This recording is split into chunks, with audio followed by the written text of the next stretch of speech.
Alright, hello everyone. We're about to go live. I'm going to co-cast with T90 today. So I might not have my eye on the chat as closely as I usually do, but apologies for that. We will be co-casting.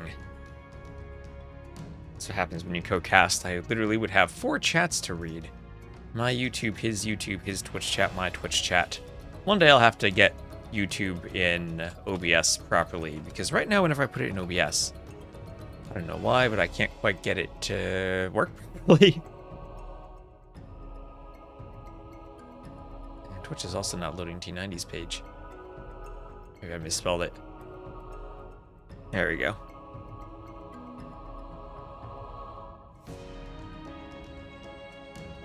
So I'm gonna have some recs to download and set up. I wrote my own tool for modifying my overlay. It is a very quickly hacked together bit of UI. I googled what is a Rust user interface library, and the first thing that popped up was eGUI. And this is what we have here. I can change the players, I can click and change their colors, I can click and adjust the scores, I can swap them based on their side and capture age. I'll improve that in the future. Probably give myself some like autocomplete text box or something, but well, that's rather nice for me for now. This is just something I see. So I was thinking maybe putting player flags there, just doing something to make it nicer for myself eventually. But that'll be hopefully making it so I don't need to type stuff into a text file anymore. It'll be easier for me to deal with. Oh, my game's getting to the point of AoE 2 where it can't parse the files because I did them in single player.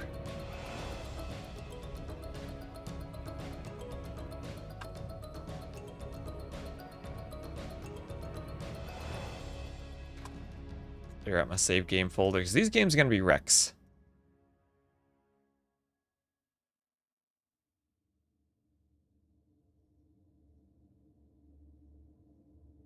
These games will be recs.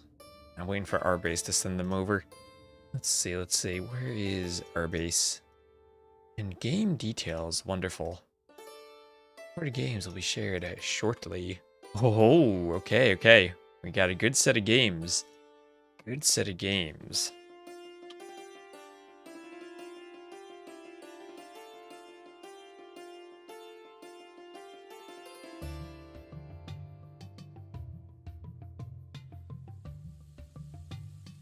Good set of maps.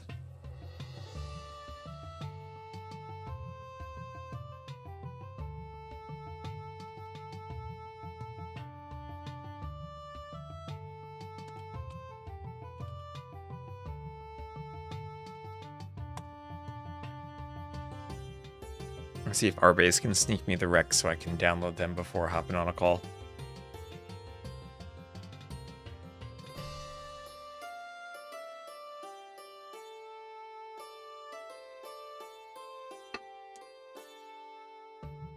Oh, also, we had an offline follow, Nico Licko.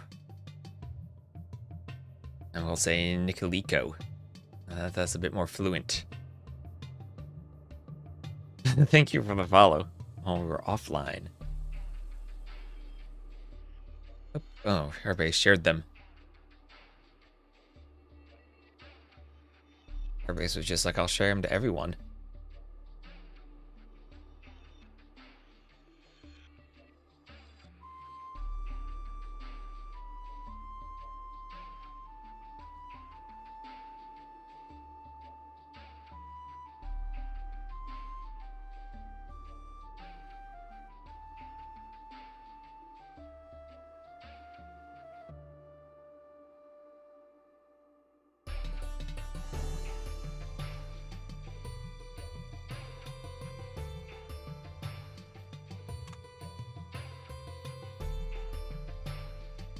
Hello, YDNA75. Hello, have a good stream. Thank you.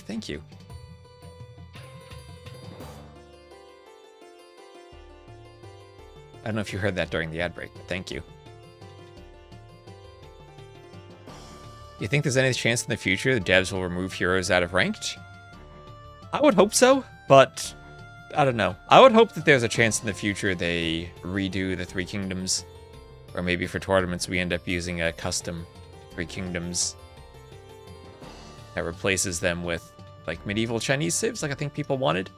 But don't know that myself. Oh, Arbase has DM'd this to me instead of sharing it.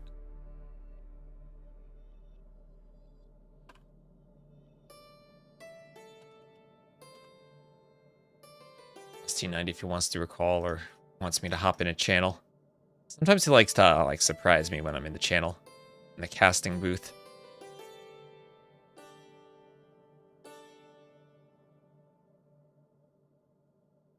I don't know why I don't get ad breaks, but I'm not complaining. Yeah, I wish Twitch would tell me like individually if my viewers were having an ad break or not, and that way if I'm answering your question, I know whether or not like you're hearing the answer. Because when it starts the ad break, not everyone gets an ad. Super confusing. I mean, I don't know if Microsoft would ever sponsor tournaments with this, but I would totally be down, like just for my own community events, if we had a custom Three Kingdoms to use it.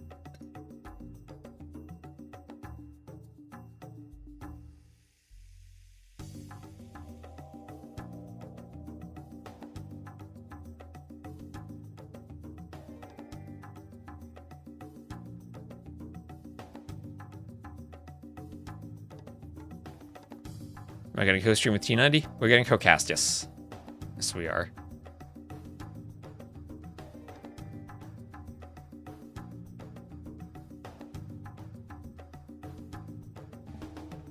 Sorry in chat. Yep. I figured I'd cast this and then the Gold League. Alright, I'll just go hop in the casting booth and he'll surprise us.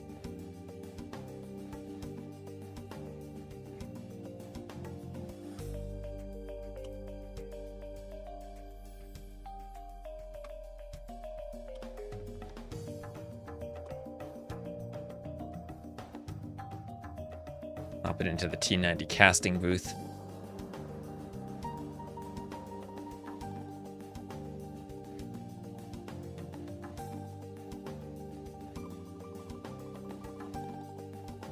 I'll try to pay attention to T90's chat too.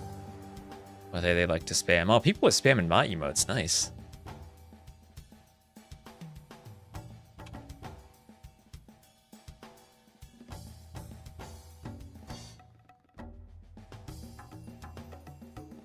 So just taking a quick look over at this draft we got here.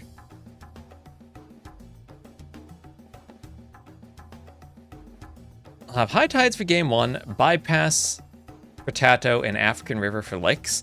Are these? I was thinking Quarry is a Vilfighting map, maybe, with all the drushes we've seen. African River definitely feels like a Vilfighting map. These are the two players. If there's one set where players are going to fight with Vils, I think this is it in gold. If there's one group with Vil fights, this has got to be it. Let me just take a quick look. I also want to check, how did TaToH do in Season 4 of Platinum? Yeah, TaToH won Group C last time. He won his group, then lost to Dark when Dark had an amazing run.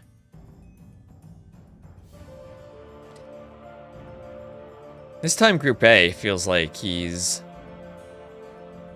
Don't think there's a chance he gets relegated as long as he wins this set against Lakes. But if he's trying to compete for the top, MBL, Leary, Barles, that's going to be kind of tough for him with the shape he's in.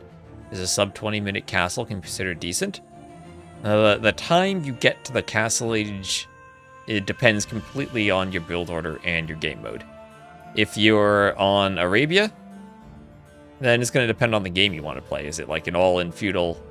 Are you like doing a low investment into army and then clicking up? So there isn't really an answer there. If you're doing like a fast castle on arena, then the answer is you want 0 idle time. So you just take the number of Vils you have and you multiply that by 25 after you subtract the first Vils that you start with, right? So if you just get the number of Vils you want to create, And then you add that to the times to advance to Feudal and Castle, which is, I think, 2 minutes, 10 seconds, 2 minutes, and 40 seconds, respectively, if I remember that off the top of my head. And however many villas you want to go up with, that's the time that you go. Probably a 26 plus 2 build. On Arena, usually you skip Bloom, but maybe you want it if you're going to tower fight. But a 26 plus 2 build is kind of like a standard fast castle. I forget the timings for that off the top of my head. I used to have those memorized. If I ever get back to playing, I'll have them memorized. But yeah, just like everything, the answer is it depends.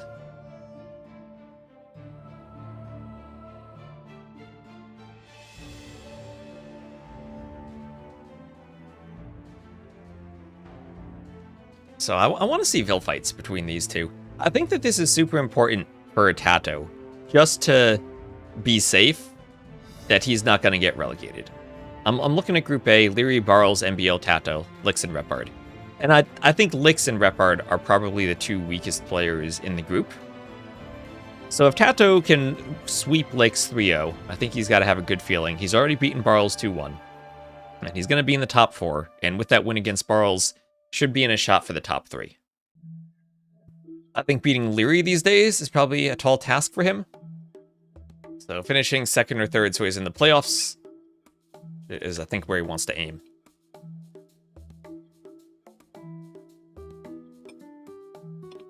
And when I say in the playoffs, I guess for Platinum, it's not auto-qualify / get in the playoffs like it is for Gold and Silver. It's the first place gets a first round bye, 2nd and 3rd end up in the playoffs. And the groups are all alternated, so your path through the playoffs leads you through people who were not in your group. So you won't meet someone from your group until potentially the semifinals.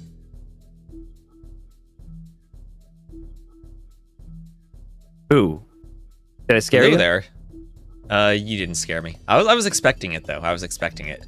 Okay. I have to go a little weirder next time. Yeah, but if I'm casting with Ornlu and then you just jump into our call unexpectedly someday, that would probably scare me.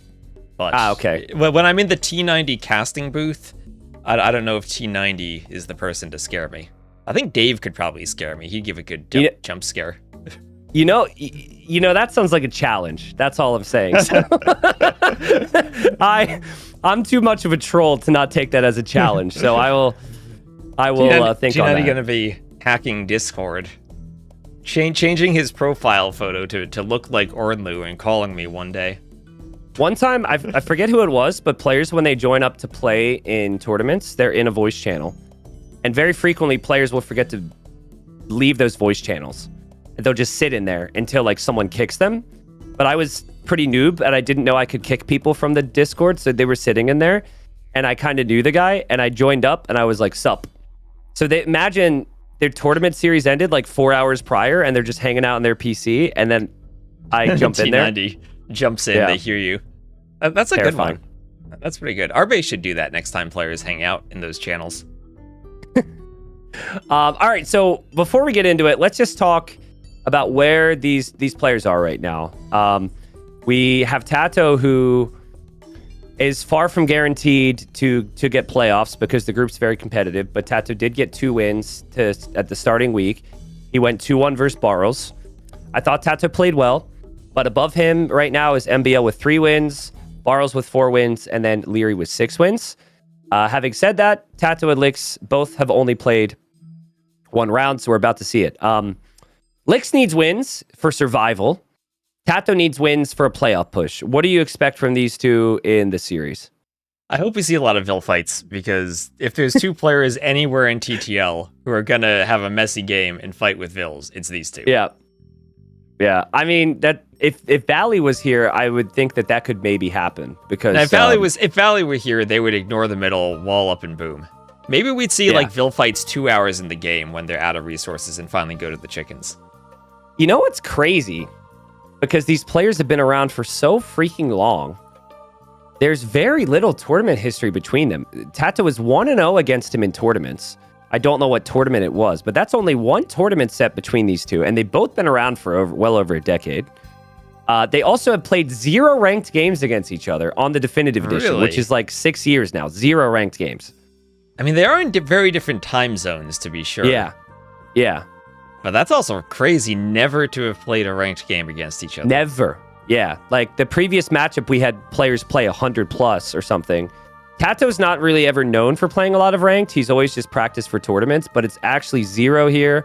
The predicted outcome based on the stats that we have is 2-1 for TaToH. My prediction was 3-0 for TaToH, and then the community prediction comes out to 3-0 for TaToH as well. So many people seem to think this should be good games for TaToH, and I think it's just going to come down to, honestly, licks, because part of the issue for the category of player that gets promoted, a lot changes in a year, and maybe they had their best performance 12 months ago, and now maybe they're out of shape or out of form or out of confidence.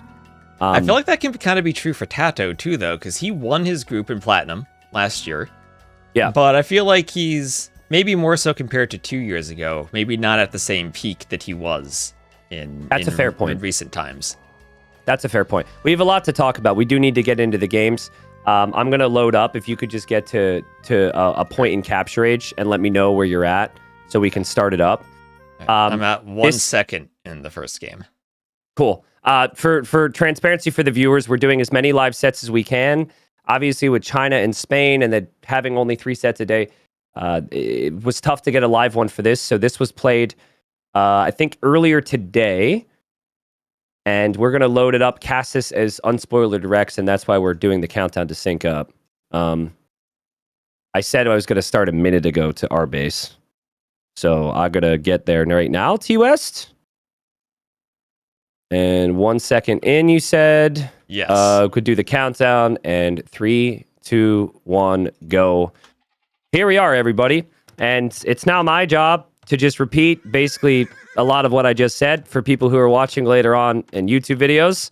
Sorry, live viewers. But TaToH, it was previously top 5. Some people would argue maybe he's not top 10 right now. He's looking to prove everybody wrong.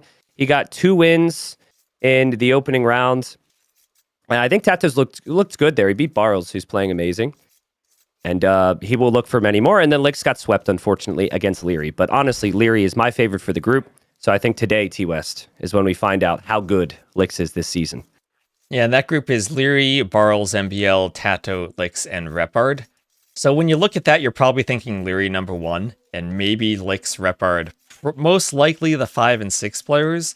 So TaToH getting a win over Barles feels kind of like probably Barles, MBL, TaToH competing for those 2 other playoff spots. Yeah, would agree with you there. But maybe Licks will completely change that today, right? Like if Licks gets a 2-1 victory, live standings would be 3 for TaToH, 3 for MBL, 2 for Licks, and then the 2 players above. So it's very easy in our scene to predict how certain things are going to go because players have been so, they've been around for so long and they've been so established. But I just wondering how aggressive Licks ends up playing. I think Licks has a reputation for being a messy style, but that's mainly from his team games. Like in his 2v2 World Cup, which is one of the most legendary sets that I've ever covered in AoE, he just created chaos for Yo, and then Yo played the game normally.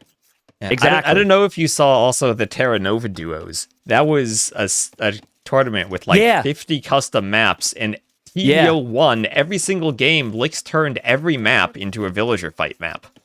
Yeah, exactly. But then you play him in 1v1s, and he doesn't always do that. So I like it because you have the wild card, but like here, if you create the chaos, you can't have Yoda come in and carry you. You're going to actually have to play real solid, high-level competitive AoE. So he's bringing in his hunt here as the Mongols on high tides. And TaToH's got Persians. TaToH already making a move to the north for the dock. Yeah, and Licks just luring both of his, or luring his first elephant, not going for the dock. It is definitely viable, especially with the Mongols on this map. Just to go up, ignore the water, try to do men-at-arms and pressure on land. Yeah. And we've seen a couple different build orders where you can just skip water entirely in the Dark Age. Typically, it's like you go water at the Dark Age, and then you go, like, you don't add any fires, and then you go step Lancers or Fast Castle or something like that. But we got the early barracks here from Lix. I've been liking this meta, but it immediately puts you in a position where you're behind if you don't find the damage. So the scouting for Lix is critical right now. Yeah. Also, Mongols on this map, if he wants to mill the south, he did take a bit of a detour there with his scout just to find some zebras. He can. Yeah. And I think that is something that more people need to do. Not players who go for water, because when you go for water, there's already so much, I guess, risk in the investment there, and you don't want to lose water and then lose 4 villagers. But if you're giving up the water in the north, the whole reason we designed the map this way is so you can have an economic boost elsewhere. So maybe that's why Lix has picked the Mongols. He's actually up. He's actually clicked up. So no militia. This is going to be an 18 pop man-at-arm build from Lix. What is that? Ooh, no mill from him either. He's just going straight to the gold. Feels almost like that same opening you do for a team game on the flank. We'll see. I wonder if he goes for 2 ranges right away if he wants to be really aggressive behind the men-at-arms. Because he has 4 bills over to gold. That's a lot of gold. Well, the timing here almost matches a forward for classic Lix. I don't know if he'll do it, but sometimes in 2018 or 17, you would see man-at-arms like this into 4 villagers forward for a tower. Just something to point out here, T-West. TaToH will have the fish, but he will have a really awkward front of his base there with the berries. So eventually you need to mill. And if Lix constantly controls the front here, maybe things even out. And Lix is bringing the militia around that direction now. Also at home, Lix, no loom. So this is 18 pop, no loom, men-at-arms. Wow. Like, guys, you just normally cannot achieve these times, right? Like, this is insane. He hits Feudal Age at 8 minutes to go for one of the toughest builds in AoE. And here he comes. What does TaToH actually scout here? TaToH saw the barracks? I don't know if that barracks and this uptime tells him man-at-arms, though. I think TaToH is assuming this is going to be scouts. And Lix is going to get 2 goats. He's going to find 2 goats there, but TaToH's walling. He knows something's up since he saw the barracks. He can feel it. But, I mean, Lix could block this off, though. And Lix is blocking it off. TaToH can see the man-at-arms. If he can get a palisade down, he can get the trap, and TaToH does. He could lose the villager still. He also might not be able to hit the palisade wall very easily, but TaToH does, and that's nice damage control from TaToH, but down goes the palisade. Oh, this is worth it for Lix. If he can kill the Vill, and he's so close. He almost can. He gets 1. He gets 1. Can he block this? He can. That's 2. Oh, wow. And TaToH had really good. 2. So 2 Vills dead, and 2 goats lamed. Yeah, but the goats are coming back home for TaToH. The bigger thing for TaToH now is he's going to get pressured on water. This is a masterclass from Lix. TaToH is never expecting water against an 8-minute man-at-arm build. How is TaToH isn't on gold? Like, TaToH was completely unprepared for all of this. This is the perfect 1-2 punch from Lix. Yeah, now TaToH has to fight on water when he's already taken losses on his wood line. He wasn't prepared for gold at all. And he can do 1 fire galley because he did loom earlier. He'll have to mine gold for another. I'm just really impressed that Lix has been able to not skip some critical steps in how a game would play out. Like, obviously, the man-at-arms on the water are impressive, but he has double bid-axe. He's got a healthy amount on food right now. He's going for the archer range behind this. It's just very, very clean play. And TaToH is basically just stuck here defending with a couple skirmishers right now, and he's been sailing around with his fishing ships hoping to survive, but I think he lost 1, and he could lose more if more fire ships continue. Yeah, now another lumber camp under attack by the men-at-arms. Oh, and Lix is going to get another villager. And maybe even a 4th? Oh, okay, he's going to back off. You know what detail would be super sick here and tell me Lix is prepped? Is you don't actually follow up the archers to TaToH's base. You send the first archer over to the shoreline to snipe the repair villager. Because if TaToH doesn't have that repair villager, he's losing water. I guess TaToH's going to be losing water anyways, but I'm really impressed with Lix here. And it's not TaToH being underprepared, in my opinion. It's just an amazing play from Lix. Yeah, right. It feels like TaToH did almost what he needed to do when he walled the lumber camp. That scout just got in. Yeah, that's part of the men-at-arms rush, knowing how to block with the scout to keep those walls open. And now TaToH won't have the fish. So now he'll have to transition to food elsewhere. He's running out of goats, so he'll go for the mill. The mill on the hill has a nice ring to it, but it's extremely awkward to lock down long-term for TaToH. And there go the archers and the spearmen for Lix. To the north to take the repair villager. And if he's paying attention to this, he should find it. And it just, Lix is locked in. He's locked in. It's just a perfect game so far. We'll see if he can keep it up. But, my God. He knows exactly what to do, and while that Vill's killed, he also went to the hunt in the south. So he is everywhere on the map. Dude, I was saying in my cast earlier today that I feel like there's a 2 to 3 year or 2 to 3 tournament lag when we create new maps on players taking advantage of certain areas. Because this tournament, we've seen more people taking the hunt in the south from on high tides. We've seen people on bypass, like taking the outside res more.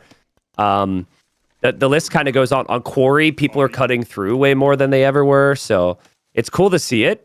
It is risky, though. And Lix, he's taking a bit of a risk here, not having any army at home. And TaToH's hungry for revenge. And TaToH, nice revenge. 1 villager kill. Yeah, he is. Lix has the range up, but was thinking about going forward. We saw him kill that Vill on the shorefish, but now he has to defend himself at home without any army. I think what you're saying, though, is in maybe 2 or 3 years, people will go to the middle on Valley. Yeah, this is exactly what I'm saying. And that's my hope anyways. Because right now, there's only been 1 player. This is where I think TaToH's the better player. When you have the transition off the early builds, and now it's just pure like intuition and adaptation. This is where the better players should thrive. I'm starting to see some cracks in the armor here for Lix. He got housed. That tower on the back was maybe unnecessary. He needs more farms right now. He's definitely realizing how difficult TaToH is to break down. And TaToH doesn't just have 1 fire in the dock as well, T-West. So he could easily come back on water to pressure Lix if Lix isn't careful. Yeah, that Persian dock takes a long time to be cleaned up. I think Lix just lost... Was it 1 more Vill? Is that 1 body from earlier? I think he just lost 1 more Vill in the berries. Vill. So what do you think about this stable from Lix? Feels like it's maybe a bit early when he should probably know TaToH's coming forward with archers and he needs a few skirms out first. Yeah, well, I think he misread the game. I think he expected TaToH to have skirms there, and he thought that a scout or 2 would add value. So I just think that's a bit of a misread of the situation. And maybe sometimes what you practice is you practice the first 8 to 10 minutes, and then everything else is just adaptations. And so as TaToH's scout goes in there looking for the weak villagers, so that's confident. And TaToH's going to get chased away. And TaToH... His tower looks much better for the long run here, right? It protects the gold, and he's got the woodline on the back. And TaToH's fairly walled up right now. So I think TaToH, as he comes back on water now, I think TaToH's feeling pretty good all of a sudden. Yeah, I think it shows how good of a Civ Persians are. They can take all that damage in the Dark Age, basically lose the water, and they're still okay. Oh, and TaToH has a demo. TaToH has a demo. I don't think Lix was expecting this. Lix has a demo too, though. Lix has a demo. Oh, can you save the Vill? Villagers weak.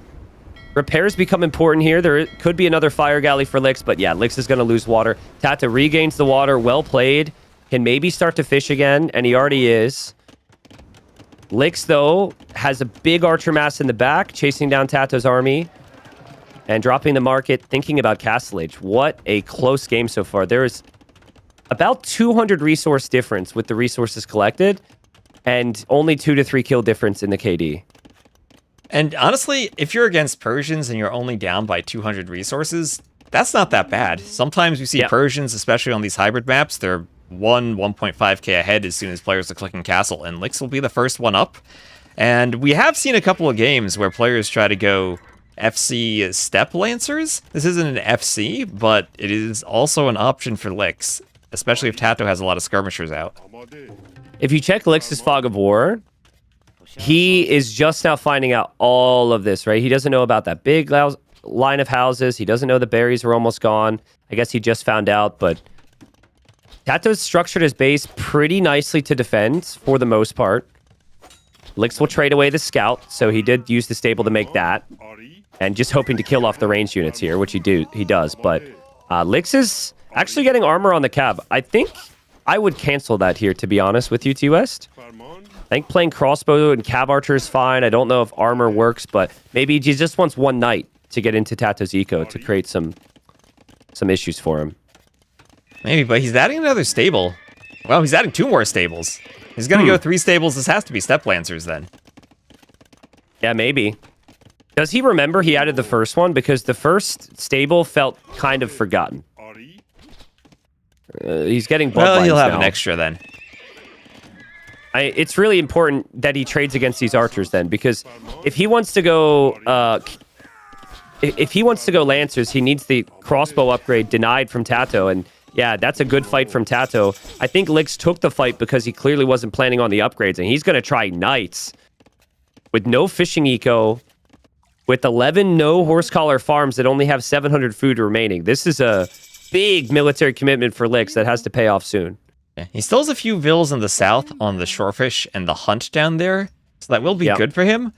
But I think maybe Knights are a reaction to not killing those archers, and knowing that he'll need something against the crossbows to start with, at least. Yeah, no, it makes sense. I mean, TaToH's not expecting +2 Knights. I don't think he's expecting Knights at all. I think he's expecting cav archers. That's what I would have expected here. And TaToH's not fully walled yet. There are a couple archers running around. TaToH is fully walling in the north, though, I think. The tower defense. But the Knights can still get in. So TaToH's like, hold up a second. He's got Knights. I need to be walled. And he does get the quick walls down. And this is just not the situation you want to be going Knights, right? You want to be raiding. You don't want to run Knights in 1 by 1 against an army like that. Yeah, and you want TaToH to be open. I think, actually, he has managed to full wall himself. He'd need a quick wall by the TC and by the berries. Yeah. But other than that, Lix has been losing Knights to those crossbows and can't get in. TaToH found the villagers in the south with a skirmisher. Lix knows he's spotted. He will run away. I think if Lix wants to go with Knights against the crossbows, it's still fine, but he might want to have some siege as well. It's still only 13 crossbows, to be honest. It's just the fact that he lost 2 Knights kind of hurts the massing of them. Yeah, he has 5 Knights now, but that's... You feel 2 or 3 Knights behind where you want to be. You're waiting to take an engagement, and TaToH did a monastery behind this. Will probably have monks by the time he really wants to fight. Yeah. Yeah, 3 stable Knights is just a very big investment that has to pay off early. It's very rare you see 3 stable in early Castle Age. And just what a great job from TaToH. I know the Persians have their bonuses, but like TaToH was really thrown off in the early stages here. To lose 2 vills and then almost immediately lose your fish can win a game on high tides. But here he is. Lix is snagging relics. Lix, I think, has enough Knights to kill this army now, and he does see it. This will come down to TaToH's micro here, and if the Knights can group up around the crossbows. TaToH needs some time back at home to mass another army. Let's see how many kills he gets. He's going to take the fight. This fight will come down to pathfinding and whether Lix can actually take the engagement. Yeah, it's click priority. So if you're spam clicking the crossbows, you could kind of block off the Knights. Lix could also just click his Knights in front. Really what he's doing, though, I think he knows he has enough army to win the fight. He's just pulling back some of these weak Knights to heal them up. That's good work there. And he does have the monks already. And now he adds in a couple Lancers. So he full clears it. Nice clear for Lix. Second town center on the way up. But TaToH still has some fishing eco in the north. TaToH is Persians with 2 town centers pumping out vills. TaToH has a very healthy economy and even a 3rd town center in the south. And he's going to go Cav Archer plus Camel. And having the Camel option against Knight plus Step Lancer is great. Yeah, agreed. Yeah, I think if TaToH just holds right now, if he doesn't take any risks, if he's walled, if he has monks waiting at home, the list goes on. I think it'll be very tough for Lix to break him. This is such a big issue with the Mongols. They're good early and they're good late. But in the mid game, they don't have the bonuses the Persians do. Unless it's Cav Archers, maybe. Yeah. That's kind of the hole the Step Lancer fills for the Mongols now. That they get up to the Castle Age and they have that early power spike. But TaToH lost the army, but other than that, did a great job holding off the early pressure. And he's up by about 20 vills and booming with the Persians. He must feel really good about this position here. Yeah, I think so. I think Lix is also recognizing that there's just not a lot of areas for him to do damage. So if you're not going to do damage, you do need to boom yourself. So it's good for him that he's on the TCs. I also think it's good for him that he's on stone. But he did not see TaToH. TaToH looped the entire way around that mill. And TaToH comes in out of nowhere, completely against the run of play. Will find the villagers on stone, and he gets rewarded for it. Oh, he does. And camels even can block a bit here. They can slow down the pathing on the Vil so they don't get to the tower. That was great. Before even Ballistic comes in. Yep. And now TaToH sees the army as well. So TaToH's like, okay, your army is here. It's not at my base anymore. Maybe I can be more adventurous with my cav archers or with my economy. Look how good TaToH's eco is, too. He's sometimes late with wheelbarrow, sometimes late with some of the farms. That's what I felt watching him in the first round, is that his he's just late with a couple eco upgrades, but he's locked in right now. Yeah, I don't see a way for the Mongols to outboom this. This is already a 30 Vil difference. Yep. Yeah, I think the castle's the key. You just need better units at this point. And Mangadai is maybe one of the best units in the game. But it's going to be tough. 30 eco difference. Eco upgrades are similar, but the castle's not exactly that close either. I think Lix could always buy one, but even that will take some time. So TaToH just bending but never breaking. Massive army of CA in the middle, and I don't think Cav Archer Camel is an army that Lix can engage with. And he will even get his Siege Workshop denied. Oh, that hurts. I mean, it feels like there's not much Lix can do at this point, but it still hurts to have that Workshop denied when it's so close to your base, too. You're not thinking about losing that Vil. Yeah, and maybe Lix needs to win this fight, though. The Camels are gone. There's Lancers in the mix. TaToH's not exactly running. But I think if he's not running because he doesn't think he has to, because he thinks his army will win the fight, and he will win the fight. More upgrades came in for TaToH. He also snagged conversions, and now he'll snipe the monks from Lix. And Lix has got to be thinking, like, I was ahead. Like, I was so far ahead. Like, the opening he could not have asked for a better start.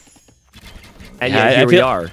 I feel like it all fell apart with that stable he added, and TaToH counterattacked before Lix had any scouts that were useful.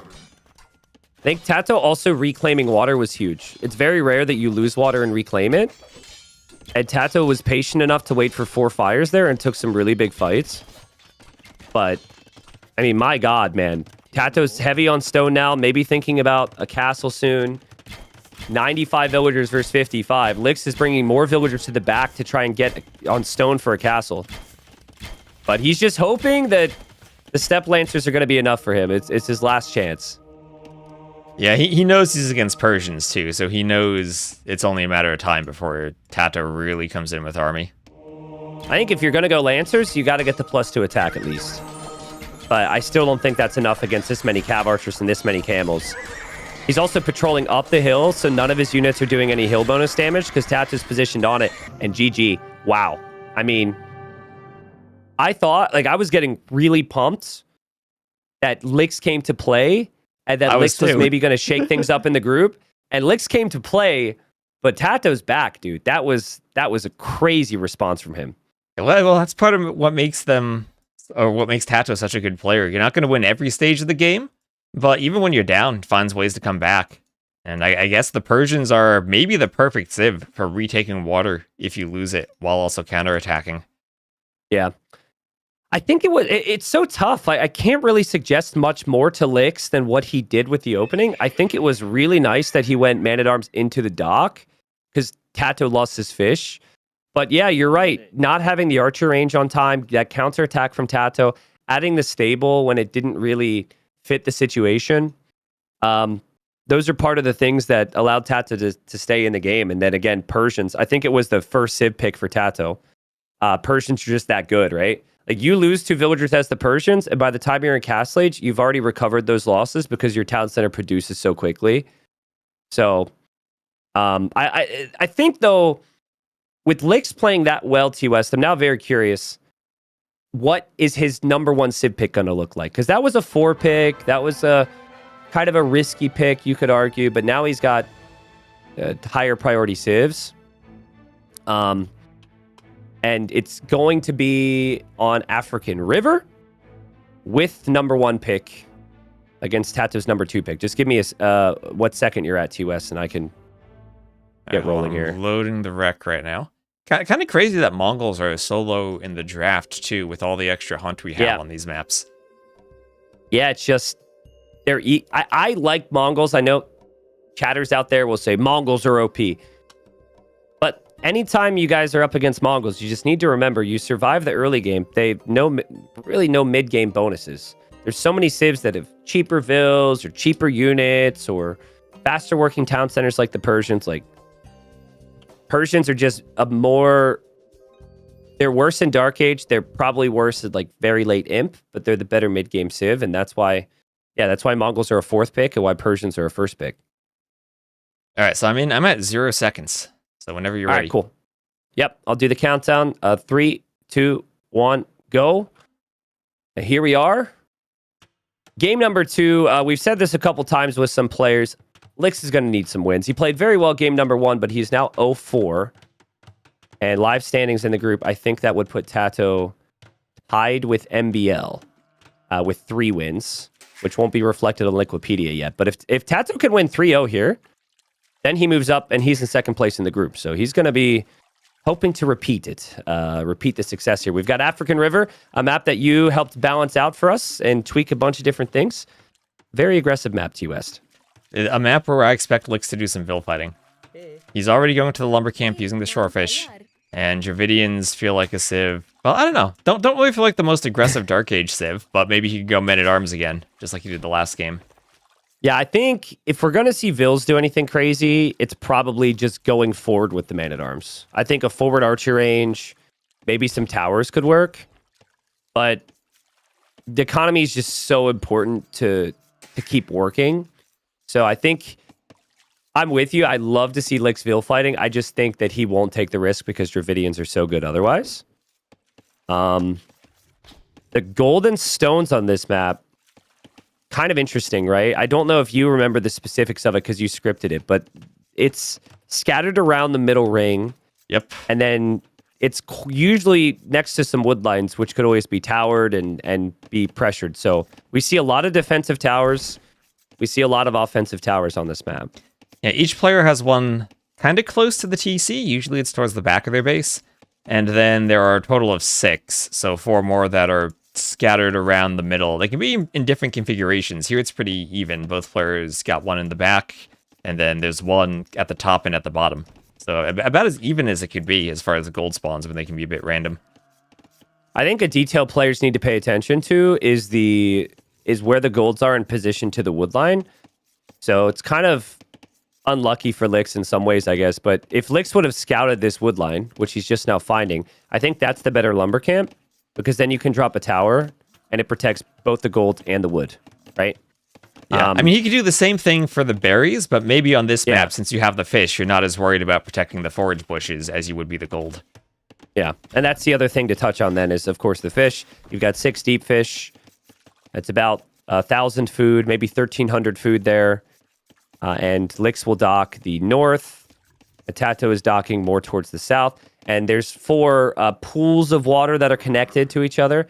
So you'll find the opponent's dock if you look for it. But it's just a really difficult hybrid map. Because typically you have the water and the land on a hybrid map, but there's space between the players' bases. Here, you are like right next to the opponent. So, and you could even dock the middle in theory, so... You could, but the deep fish are on the outside, and Lix has already found TaToH's dock. You'll be attacking that fishing ship with his scout. TaToH's lucky he has a Japanese fishing ship, because he can just kind of ignore it for a while. I hate it when someone does this, but yeah, TaToH's giving him the hits, and TaToH will bring his own scout over, and Lix is like, oh, there you are, okay. All right. At least he noticed at time. Sometimes you might think... He's gonna, like, try to take the fight. Oh, will TaToH block with a fishing ship if Lix runs away? Yeah, maybe. That's true. So Lix will take the fight. Lix will just take it. And Lix wins it! He wins! It's a 50-50! And that's so annoying, because now your fishing ship has nothing to protect it. I've been saying it for years, T-West. The underdog will always take those fights. Usually the favorite runs away. Only if I'm the underdog, I always lose that fight. But Lix has got to be loving life now. He does. That... And those are Japanese fishing ships, too. You have one that's not doing what you want to do on the fish, and that can mess up your build if you're going for something really tight.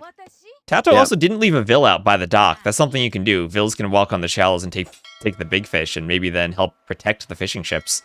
Lix needs to notice this. Oh, Lix, no! Oh, man, dude. All right, so let's check the scouting for both players. Lix, The only thing he's seen from TaToH is the dock. Shocker. TaToH, he has seen nothing from Lix. What is the scouting? What is TaToH scouting, blind. seeing the back of the map rather than going forward? Well, if TaToH prioritized scouting the back, I think that's a good thing, because when it gets really messy on this map and you could be towered, people forget it. There's hunt there and gold and wood. So maybe TaToH wanted to early scout that. Yeah, but like it's always there. Each corner has a hunt, a berries, a stone, and a gold. You can just run there and find it. Well, hunt's a little hard to find. I mean, it's all really hard to find if there's only one of them. So I don't hate it.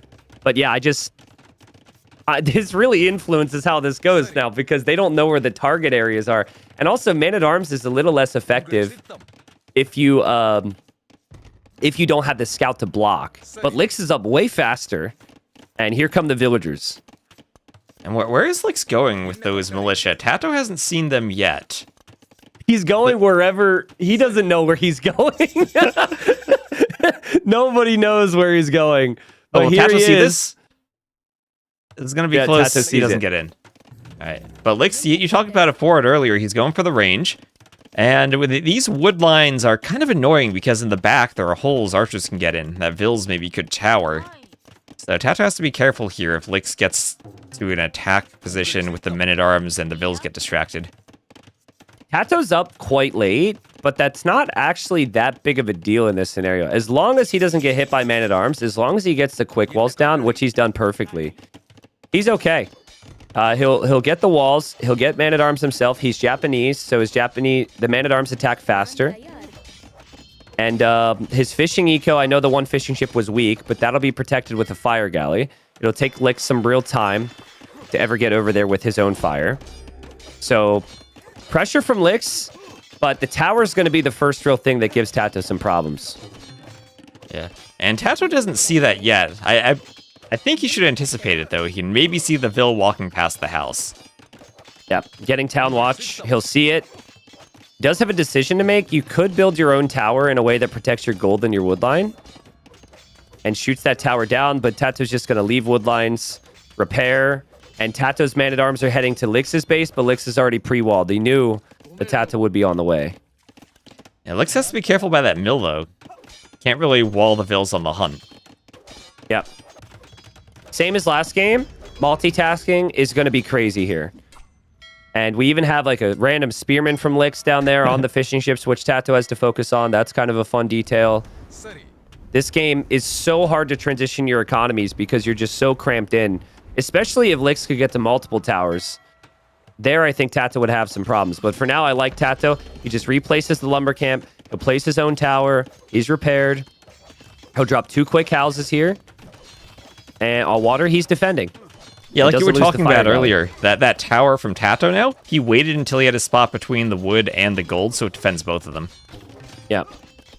And Lix went forward tower, which means he cannot go defensive tower, and he did, it's like the double commitment to the forward range as well.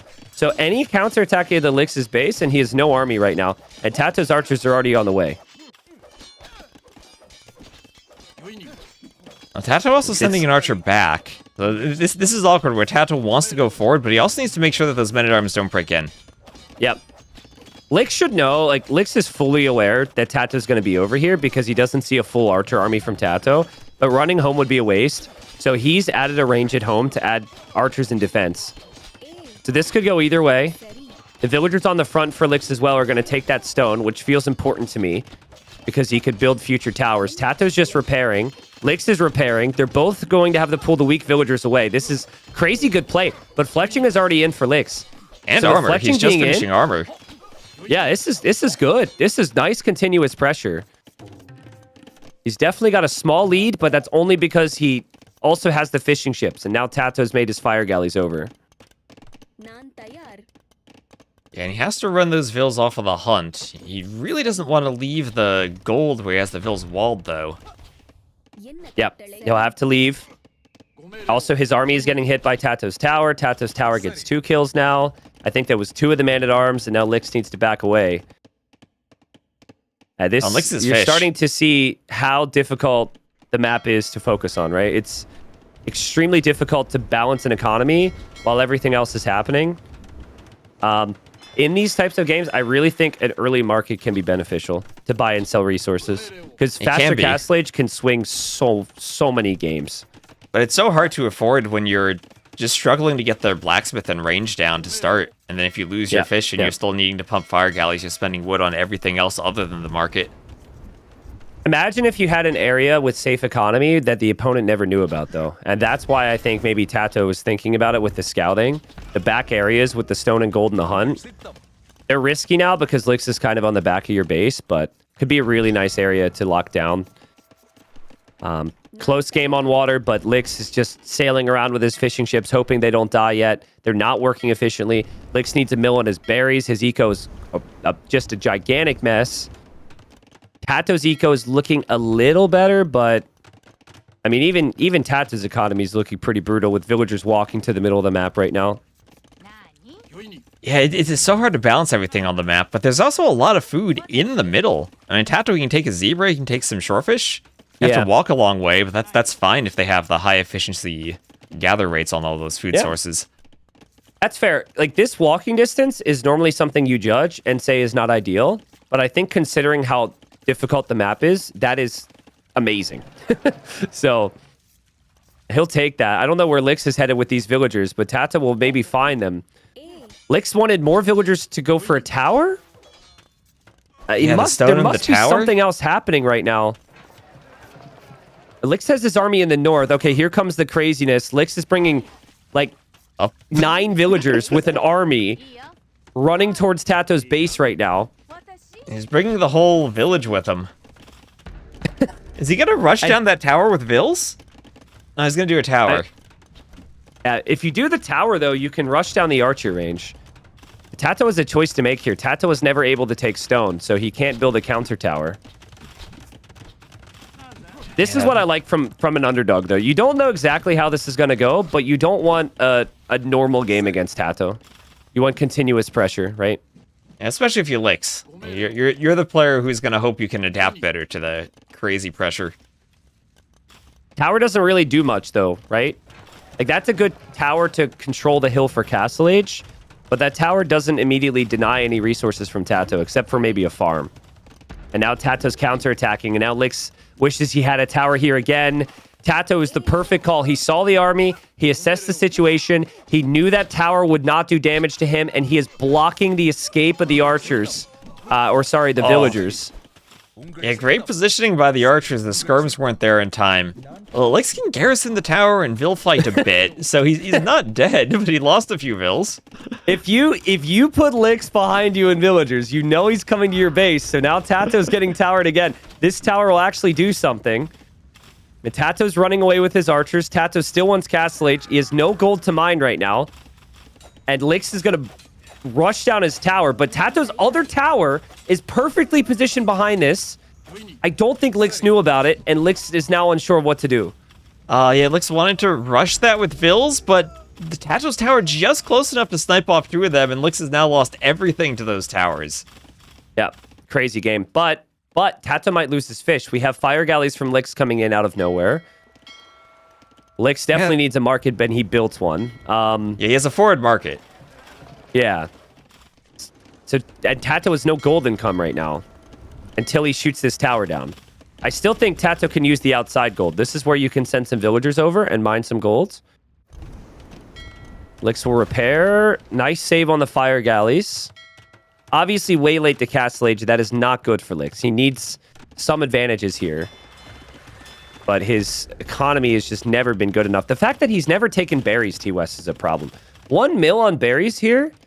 It's a 100 wood investment for 8-10 villagers to take food. That's the difference in the game right now. That's 1,000 food. Yeah, you get extra berries on this map. Usually you get 6 bushes. On this one you get 8. So it is a bit longer lasting. TaToH is back on his golds. At least I think he's about to be. He's fighting back the tower. Yep, TaToH's got the demo chasing the fires as the fishing ships are going to be targeted by Lix. TaToH's on his gold. He's in Castle Age. Lix is nowhere near. And Lix does not have a very big army either. And oh god, the demo from TaToH. The demo could kill the skirms and the fires. Oh my god. He gets all the skirms. I mean, 4 fires, though, not enough to clear that. But it's still great. Yeah, he's lucky he has Japanese fishing ships. Otherwise, those fishing ships would be threatened right now. But he can just run away. I mean, the thing I'm looking at right now is just the land army. Lix will have 4 or 5 skirms, if that. He'll have fuelage upgrades. TaToH's able to get Bodkin now. And TaToH's ranged army can just go over to Lix's base and do so much damage. Lix is still on stone, so Lix could still build towers, but Lix needs to be on the way to castle or getting some kills quickly. At least there's the fish. So that's a start. Yeah, but there's a knight from TaToH. And TaToH's sending vills and skirms, and those forward vills can be cleaned up. That second tower won't go up for Lix. And that's important because it gives TaToH gold control. Once that tower on the hill goes down, TaToH will be safe. He'll be able to mine gold. And also has extra gold in the south, so there's the GG from Lix. Wow, great job from TaToH. Again, I think solid play from Lix, but just TaToH was able to manage the chaos a little bit better. Lix, losing the scout to the villager T-West feels kind of bad, right? Because he didn't know his target areas with the man-at-arms. He killed the scout from TaToH. He then lost his scout to the villager. And I would have liked to have seen Lix be able to get a full look at TaToH's base, know where TaToH's resources are, and then decide on what direction to forward from. From my perspective, I think had he forwarded from the north, it is a lot more success in denying the golds long term, which ended up being the key.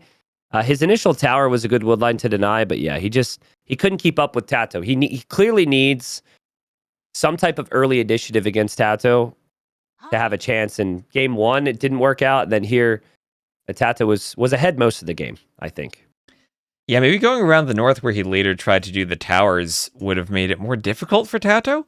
I still feel that the forward range in the long run made it difficult for Lix to deal with TaToH's counterattack. And he was constantly trying to fight TaToH's base, but had nothing at home. Like, TaToH could be in both spots at once, and Lix was only on one side. I feel like a forward archer range when you're right next to your opponent isn't maybe necessary. I guess you could say a forward archer range is like a home archer range on a map like this, but if you look at Lix's range next to his town center, I mean, if he produces from that distance, he still has a pretty quick follow-up with army. So, but TaToH just took valuable engagements the whole game. Like, Res Collected was really close, which is a bit surprising, but TaToH just ended up just winning the fights, both with the man-at-arm value, the archers, the skirms, the navy. And now Lix needs to hope he can snag one victory. It will be on TaToH's home map, but it's one of my favorites, and there are some good civs out there for Lix that I've seen him use and others use with a lot of success. That there are. So I'm in the game. I'm at 1 second whenever you're ready. All right.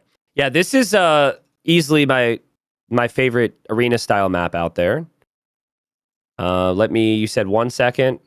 Yes, 1 second. 1 whole second. All right, perfect. 3, 2, 1, go. Here we are. Game number 3, and Lix drops the have fun, and he needs wins. He needs wins. He didn't say good luck. If there's a closed map where you can Vil fight, he probably won't do this, but I would love for Lix to send all his Vils forward in the Dark Age and try to push down this gate like he's playing Black Forest. Well, like, pretend you're a Black Forest flank, go forward, rush down the palisade, and break in before TaToH gets feudal and gets the HP. Well, I mean, fun fact, the first elephant is always positioned near the gate. So if you do that, you might actually be able to kill their elephant there. I know you're obsessed with Lix Vil fighting. How's a compromise and just fast feudal into like man-at-arms and towers instead? I think that could be good. That can work on this map. I've seen Doubt do that, but I think Bengalis are maybe a tough matchup there, because when you do that, you're not going to have the eco lead with Bengalis that you usually have, or with the Malay that you usually have, because Bengalis will get extra Vils too. Yeah, I think you're doing it with a little bit of a risk to deny a stone, to deny some gold, because you don't know exactly where the positioning is. Lix is actually bringing a Vil. Yeah, there he goes. And he's looking for the elephant, maybe. Is going to wall in front of the gate and just wants a forward wall for now. I don't know why, but the villager is here. And the scout is look a little bit more. You could see the elephant. All right, the elephant just needs to wall. walk to the left just a bit. I mean... He's probably aware of this. Oh, it walks to the right. Oh, it goes... No. If there's something that TaToH's always done, TaToH loves Tower Rush. So I think I've been thinking about it the wrong way. I think Lix is worried that TaToH will Tower Rush, and he doesn't want that. So he just places a layer of palisade walls to keep him safe. TaToH has shown no reaction, and honestly could still Tower Rush. But yeah, for now he's just gonna have to live with Lix walling up in front of his gate. Yeah, and well, that will prevent. If TaToH wanted to, say, go for pressure in the feudal age, it means he'll have to break through the palisade first. So it does slow it down a bit. I don't know if it's worth the build time, though. Because if you're the Bengalis and you're TaToH, and maybe you're thinking of going Rathas, and you're dropping the first castle, you're dropping it at home, no matter what. So you're just shooting through the palisade, and it doesn't stop anything. And you cannot drop the castle on the extra sandy terrain. I don't know what to call it. The terrain with the quicksand, yeah. So you can't drop the terrain on the quicksand. Man, growing up as a kid, I felt as though quicksand was going to be a way bigger problem in my adult life than it actually has become. You probably saw all those movies about adventures where people dealt with quicksand, and then you've probably never encountered it. Every hazard that you have down in Florida, quicksand isn't one of them. I mean, I just remember walking around and I'd see like this kind of like muddy sand, and obviously I still would stand in it for a little bit, but I always thought I was going to encounter quicksand at some point in my life. Oh, so you were training standing in it. You were thinking, I got to be prepared for this in the future. Yeah, seriously.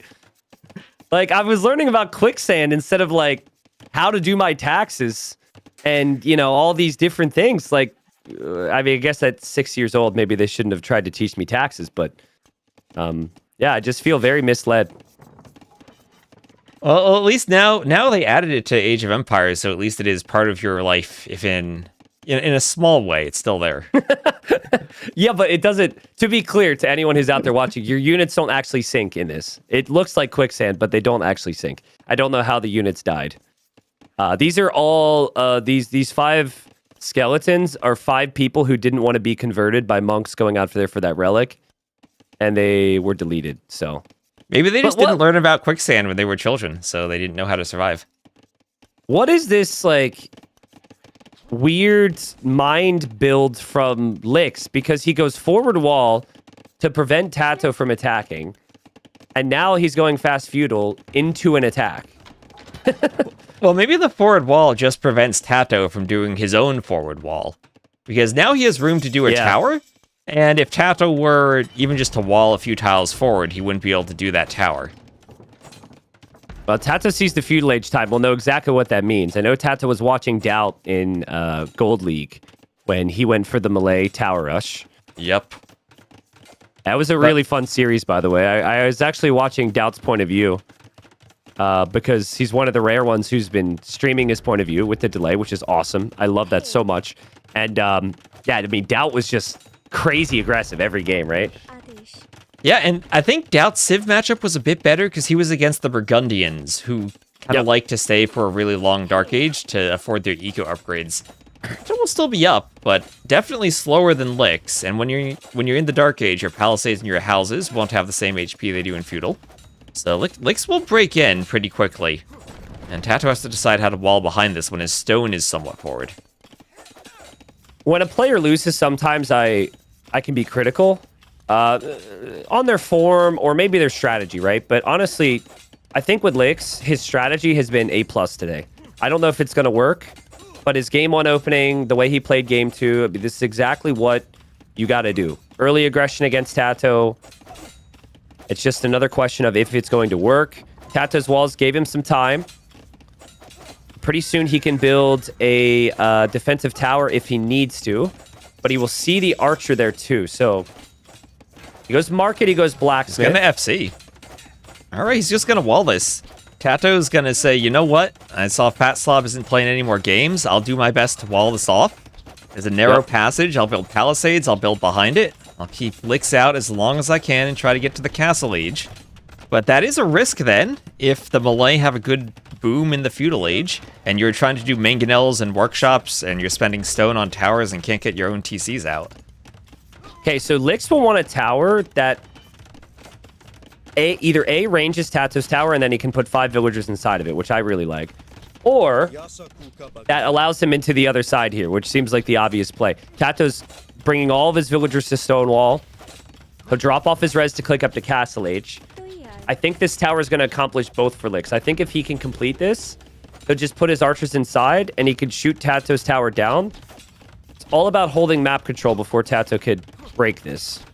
Yep, but he's doing fletching too for a bit of extra range, more attack against the villagers. And there's not much HP on that stone wall to the south. Yeah, true. Only around 350.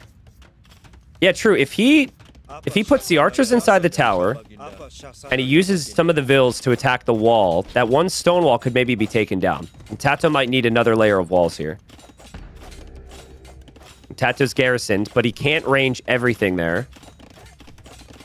And I'm hoping the tower bug doesn't affect anyone here. There's a bug right now where when units go in and out of towers, sometimes the towers will stop attacking, which would obviously be horrible for Licks. His whole strategy is for this to work.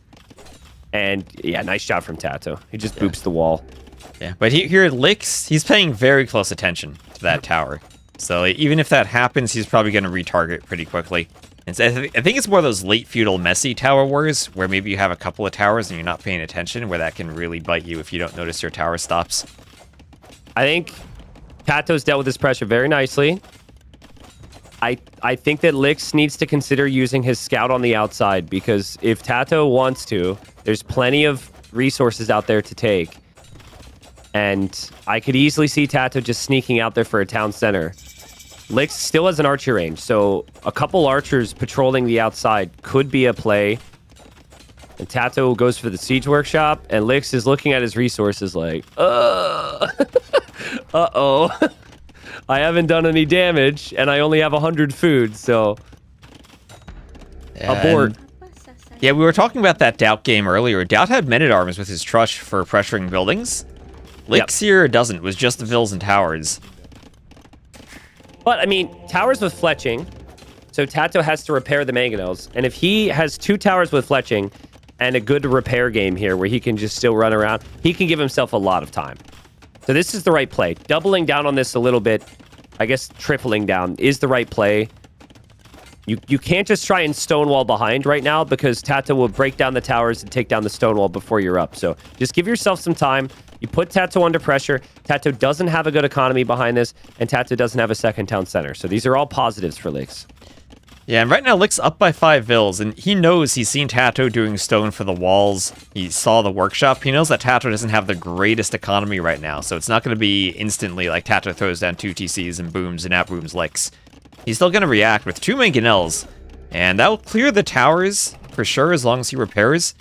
But Licks will see that, and he knows TaToH had to spend a lot of resources training them. Guys, if you ever get tower rushed on Arena or something, do exactly what TaToH's done. Just wall it out. You build your own tower, fine, but you wait for 2 mangonels. You do not go in with 1. If you go in with 1, it's too big of a risk. 2, take down a feudal age tower so quickly, and it's critical you take down the towers before they can be upgraded, so... well played from TaToH, and yeah, this additional tower from Licks is not going to end up looking very good at all. And now Licks is stonewalling, and his archers are going to be left to die, I guess. No, but TaToH did a 3rd mangonel. Yeah, I don't know if I like that. I think that's pretty expensive, unless he tries to push down the middle soon. Well, yeah, I mean, who's to say this push has to stop? There's 1 more tower, and there's a tiny feudal age stonewall there. That's it. So if he doesn't want to boom, and he just wants to kill, Licks could be in big trouble. Licks is going to click up here in a second. Thankfully, he's melee. But Licks has some nervous times. I would want another layer of stonewall from Licks at his base right now.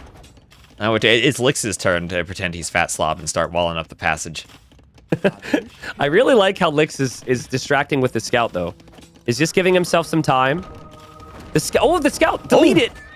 Oh, he deleted it, or it got killed, actually. But that scout would have gone to TaToH with the conversion. Yeah, and I don't know what you scouting. suggest to these archers now, but the archers are going to run in. And the archers still just giving him time. TaToH misses the attack round. Lix's micro was amazing there, but the archer gets converted. And the attack will do nothing for Lix. And he'll get to the wood line. See, these vills, they do have loom. You know what the archer will do, though, is it will scout TaToH throwing down a TC. So he will know TaToH's starting the TCs right now. And probably can be confident that's the first extra TC because TaToH invested so much into the mangonels. I gotta say, Lix bought himself the perfect amount of time. Because when you reach Castle Age, your walls get double the HP. So now he's got a way more time to breathe than I thought he was going to. He will drop a university, which I think means he's going to play guard tower defense. A second town center now. And a monastery, so his plan is to get relics. But that one scout being out there for TaToH still feels pretty important with monks being in Lix's plans. I think Lix might, weirdly enough, want to make like a cav archer or two. It's a very doubt thing, but a cav archer or two out of the range to patrol around the map for to protect the monks. Yeah, I mean, Doubt did make melee cav archers when he played them on this map, so you were 100% correct there. I was laughing when he did it, but then he killed like... He only made a couple. You didn't plan around cav archers being his long-term strat. He just had the archer range, and it was a situation like this where you don't want to make a stable for a scout. Yeah, and there's a cav archer for Lix. I think it makes sense. Yeah, and Lix getting 2 TCs right away. He's only down by 4 or 5 vills right now, but he's had a lot of time to stay in the feudal and keep his vills working, so the res collected is pretty equal. TaToH actually stops pushing the walls. He's maybe expecting a pushback from Lix. He's dropping the outpost now. And he's taking down all the houses from Lix. Lix just got housed because he lost like 3 or 4 houses. And he's also going to lose his blacksmith, which we'll have to rebuild later. Yeah, TaToH also on the outside. No melee cav archers from Lix, so TaToH can go forward and grab the relic. And do that on both sides. So this could be a 4 relic situation as Lix grabs the one in the middle. Did Lix not just delete a town center a moment ago and rebuild it? Because I could have sworn he had a town center right next to this wood line. I think he just rebuilt one. I think there's an unbuilt farm there. I think you're right about that. Did he try and delete his lumber camp and then misclick it and delete his TC instead? I think so. I think that's exactly what he did. There was that foundation there. Ay. I've done that before. I will admit I've done that before. You're 0-5 and then you delete your town center. So, funnily enough, in the past, so they have this safe delete in the game, right? And if you accidentally were to delete something important, there's this pop-up. It says, do you want to delete this? Yes or no? And then you have to click yes or no. A lot of players, I'm guessing Lix is the same, have safe delete turned off because they like to tower rush. And if you would try and delete a tower foundation, let's say you build a tower at like 15% and then you go and delete that, it would have the pop-up. And that's annoying because you can make mistakes. So people turn safe delete off, including myself, because of those pop-ups in those scenarios. Yep. Yeah, same thing for me. It's like the option needs to be fine-tuned a bit more because it's too safe. But I was told by my chat, which, you know, I think we could maybe sort of kind of trust most of chat. I was told that the tower foundation thing doesn't happen anymore, and they changed it. So I think, like, I still haven't re-added it because I don't trust it, but I believe they have changed it. It should be customizable. It's not, but I think Lix is probably in the same exact category as me, and long story short, that's why he deleted his TC, because there was no safe delete on, and that's the end of that story. Yeah, I'm in the same boat, honestly. I have it off because you try to delete stuff and it stops you. Maybe we need to go through every single building in the game and check yes or no. Does the pop-up show up? Yeah. Well, here comes the push from TaToH, which I thought would maybe start early Castle Age, but he's been very patient. He sees the guard tower. It's just one guard tower with no bodkin, and he doesn't have his blacksmith because his blacksmith was on the front. So if he wants to panic click Bodkin Arrow right now, he literally cannot do so without scrambling up a blacksmith. I don't see it anywhere. And he just did loom. Funny. He just did loom. If TaToH realized he didn't have loom, he could have dove the mangonels under the guard tower and tried to get some attack grounds. Yeah. Hey, TaToH knows. TaToH goes guard tower more than any other player. So TaToH looks at that and says, haha, I took down your blacksmith, bro. You don't have Bodkin. Lix might not even realize at this point. Lix is going for a bit of a sneak on the left side. There's a university. Is he... He's going for another university? Oh, Lix, you deleted your town center. You're going for a second university. Maybe because his towers are going down. I think because his towers are going down so fast, he doesn't actually realize he doesn't actually realize that he doesn't have Bodkin. Okay, and now he's like, oh, wait, I have guard tower. Now I just need Bodkin. Okay. Yeah, he didn't realize what he needed to do there. Or maybe he had his hotkeys messed up and did a university instead of a blacksmith. Because you used to having both of them. Nice detail here is TaToH's actually healing up the armored elephant with the monks behind. So he's breaking down the wall, and he's pushing the tower.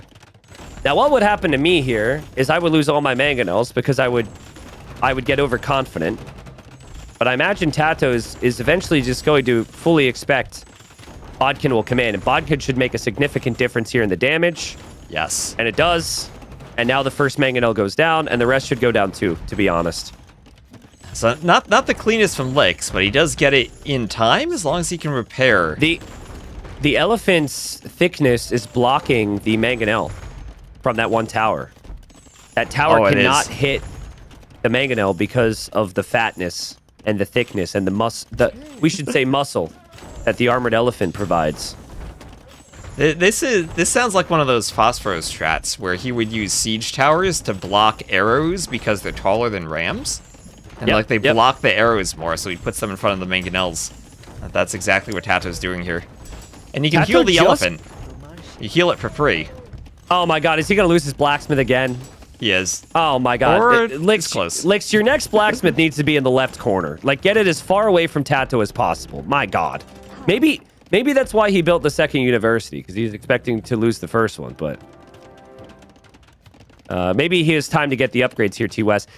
This randomness from Lix on the left side is what he needs to shake things up. But unfortunately, TaToH built an outpost there, and TaToH sees it. And TaToH's castle will likely go up. I'm not sure if Lix's will. Lix is getting Bracer out of the blacksmith. He has two storms still holding the middle. And now he deletes his castle again. Well, Lix getting some work out of that delete key this game. Yep, that's true. I don't know if you've ever seen players' custom hotkey profiles, but I've seen TaToH's before at LANs, and he puts delete on F1. I don't know if he still does it. This was years ago, but he had delete in I guess a much easier to press location on the keyboard. So it seemed like it was a really important key to him to be able to delete stuff quickly. Interesting. I mean, I once tried to change my delete key to something that was more accessible, and then I just either kept misclicking it or kept pressing delete, and it wouldn't delete. And I just said, let's just plan on not deleting. And I just called it a day. I didn't change anything there. I'm not sure. I mean, we all the old players, like I would say Lix and I are old players because we played for 10 plus years. We have older hotkey schemes that wouldn't match the base version of DE's hotkeys. But I gotta say, like, Lix's win condition here, because he doesn't have the relics, was to push on the left side TOS. So he's still going to try and commit to this. Forward buildings, forward archer ranges. But TaToH's just, his economy is so good. Like, he's got 50 on food. He's got 30 on gold. He's got 4 of the relics. It's a perfect game from TaToH again. Yeah, and what do the Belay usually want to do? They want to get up to Imp faster and win a Treb War. TaToH he was a bit slower, but the timing was still there. The timing was enough to stop the forward castle. And I don't know where Lix even can do damage now. TaToH is basically walled up almost to the edge with all those houses he has. Could maybe add a couple more houses, but that castle's going to be a hard thing to push. You might need to stall a little bit. Like, you might just need to keep TaToH off the left gold because you don't have the gold over on the right or the north. But unfortunately, when TaToH sees all your production buildings and he sees exactly what you're producing, and TaToH's got this big of an economy, TaToH's going to be able to just go for the kill here. And Lix is building up army on the sides. He feels like guard towers are enough to defend him. TaToH's going for an upgrade you so rarely see. He's going for Siege Elephant. So he's upgrading from Armored Elephant to Siege Elephant. And the thickness is coming back to Lix's town here. And I think the raids are just going to be insane. Yeah, now TaToH with the thicker elephants will be pushing through the towers and the barracks. And Lix doesn't have enough cannon out to stop the elephants. Yeah, Bombard Cannon gets sniped like almost immediately. There's no production buildings here. All the production is on the side. He is microing there. He is taking down TaToH's trebs. But I feel like these skirmishers on the front are about to receive a phone call. Or I guess like, I don't know, a dove with a carrier pigeon with a message. And it's like, don't forget about us. Come save us. What are you doing? It was the right try, I think, from Lix to try something. He was behind the entire game. And I do have to remind everyone, this was TaToH's home map. This was the map that was supposed to be convincing for TaToH. And it was. But yeah, Lix played well today. He just was not able to get any wins against TaToH. It was a very entertaining set. Game 1, I thought Lix was going to win. TaToH brought it back. Game 2 was kind of 50-50. And then Game 3, TaToH just played super clean against the pressure. Very good. I wonder what Lix's practice sets look like, because I felt like he had very clean Dark Ages for all the games, but then things kind of fell apart going forward. I know when I've played events in the past, sometimes you get to this feeling where you have a really good build order and everything goes right, but then your opponent reacts in a way that you haven't seen in a practice game before. Yep, and maybe something like that was why Lix did that stable. Maybe in that first game, maybe the practice games where I have to deal with skirms, and then TaToH does something different. With how accustomed TaToH is to these messy games too, he's a player you expect to react properly. I mean, speed isn't everything in AoE2, right? And neither of these players are known as the fastest. But like, I would say the average of the players that people call slow is like 52 to 60 EAPM average. Those are our slow pros, okay? TaToH's at 60 in this game. And I know it's a slower map too, so that's part of it. Lix has been faster. But Lix averaged out to 39, dude.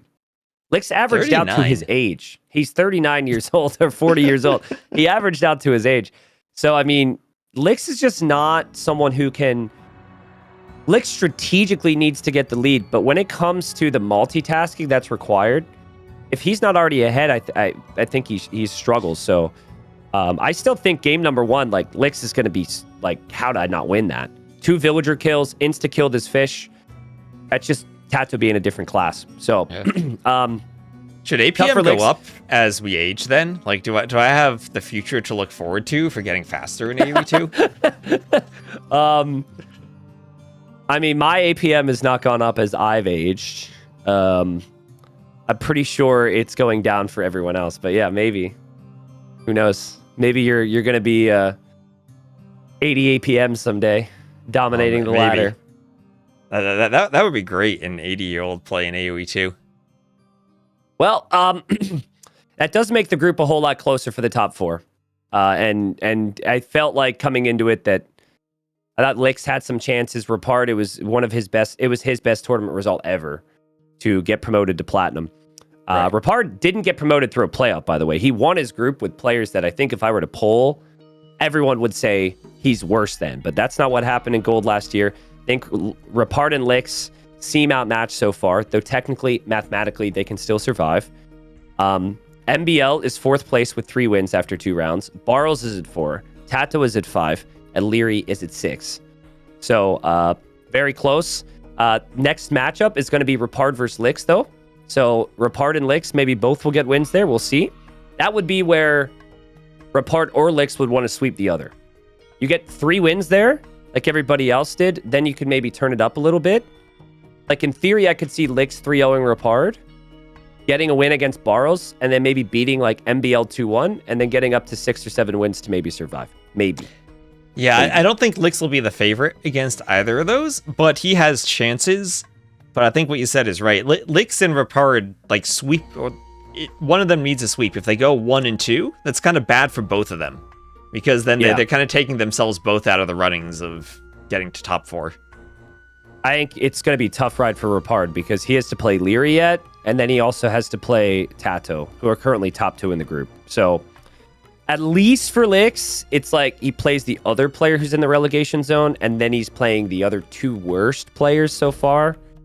But yeah, very close. Reminder, if you're in top 3, you go playoffs. First place in every single one of these groups moves into the playoff bracket down here. It's actually public now, exactly how this would get spaced out as well. So we could start to speculate a little bit. But yeah, group winners go to the quarterfinals, all separate from each other. Second place in the groups and third place in the groups go into the round of 12s. Yeah, and the groups are split up so that when you go into the group and you face someone from a different group in the playoffs, you're not going to potentially face someone from the same group until you get to the semifinals at least. Yeah, which could have positives. I'm already thinking about like Group B, right? People are saying Group B maybe has the strongest top 4. Well, that would mean, like, let's say Hera wins Group B, then Hart and Vinchester or Yo, whoever falls into the playoffs, if they win their round of 12 set, they don't then go immediately back into Hera, who they already had to play in the group stage. So bad to be in that group, maybe good to be in that group if you make it out of it. I don't know. And extra motivation to finish first and avoid a first round matchup with Yo, Vinchester, or Hart. Yep. Yeah, agree with you there, man. Well, good cast. This was a result we thought would happen. We thought there would be some sweeps today. The brooms came out, but the second round's completed in Titans League Plat. T-West, thanks for all the map scripting and everything, man. Also, thank you so much for all the coverage of silver and gold. It's been amazing to see all the work you put into the event, dude. I appreciate it. Yeah, honestly, the silver and gold sets have been pretty amazing to cast, too. What I'm really looking forward to, though, is the community event, because I think those players actually will use the maps and go to the middle on Valley and chop through the reeds on Quarry, and use all the parts of the map that players have been ignoring so far. Oh yeah, we'll see lots of mills on the chickens once the community event rolls around. I haven't been talking about it too much, but for viewers, the community event already has 100 signups. You could play at any rank, and you'll be put into groups just like Titans League for your skill level, and you could, try some strats, make some friends, and play the game in a way that's different than just ranked. So if you want info on that, there's a Discord for it. You could ask around the main Discord as well. Will your uncle be playing in that? Like, that's motivation to sign up if they can play your uncle. My uncle doesn't even have Discord.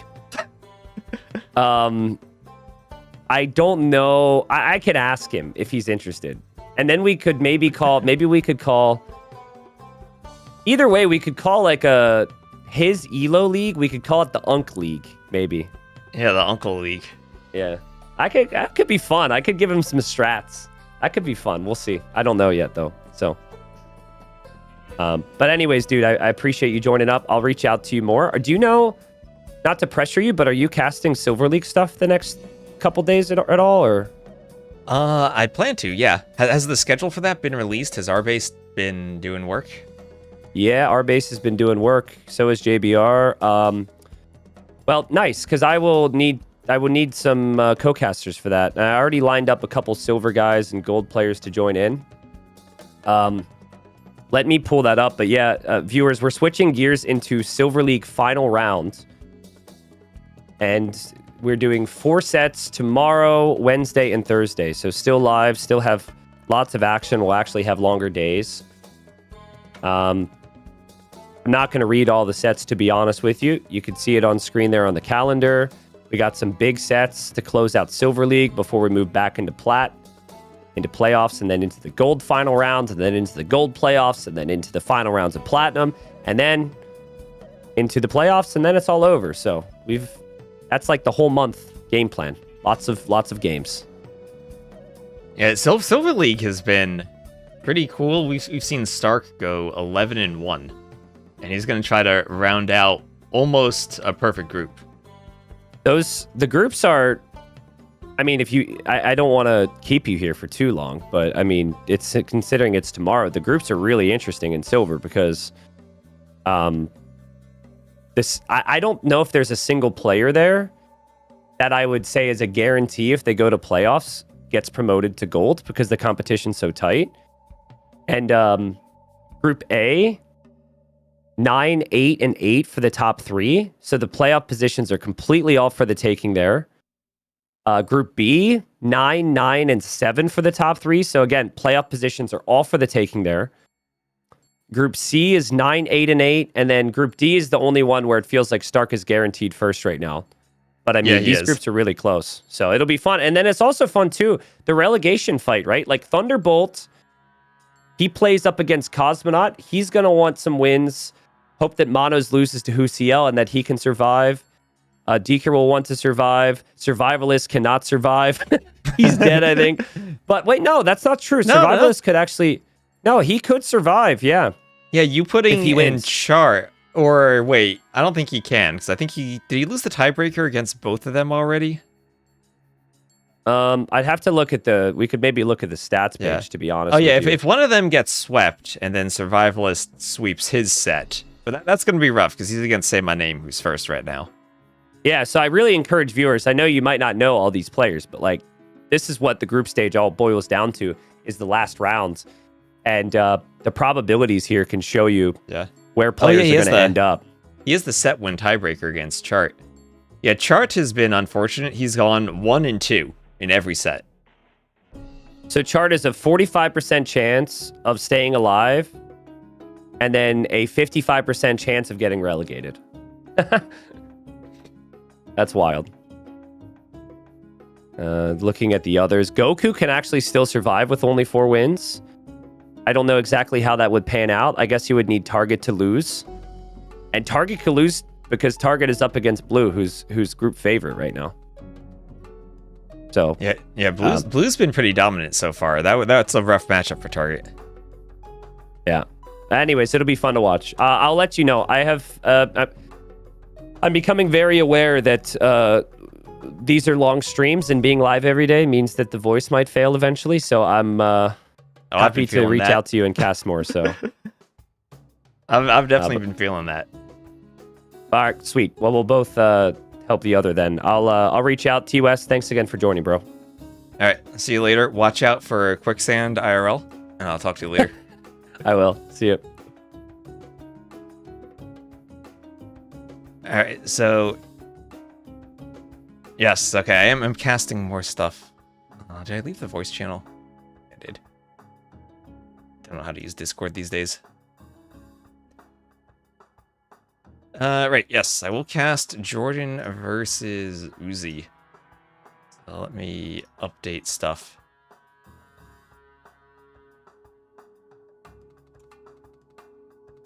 Got lots of titles to update. Yeah, so these aren't live. They were played as Rex. They started the same time as the Platinum set. So we're going to cast them as Rex. Just give me a moment. I'm going to get ads out of the way. And then I will set the overlay up and do the next set. So who's on which side of the draft? Oh, Uzzi's on the left. Interesting.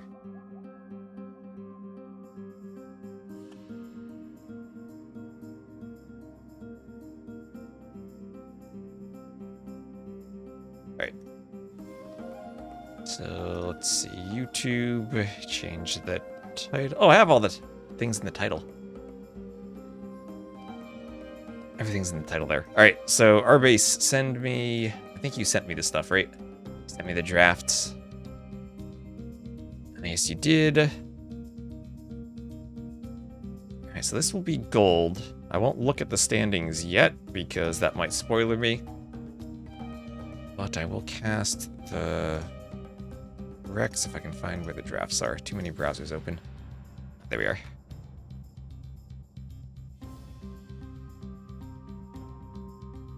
Upgrading to Windows 11 made it more difficult for me to Alt-Tab. Is there a live set going on? Okay, alright, so the Rex for this one posted yet? Oh, you sent me the zip. Lovely.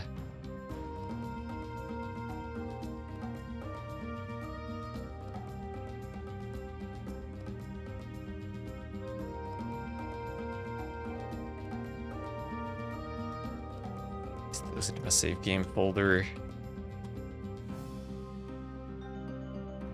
And Here are the drafts. So Uzzi on the left, Seychelles for game 1.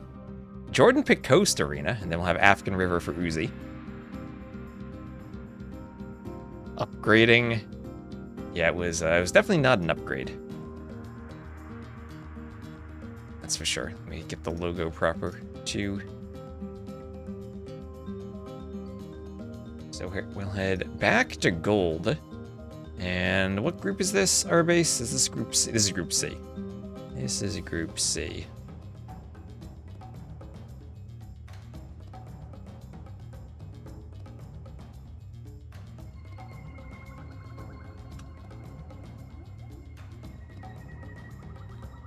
Right, so right now, JorDan's at the top of the group. Uzzi's trying to stay alive. That's what I remember from the standings. Game 1 will be Seychelles. And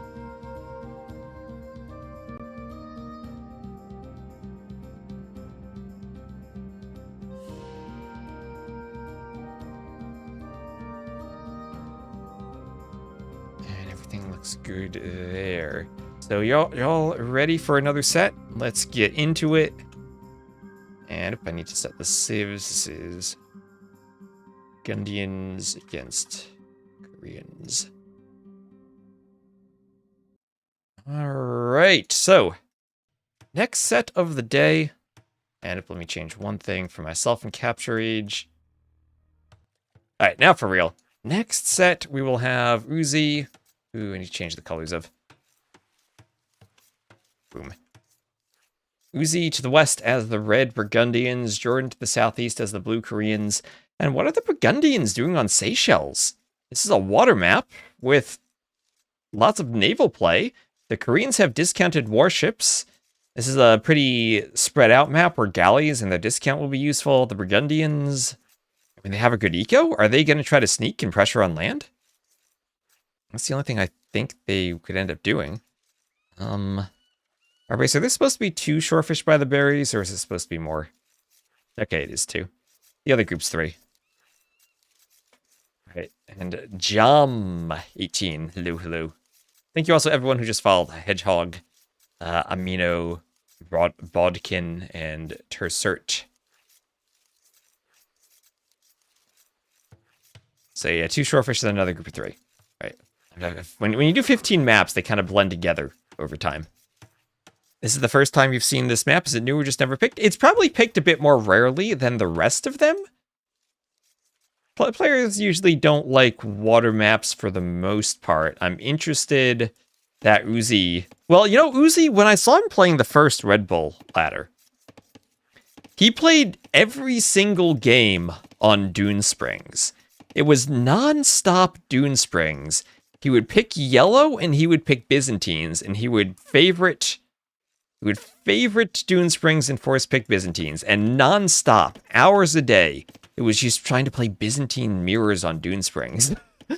I don't know why, but he did it non-stop. And Seychelles maybe gives me a similar vibe there with a pool of water in the middle, lots of box turtles you could go take. Maybe Flemish militia could push in the feudal age. They don't feel like a late game civ to fight the Koreans on this map at all. They feel like they just want to go for the militia, and I'm not sure what else. Maybe with a good eco in the Dark Age with the wood upgrade. But even then, you're doing the docks so early, you're delaying the wood upgrade a bit. You're spending wood on fishing ships rather than double bit axe. Bonjour.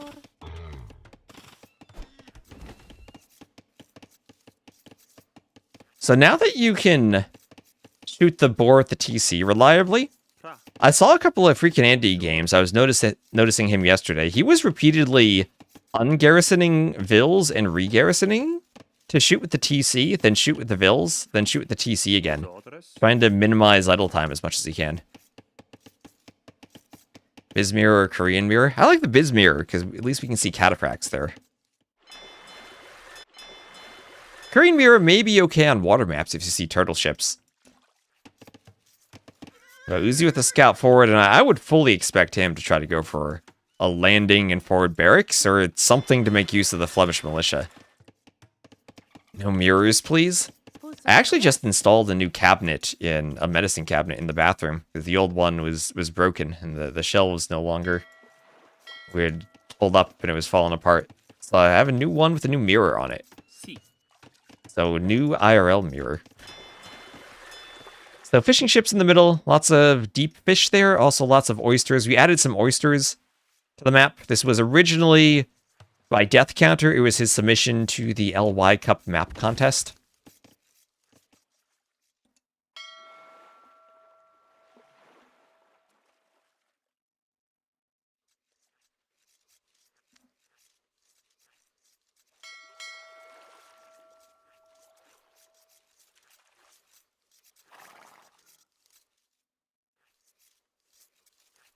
And a scout in a Ville will fight. And scout being forced back. Imagine a mirror where you see a different version of yourself, like Byzantines becoming Romans. You'd see yourself, but if you lived 1,000 years earlier. Wise turtles. Or wise turtle with the very interesting idea. Now that would be on heck of a novel you could write. You could come up with a fantasy story there. Go about your daily life. You'd be heading down, enjoying a nice boating trip, going fishing, and then you go home and see yourself years in the past fishing just for survival, trying to gather food to live. Yeah, Wise Turtle is definitely here for the turtle ship. So Feudal Age and Double Bit Axe, both for Uzzi.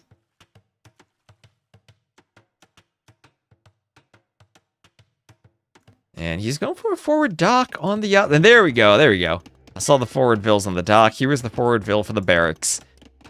And JorDan has to anticipate this. He has to know it's going to be militia. Is he going directly for the militia and another dock for JorDan?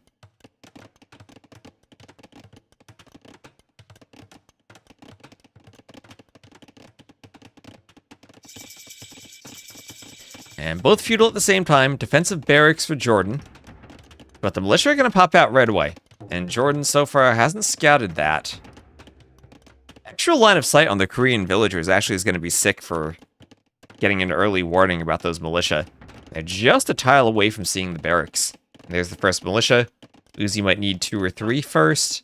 And he has to remember that since his opponent is Koreans, JorDan will have that bonus. There's Town Watch even for JorDan. So Town Watch and JorDan will see it. Oh, no, he won't. No, he won't. All right, yeah, houses don't have much line of sight. That line of sight was from the Ville, not from the house. Uzzi gets a hit, because why not? And there, JorDan will see the Ville.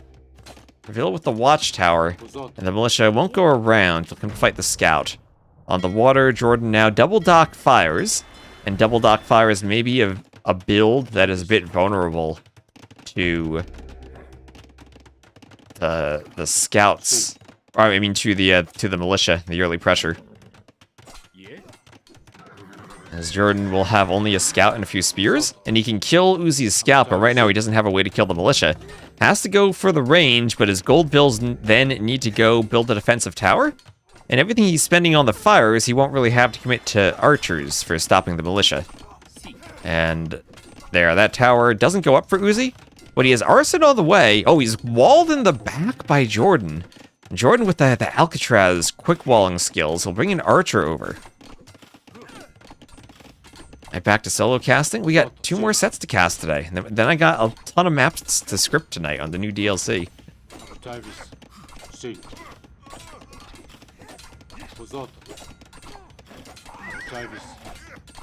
Militia pokes down a scout.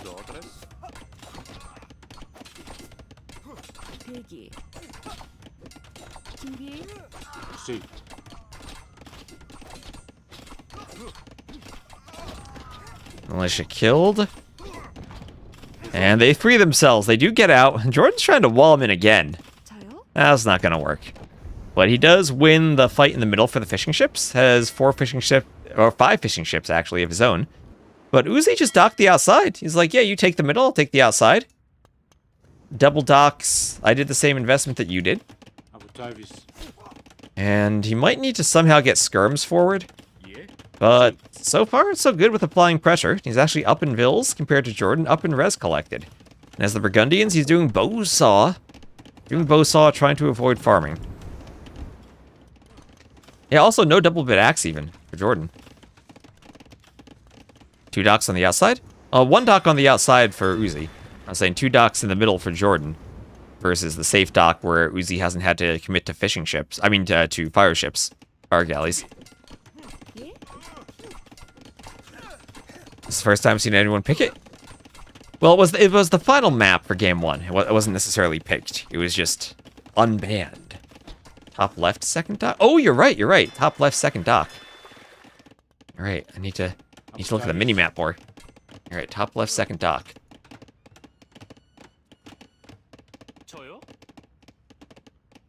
Feel like Seychelles strap in.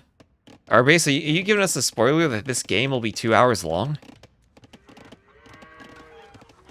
Sometimes Seychelles is super long because it's hard to push when you're this far away. I absolutely love the map, and I love the concept and how beautiful it looks with all the extra islands you run to. But the games take forever to end. Haven't actually watched these, but have you seen the file size, Arbase? Have you seen the file size? Doesn't Uzzi have way more wood? He will have way more wood since he has double bit axe. And he did an archery range at home. I'll send some skirms out and about. And maybe be ready to fight the archers.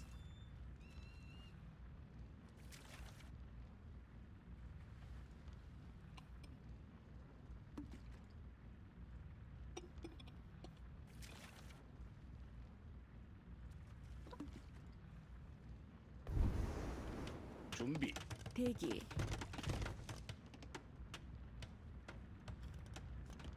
Side looks so large in comparison. It's a different distribution of tiles. His is a longer island that stretches out to the sides, but it's thinner compared to JorDan's, which is a bit more compact. And actually, I think I might prefer JorDan's island for late game, just for the fact that cannon galleons won't be able to hit as much of the land. Everything out here is rangeable, and there's less room for farms that can't be disrupted. So I think JorDan's island's actually a bit better. And I actually prefer the more rounded, less elongated island on the map. Is that a 4 dock also from Uzzi? Oh, yeah, so that's a 4th total dock, 3 on the outside for Uzzi. JorDan will be the first player to click up. And now with some skirms that did get forward, Uzzi can take a much better fight against the archers, but he doesn't have that many numbers yet. Doesn't have armor, so archers actually can run them down pretty easily. Bills will join the fight. And so far, that's a bit of pressure from Uzzi, but hasn't really managed to kill JorDan at all. Castle Age from Uzzi. We'll have a lumber camp for Uzzi as well. All boils down to the map size being smaller.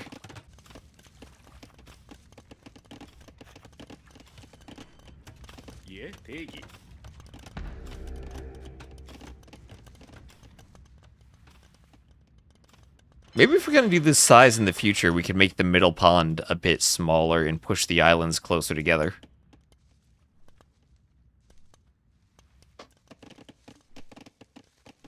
But yeah, because the map size is smaller, there's less room to fit the islands, so they get pushed around a bit. Will Uzzi just died at the expo timing? He might. Capture Age flickered there for a moment. That was weird. But the expo timing also might need to stay at home for JorDan to clean up the militia. Or not, he has the archers forward. So yeah, he will die to the expo timing, and he won't get back on the water in the middle like he wanted to. We had some long games in this map on the old side. I think he was referring to the island shapes, though. On the larger version, you don't get the elongated island as easily. There's a bit more room for it. So the crossbows fighting the skirms, and good for Uzzi to have a counter to this.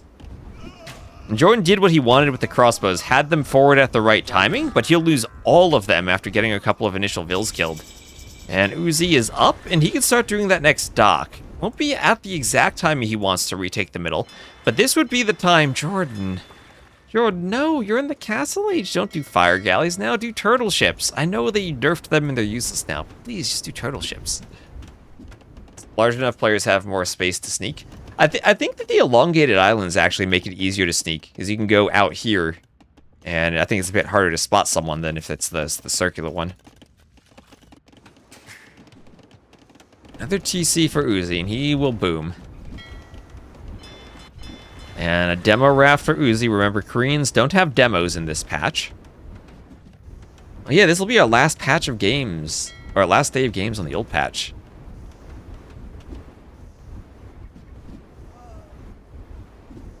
Rough life for Expo. Expos do have a rough life. That'll be a couple of demos, though. And I think he'll retake the middle. Don't know. Oh, he's going to lose the transport, but that's fine this late into the game. Korean Cav Archers, let's go. Wood discount for the Koreans on their Cav Archers. And those Flemish militia being annoying enough that Jordan's had to commit to cleaning them up, and Uzzi will get TCs up first. Get TCs up first. Jordan's actually committed to eco upgrades now. Bowsaw, horse collar, wheelbarrow. Res collected are exactly the same. Yes, yes, yes, we've seen a turtle. Let's go, turtle. The demos are a bit trapped. The turtle's running from the demos. Running scared from the demo. Boom. Doesn't do all that much damage.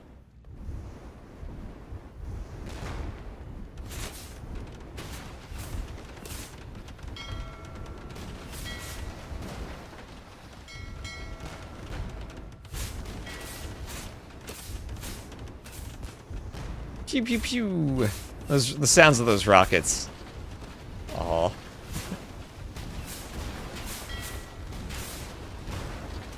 Oh my gosh, the poor turtle. I feel so bad for the turtle. We'd finally seen players using them and they gotta go nerf them.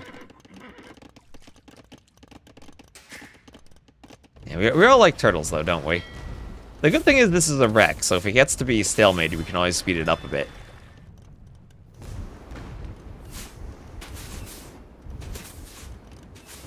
But it does feel like a good boom now for Uzzi. 54 Vils to 49, and, well, if Jordan kills Vils, he can stop Uzzi from pulling ahead. Took him a while to realize, but Uzzi will run the Vils too.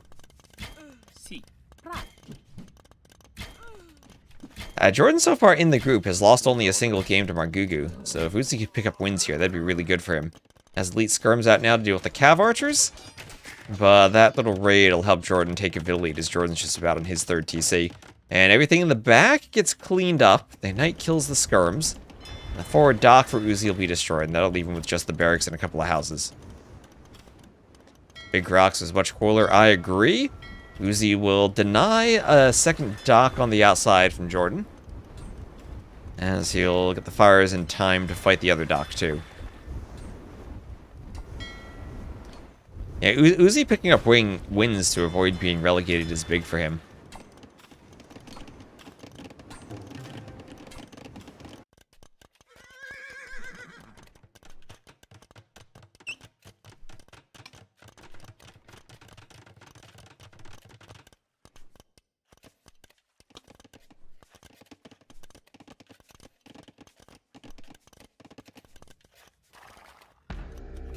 And for guard tower for Jordan.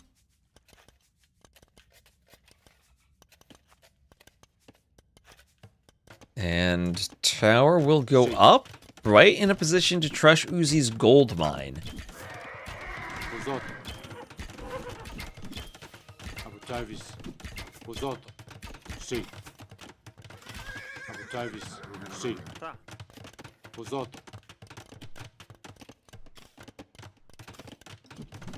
People talk to our base like I controlled West. No. Maybe T90.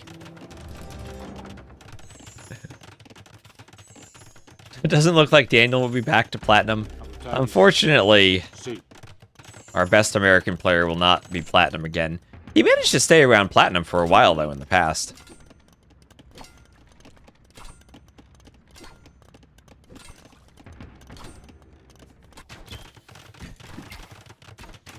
technically everyone. We do still have secret Discord servers that our base isn't a part of, though.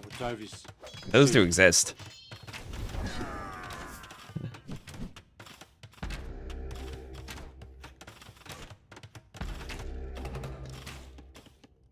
We encountered one the other day. Our base couldn't see the secrets. So Turtle Ship here to protect that rocket cart. And JorDan will do what he can to push this TC. I almost just accidentally said our base instead of JorDan, but I caught myself in time.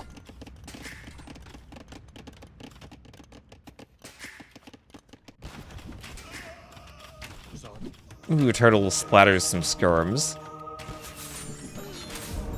Pew pew pew! Monk dies to the rocket cart. Pew pew pew! Skirms run away.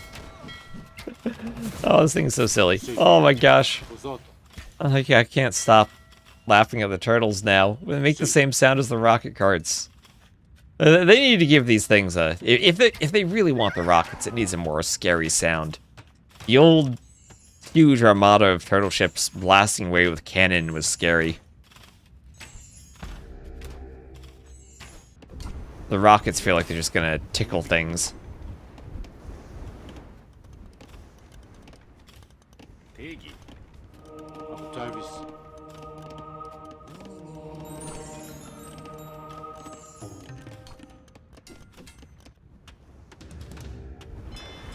So another dock for JorDan.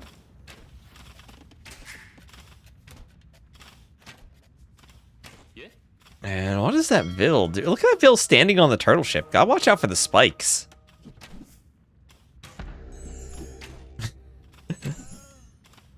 Two Flemish militia or two fire lancers. Straight up no upgrades. That's a good question. I think the Flemish militia have an attack bonus against shock infantry. There's none left for me to check, though. I think the militia win that. But then it probably depends on the usage of the charge attack. Can the turtle hit the castle foundation? Ooh, almost. Imagine if the turtle one-shot that castle. JorDan getting some good forward pressure too, forcing the defensive castles from Uzzi. But Uzzi does click up, and JorDan floating some gold won't be far away from going up himself. And he'll reposition the castle to be farther inland, maybe worried about extra range on the towers? Upsiong could come in.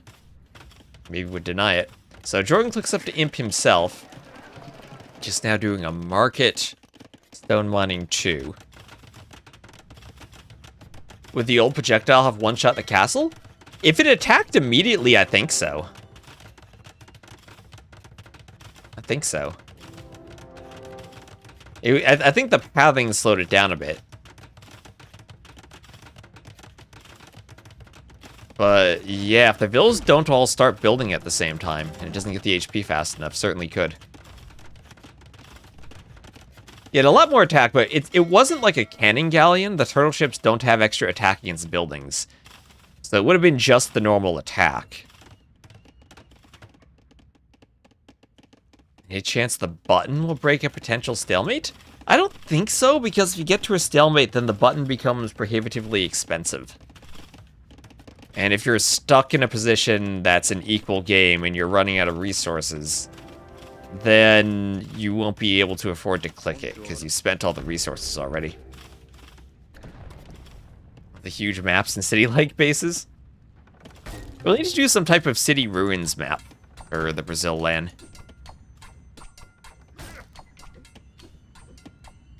Would have won the second game if it were played tomorrow in the new balance.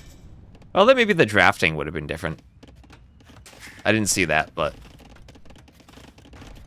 I'm scared for the new patch. I am not looking forward to having a tournament right in the middle of it.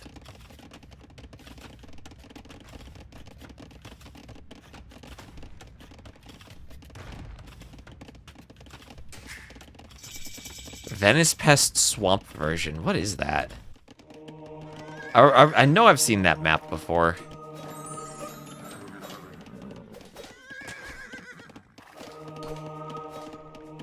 Who Grubby is? He played some other RTS, I think. Maybe Warcraft. Yeah. I think he has some type of show match with other streamers against Terra at some point, so he's been playing AoE too. I know we checked it out a while ago when AoE Forward first came out.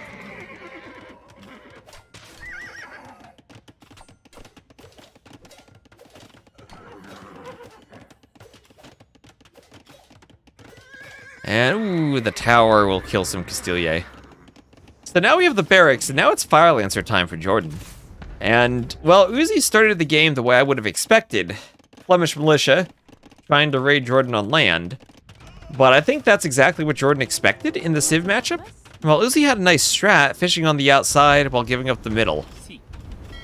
Pressuring with the militia, he didn't get enough out of it. Now as JorDan needs to move around to other golds. It's imp time, it's cannon galleon time. And cannon galleons in the middle could clear this castle. Cannon galleons on the outside could clear this one.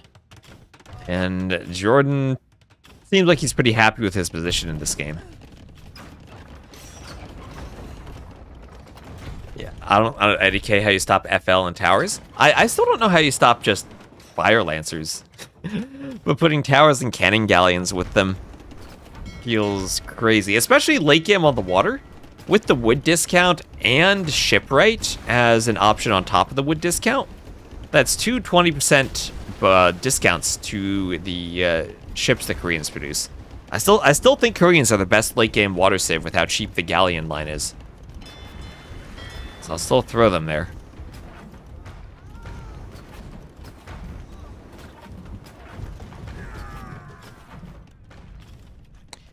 And now the Trebs to clear towers, but that is risky with the cannon galleons there. And does that Treb pack in time? Cannon galleons are very slow to reload. The shots are in the air, and it can't run. Cannot run. Goes down. And now the castle will be besieged. Koreans can do siege engineers if they want for their cannon galleons. You already have elite cannon galleon. Research. They do have a bit of a golden cannon on the front, the elite cannon galleon. Very subtle change to the graphics, but the cannon is fancier. At what point will they be able to use the new civs and patch? Platinum starts on that this weekend. Correct me if I'm wrong, Arbase. The final round of silver this week will still be on the old patch, and then I'll move to the new patch when they get to the playoffs. And what is gold doing? Because they're kind of caught in the middle too. Are they finishing this round and then the next round is on the new patch?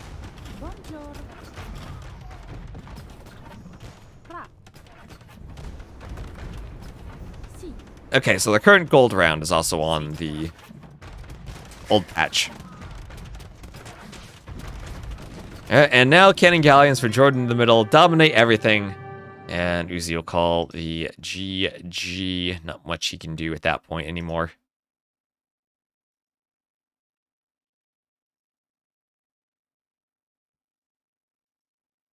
We have there 120 to 86 KD for JorDan. Better eco for him.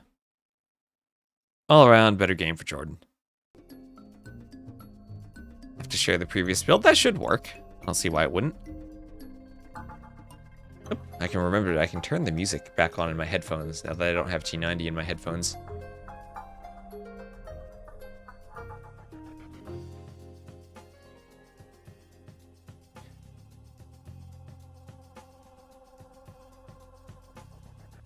Let's see. That is a win for JorDan on Seychelles.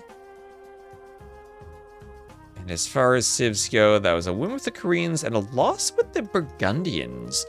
So that must have just been Uzzi thinking I wanted feudal aggression on Seychelles, and it didn't pay off for him. JorDan with a nice defense with the Koreans, but the Koreans also a good defensive civ there. Maybe Uzzi was thinking more along the lines of Japanese or Vikings, where they get into a men-at-arms war. JorDan now, Turks and Bohemians both feel like coast arena civs, whereas Japanese and Vikings belong more to Afghan River. But I guess all four of those civs could be coast arena. Water's important there too. Don't know what Uzzi does on coast arena, maybe Portuguese. Feels like he has, with Dravidians, Wu, and Romans, Afghan River civs. Vikings on coast arena seem weird. Well, if you prioritize the water and want to go triple dock galleys, maybe that's a good decision. I think you want Bohemians.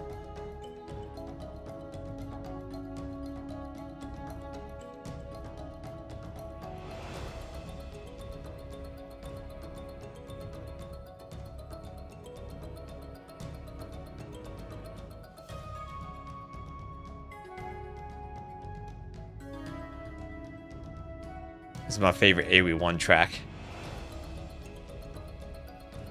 And I need to save the map.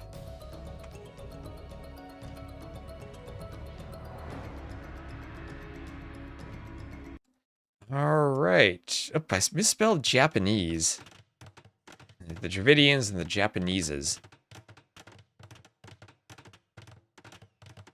Yeah, Coast Arena will be game 3. Coast Arena's been my favorite map. I've absolutely loved it. The only downside... Oh my gosh, Jordan's already going for the lame. Jordan! Not even 30 seconds into the game. Let the game start before laming. The only downside about Coast Arena is that we're going to have hulks on it now. I'm worried they'll ruin the map, and garrisoning fishing ships could ruin it. Oh, poor Uzzi. This is his home map, and he lost all the buffaloes. Jordan, you don't have to do it that quickly.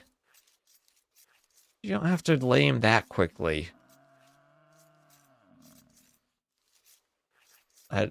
GG's great streaming T-West. I'd love if you could get a collab with T90 on TTL casting. Well, it's your lucky day someday waiting, as you can rewind the VOD to the first set we casted. And we casted that with him. Maybe that'll make pushing in the center more important. But the 2 galley opening is dead. Yeah, that's what I'm sad about. I like that it felt really balanced between the outside and the inside. Now you're losing the ability to snipe off fishing ships early on. So, I don't know how I feel about that. Jordan sees free food and goes, hello? And he sees free food and he takes it.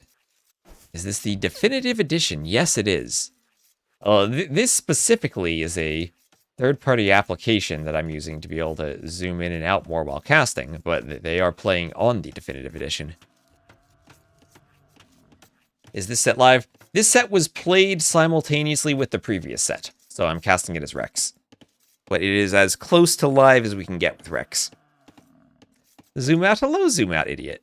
How are you doing? Should start with a dock in the middle? Maybe it should start with a demo.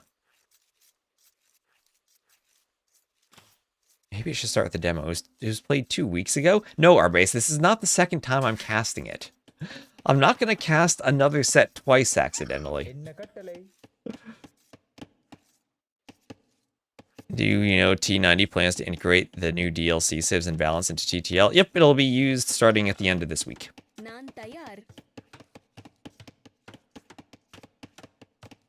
Oh, you're right. These are Rex. They were just on the schedule. Oh, okay. I thought I saw the schedule said 20 GMT. Okay, so Jordan did everything. Can you demo the TC? Yes, you can. You need to be in the feudal age to make demos, but yes, you can demo the TC.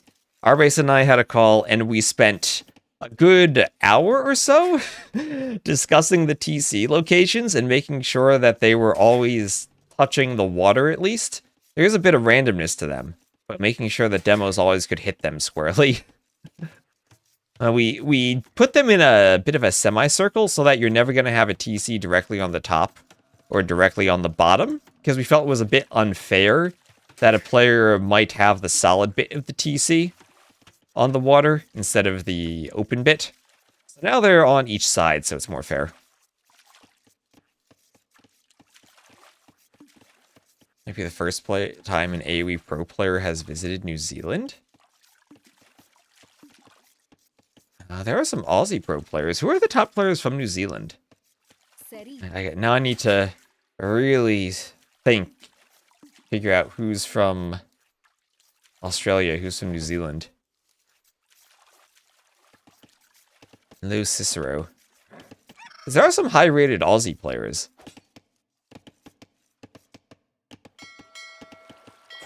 Yeah, Heat is high-rated in our hearts, but not as much compared to players like Jordan in the actual game. And okay, scout fight, scout fight. Who will chicken out first? Who will chicken out of the scout fight first? How is the score so far apart? That's what Uzzi has scouted. And that's what JorDan has scouted. That is a scouting difference of score. What's the advantage here? Uzzi has the advantage. Does JorDan realize that? Did JorDan misread the attack? Uzzi has a very clear advantage, and JorDan loses the scout. And that is horrible when Uzzi's going for a very forward barracks.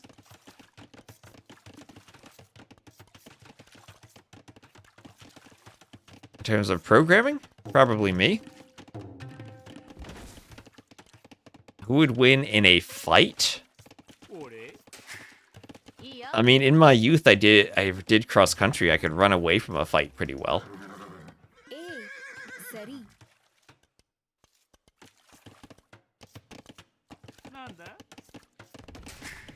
You can bring your axe, as long as I can also bring my bow and arrow. I think that'll suit my running skills better.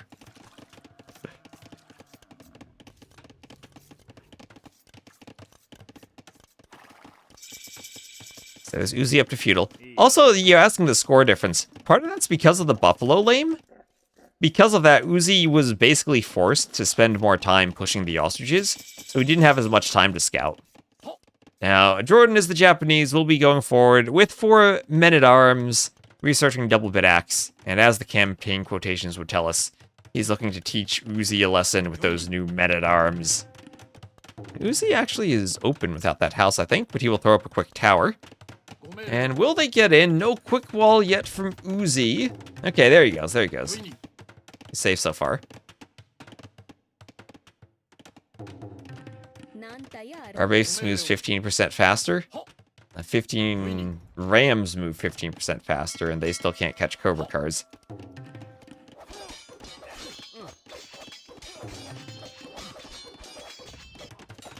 And okay, so the men-at-arms from Uzzi do get into JorDan's base a bit as well. Uzzi has a Vil trying to get to the back. We'll get to the edge of the wood line, but there is arson for JorDan and the men-at-arms. They'll destroy a house. Force Uzzi to do another house. But that's not the best use of your time. Yeah, I like the feudal arson too. Gives you more options with men-at-arms. And JorDan, so far, so good. Not being spotted on his dock. He has some fire galleys queued up now, and one should pop out in time to defend his fishing ships from Uzzi's forward. Or from his forward fire ship. Fire galley. Uzzi needing to rebuild the houses that go down. Make sure he doesn't get housed.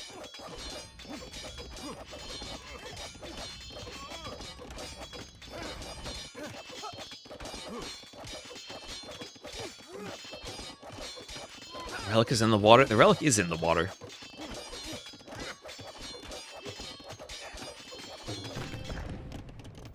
And there's another house going down.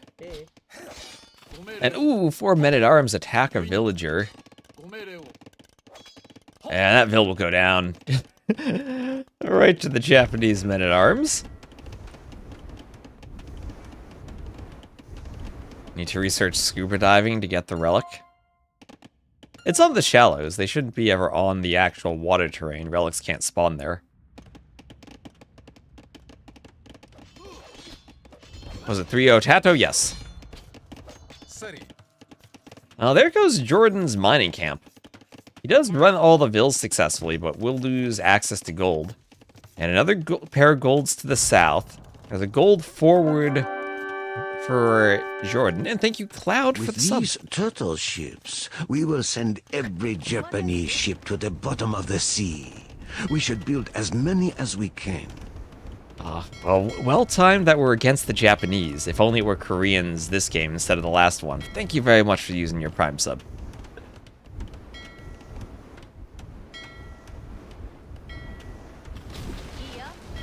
Alright, ooh, the repairing. Repairing 1 for JorDan.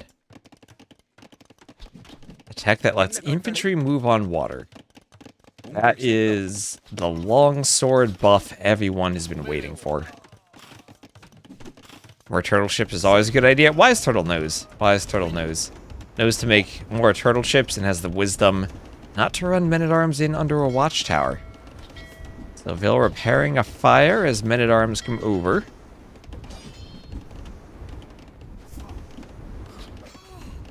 And Vil goes down.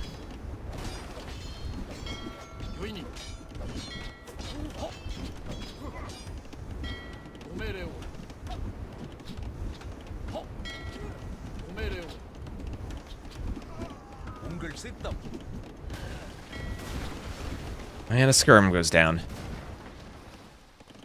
Be a monk civ, surely? That could be some type of custom map upgrade. Or a cheat code unit. That was a cheat code in AoE 1, right? Those archers that turned into trees, I think, could walk on water. So JorDan, those Japanese men-at-arms, going to deny a mill from Uzzi. And denying the mill, in the long run, denies a market. And the men-at-arms could destroy a barracks. I mean, and it's not a barracks, a blacksmith. Destroy a blacksmith.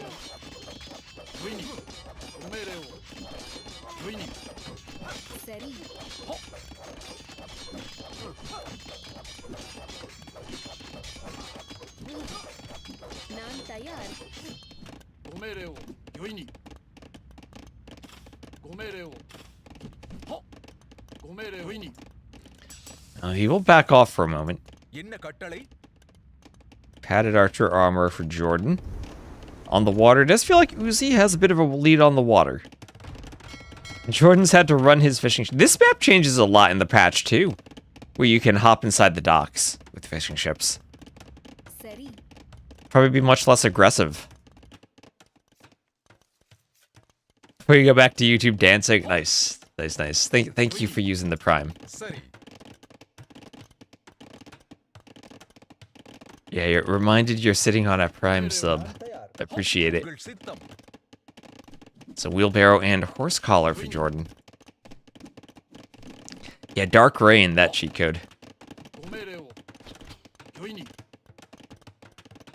And fletching for Uzzi, finally coming in. That'll help the tower clear more area around the gold. But JorDan with an aggressive tower on the berries. You get a second one a couple tiles forward, could clear Uzzi off the gold or in the other direction, off the wood.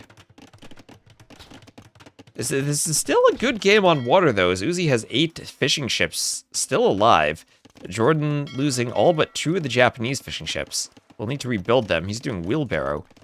Yeah, might need to start investing into farms. Does have horse collar already. Uzzi so far is not needed to farm. I do think usually on water maps that adding the farms early helps you, especially hybrid maps.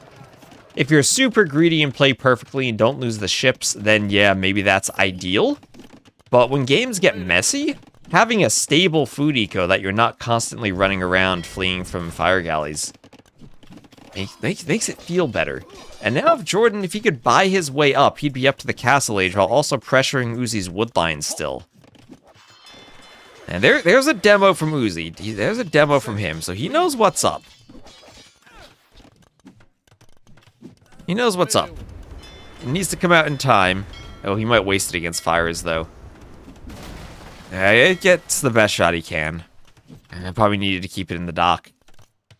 And there's that next tower from JorDan, clearing the wood line, and as I said, buying 300 food, clicking the castle age. Uzzi won't be far behind, though. And in a skirm war, you probably do prefer Dravidian skirms. Mill from him. I guess that was on the hunt. Was that earlier, or was that just now for the market? I think that was just now.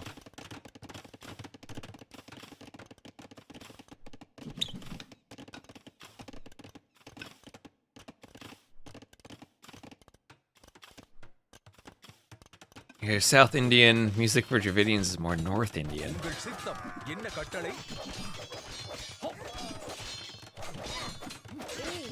We'll have to somehow get some mods for the Civ music someday.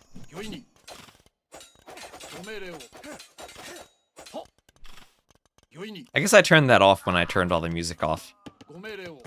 I do like hearing the jingles as we load in, though. How many demos are needed to destroy the starting TC? A lot? I think it's like 8. It's more demos than petards, I know that. Our base thinks it's 8 too. Yeah, it really isn't worth it to demo the TC. Yeah, it would not be worth it. It would be worth it because we would enjoy watching it. It would not be worth it if you're trying to play the game and win the game. Let's put it that way. Yeah, it'd be content. I tried doing that to TaToH, the first ever game we played on Water Nomad. It almost worked. It almost worked. It was his birthday, and Zero Empires needed to test something when we were doing an escape tournament.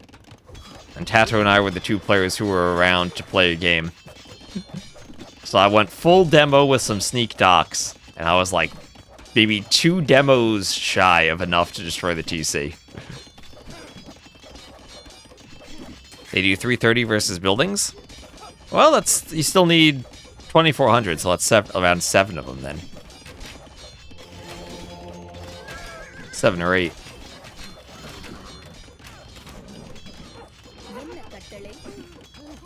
Alright, nice raid from JorDan on the gold.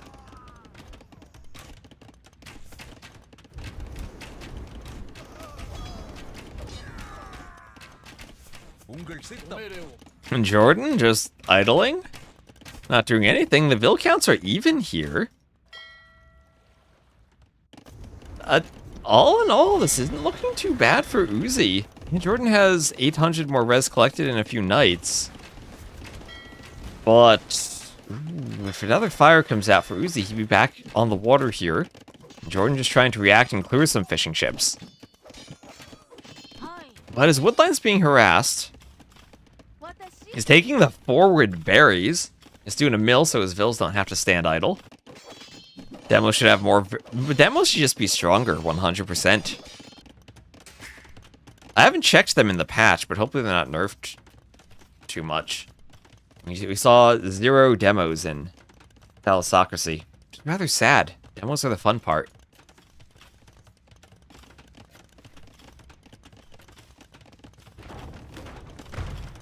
Would the Hulk work against shore buildings? Probably not against the TC with how close it has to be. I think the TCs can shoot them down. They do have low pierce armor because galleys are supposed to counter them.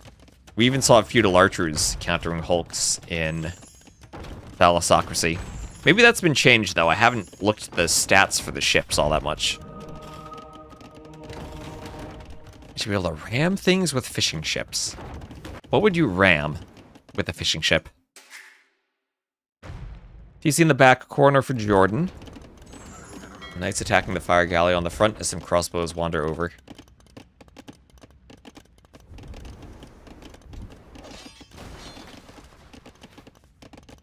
Hulks are pulling buildings down with hooks.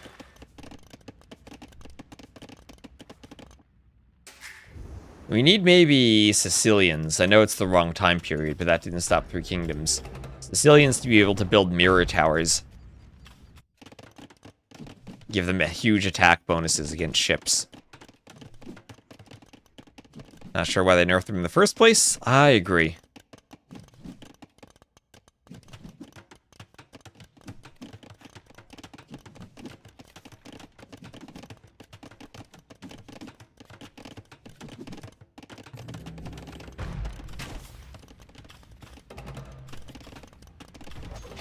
And Knights attacking the Mangonel. That goes down and goes down before the tower is cleared. Uzzi with a few crossbows, able to patrol around. We'll have Horse Collar for Uzzi. Yeah, just now doing Horse Collar. JorDan's much better on the eco upgrades. And just slowly but surely adding TCs in. Ahead in Vils, getting his 3rd TC up now. Uzzi has 3, but took a few more kills from the raids. JorDan now claiming that gold on the outside. How are the speeds of different ships? That's a good question because they adjusted them in the patch, and I haven't checked yet. When you did all the university techs in Thalassocracy, the ships were super speedy. But hopefully that's not the case anymore. It's JorDan trying to raid with the Knights. That's a risk getting the Mangonel out with the Knights forward, but Uzzi will save it. I have Elite Skirm for JorDan.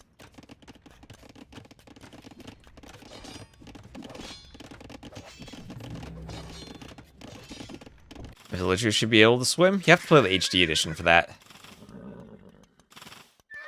Ooh, Knight's killed by some TC fire. Bodkin skirm on the way for JorDan. And it's been full crossbow for Uzzi. So not the most complex composition for JorDan to have to figure out how to defend against. Hello, Exorcept. How you doing?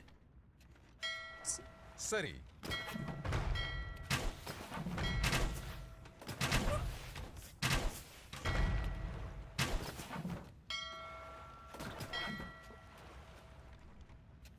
And okay. Yes, JorDan docking the middle. Yes, we're finally gonna see this. War galleys actually are insane against town centers. Look at all the damage they're gonna end up doing.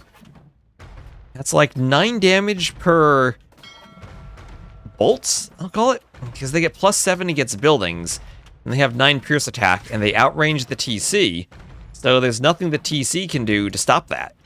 You get 5 or 6 galleys, and the TCs go down fast. How do they do against villagers YOLOing a castle forward, though? Here comes Uzzi. JorDan has stone for a counter castle. He'll try to do it. Demos will not hit those vills. They're too far inland.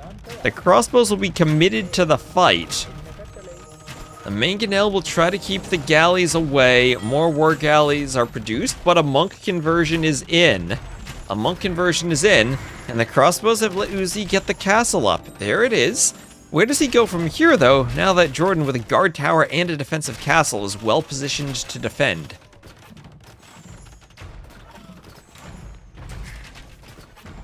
Another TC for, or this starting TC for Uzzi, rather. Attacked by the war galleys.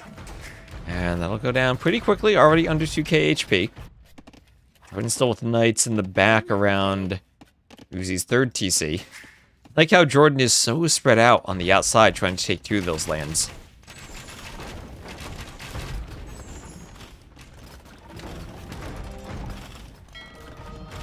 Monk wanting a conversion on a war galley. Yeah, I haven't seen the snakes yet. I don't know if I can use them in a custom map somehow. The snakes sound exactly like the type of thing that 1 or 2 people will ask me to add to Rage Forest, and everyone else will absolutely hate them. Eve Florestina, thank you for the follow. Like the African theme. Someone asked for an African theme on Rage Forest. There's maybe 2 people who like it. Everyone else hates it. And then they went into DE and copied that and added the African theme. Can I add Nessie to a map as a surprise? I considered that for a TTL for a couple of maps, but the water...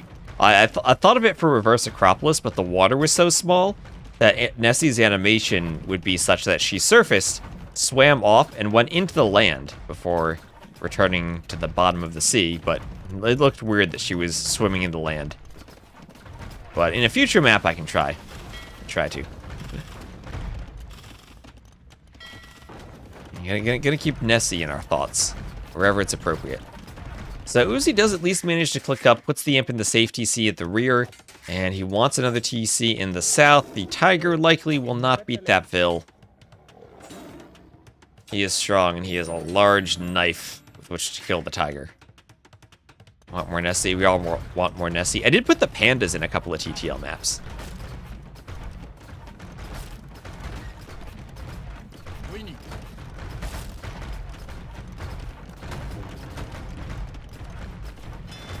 And it's a forward dock for JorDan.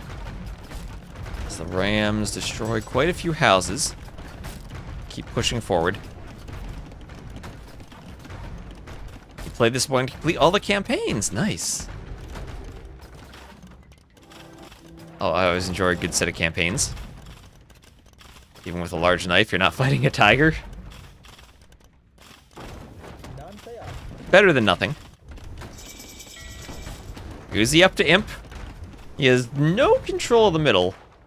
And JorDan's even booming 2 TCs in the north. Extra control of the outside. Imp just about finished for him.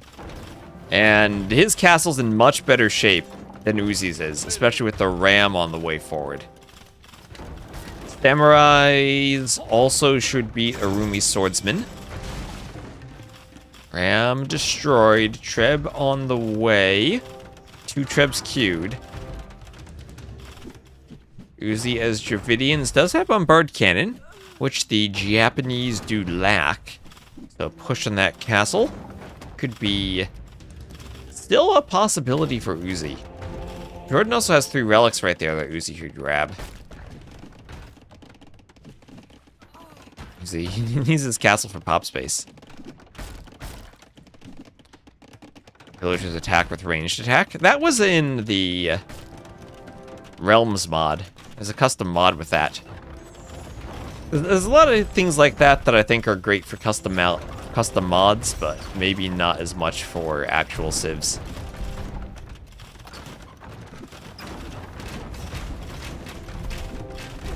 I always felt there were kind of levels to stuff. Like Obsidian Arrows, where it's fun, but it's a one-sided fun, and it's hard to balance to be competitive for 2 players.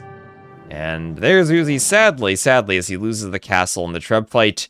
That'll be it for him, as JorDan will go up 2-0.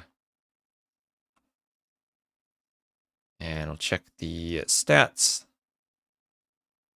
2K7 military score. JorDan with the better military score. Better KD. Really pulled ahead in army numbers during the Imp transition. And had the eco to make the transition smoothly. Hello, Lexi. How you doing, Lexi?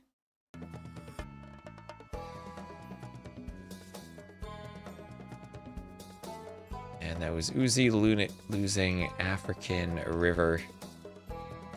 With Dravidians losing to the Japanese. Alright, but JorDan using his first pick saves, but the Turks and Bohemians at the end of the draft looked nice for Coast Arena. Alright. I will start game 3 in just a moment. First, I need to run to the bathroom. So I'll be right back, then we'll do game 3.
Alright. Just a real short break.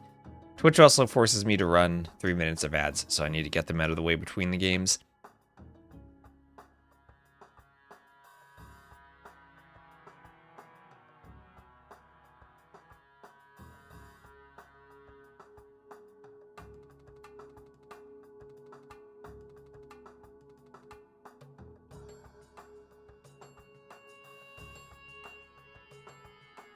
Alright. So, game number 3 on the most lovely map of all of them, Coast Arena. And again, big shout out to the Mad Catter, who originally was the scripter of this map. So, home map of JorDan, who already does have a 2-0 lead over Uzzi. I think, does he guarantee first place if he wins this game? He'll be to the north as the Bohemians. Oh, is this another one of those bugged maps with only 4 relics? Our base, we need JorDan to come back from New Zealand and play again because the map is bugged. I really need to get this fixed tonight. Second time I've seen this, but it is really rare to reproduce in the editor. So I'll have to do some surgery. Grab our base. Well, Bohemians, Portuguese, not the biggest relic fight. Not like we had Armenians or Aztecs. Well, we got no complaints. No complaints then. I mean, also relics, since they're neutral, it's the type of thing players might not notice. It's not like missing turkeys. Like, hopefully we have all the turkeys here. I think we do. Yeah, we're 2 minutes in, we have them. I speak German? I speak a bit of German. I used to live in Berlin. Or I lived there for a few months during college. Spent a semester there. Oh, this must be a really old version, because there's no gold over here either. Wait, what version is this? Oh my gosh, this is the very first Coast Arena. Okay. Yeah. JorDan played this so long ago that I had fixed missing relics, and now they're less likely to be missing, but still can be missing. Okay, yeah, I don't know. Silly me. These maps are really old. Good thing we didn't have Reverse Acropolis. You might have had one of those corner maps. Alright, our race. False alarm. False alarm. I had... This is the older version of it. Let's see, we don't have a wall inside of a tree, do we? No, we're good.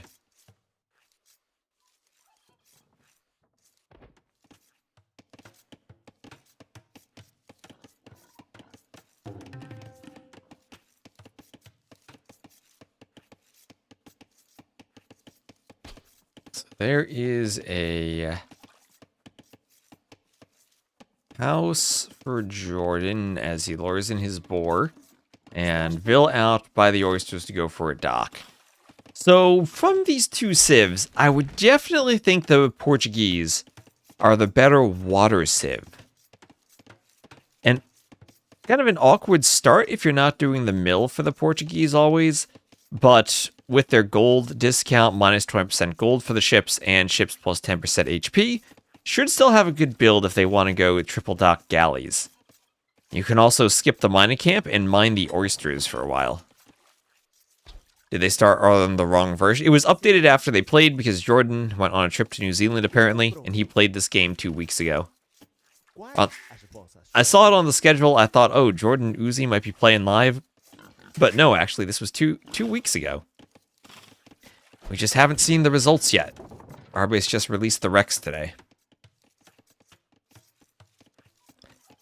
Did I like Berlin? I enjoyed Berlin, yes, when I was there.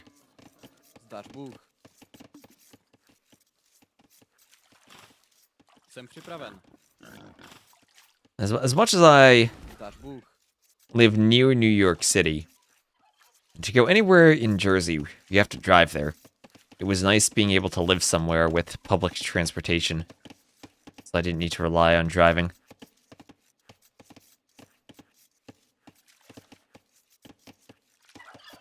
I didn't have to deal with my neighbor having a daughter who rams my car in the parking lot.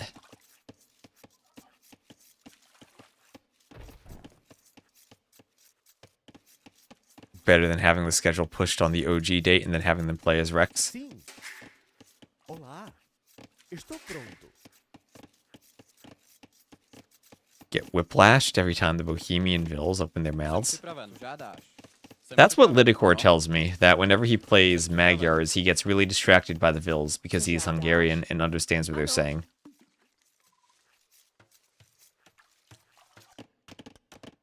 What do Bohemians do on water? They can do Castle Age chemistry on water for their galleys.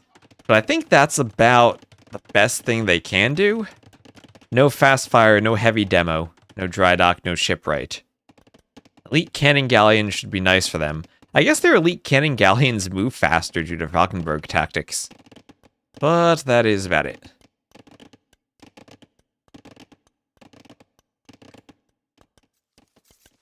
So will we have no transport ship by the looks of it? We have seen a few transports. But early on, since this was played so many weeks ago, players might not have been caught up on some of the new meta and sneaks we've seen on the map. It might be a simple fish boom, maybe a few fire galleys to defend, but these slow Dark Ages make me think this will be fast castles from both of them. We'll see, maybe not from Uzzi. 20 Vils feels, well, much faster than 23, at least 3 Vils faster. No loom for him. Had 32 seconds of idle time, though. So it feels like he wanted to go up super quickly for galleys, but messed up the build a bit. And that idle time will come back to haunt him. Now they play as Rec. They just play the games privately, and then they send the games to our base. And our base releases them when the time is right. So JorDan up to the Feudal Age. And the scouts run around at the front.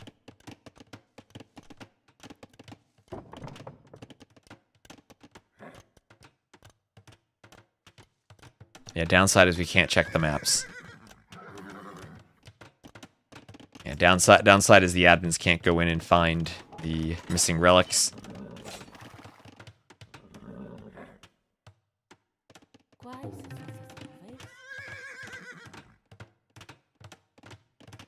Yeah, it doesn't show up on insights and whatnot.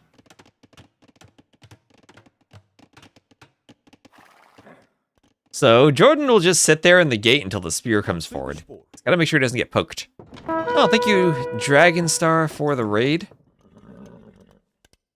Welcome, Dr. Agonstar et al. To JorDan versus Uzzi. JorDan so far in Gold League has been dominating. He's only lost one game to Margugu. And looking ready to get back up into Platinum.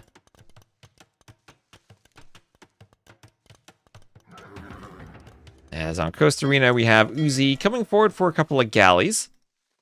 Also, pay no attention to the fact they paid on an older version of the map, and I messed up and they're missing a relic. We'll hope that doesn't matter. Well, here come the galleys into JorDan's fish. JorDan not even bothering to do a fire galley to defend. And he will lose a fishing ship by the looks of it. Have a good stream. Thank you, thank you.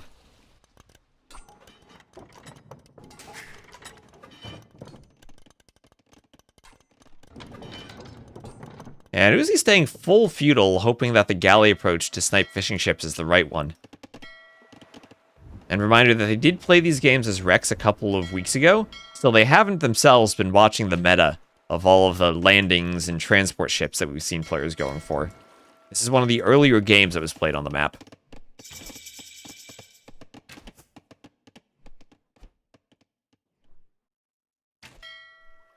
You're very much paying attention to it. Well, pay attention to this castle drop from JorDan. He is sending 13 Vils forward and placing it right on Uzzi's main gold. And this will be some Hussite wagons from him. Bohemians against Portuguese, and if the Portuguese player is stuck in the Feudal Age, this might be a disaster for Uzzi, as he has tried to go archers to deny the castle. He's sending Vils to Vil fight, and he's staking everything on stopping the castle. He's got fletching on the way. The castle's at 70%. JorDan here still has 11 Vils. Without fletching, the archers are not all that effective. JorDan 88%. And this castle is going up. We see JorDan feverishly right-clicking and finishing the castle. Now, all of these Vils are underneath the castle, and they will have to be thankful that castles are less accurate at hitting moving targets, I think, than they were in the past, and try to get the vills back. He lost the archers. I don't think he lost a single vill to the castle. At least Uzzi can run. And in the back of the map, he does still have a few oysters for gold. That's a total of almost, let's see, just a little over 1,200 gold. But now he's in the feudal age and needs to fight Hussite wagons, so I think he might just be dead. Uzzi thinks that too. Uzzi thinks that too. He agrees with that assessment. And there is the GG. As he wins the water, but what good does that do for him if he has Hussite wagons in his base under his TC? So, disaster. That aim was a bit disappointing for sure. So, disaster for Uzzi. Winning the water, but dying to the castle drop. He had a nice plan, right? It was go galleys on water, recognize JorDan wanted to do the castle drop and do archers to counter it, but wasn't in time with archers. They give him like 2 more archers and fletching, then JorDan has to maybe do a workshop and scorpions first, or do the castle at home. But pretty simple game of Coast Arena there. So we'll have 1 more set of gold to cast too.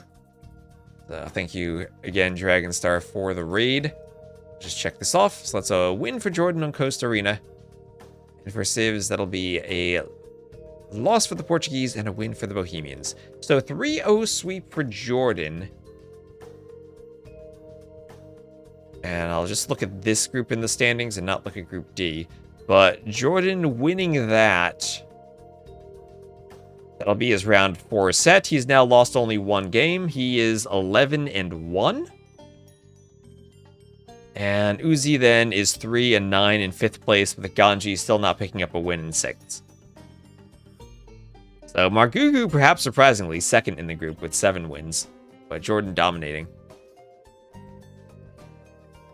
Was Dragonstar casting the set we're about to cast? I guess we casted opposite sets.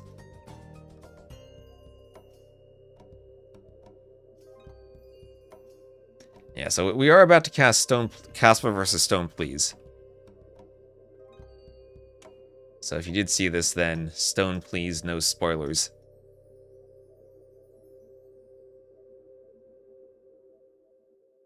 Danny casted that too.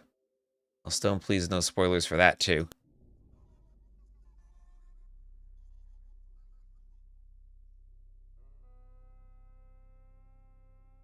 And we'll just swap over here.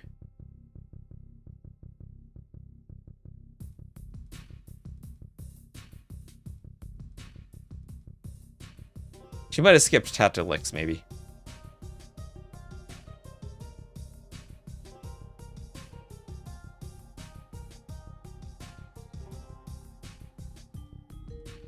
This is Group D. We have heard that Seychelles is a long game, as that will be their first game. Let me actually just double check that I have ads delayed if that's going to be a long one.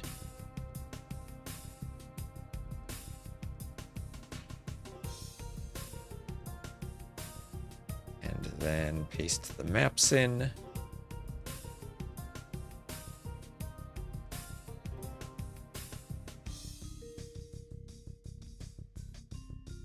And there we go. So game 1 will be on Seychelles. Kasva's home map is Stranded, and StonePlease's home map is Reverse Acropolis. Now these were played indeed just at 19 GMT earlier today, so you may have seen them. I think some other players or other casters may have covered them. I didn't cast them yet, so appreciate not having spoilers during the casting. Thank you, Rbase, for sending me the drafts and the recs.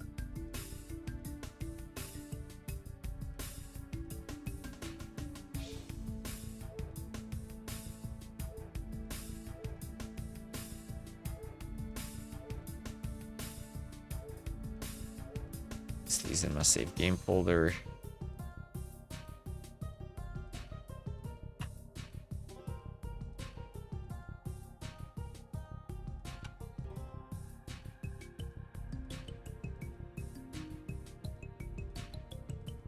Okay, my downloads cleared. Reopen Capture Age.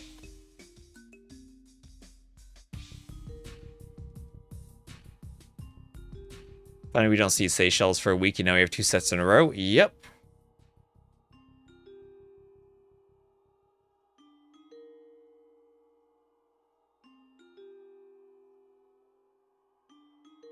And StonePlease in blue, oddly enough.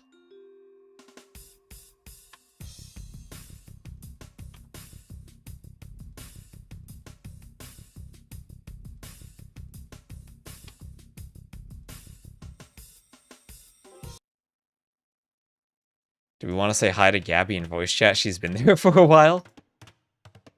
Yeah, T9 and I were talking about that. Some players have to be in a voice channel in the Discord when they play the sets. That's both an anti-cheat measure and also an admin contact measure, so that we can avoid the same MBL Lewis situation we had in Red Bull, where they started a game without spectators accidentally, and then were playing the game, so they weren't paying attention to their messages. This way, our base can hop into the voice channel. And we put a 1 out of 1 limit, so other players can't join, but admins can override that. And then tell them to pause and tell them, hey, you need to restart. How tall am I? I'm 6 feet tall. That's like 183-ish cm, I think, for the non-Americans out there.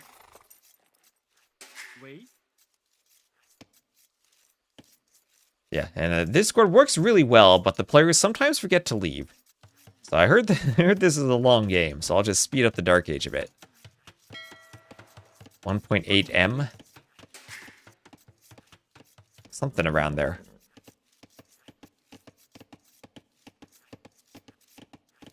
Der unglaubliche Horst. No need to translate to that metric system. And ooh, where is this house from, or this scout from StonePlease going? Into the TC? No. Alright. So, Wu versus Georgians feels like Jin Swordsman maybe could be stopped by fortified churches.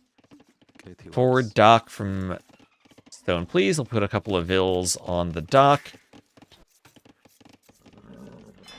Side dock from Kasva. He's looking for outside fish near his base. StonePlease going to the north. Outside of the map. On the beach connecting the 2 islands. That's an interesting location.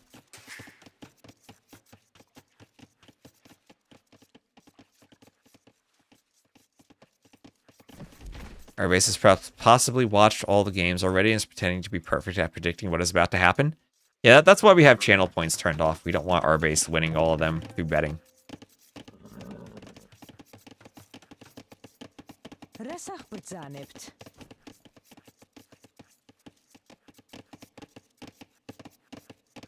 Our base can't bet, prohibited by Dutch law. Our base could make a fortune on the shady AoE betting websites. As there we are, forward barracks from StonePlease. And he will try to forward Kasva. Kasva hasn't scouted it, but maybe he can feel it. Maybe he can feel it. Or he saw the transport ship go past the dock. He might have seen that. He probably saw that. So he knows this is coming. There will be a forward barracks for men-at-arms.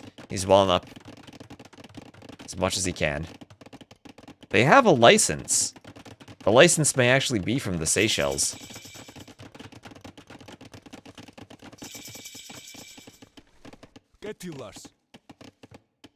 So double bit axe for Kasva. We'll have men-at-arms for StonePlease, and immediately Kasva. Small walls, quick walls of the lumber camp. Vaudeville is trapped outside the walls.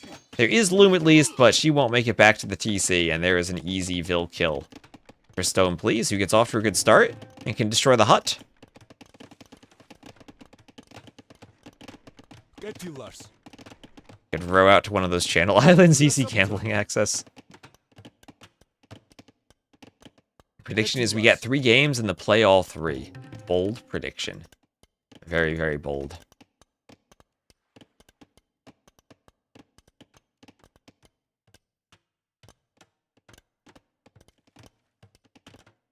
This is probably the most real-world map there is. So much terrain diversity. Yeah, lots of different terrains, lots of different masking, too, to combine terrains. There are new terrains in the DLC I'll need to play around with for map scripting.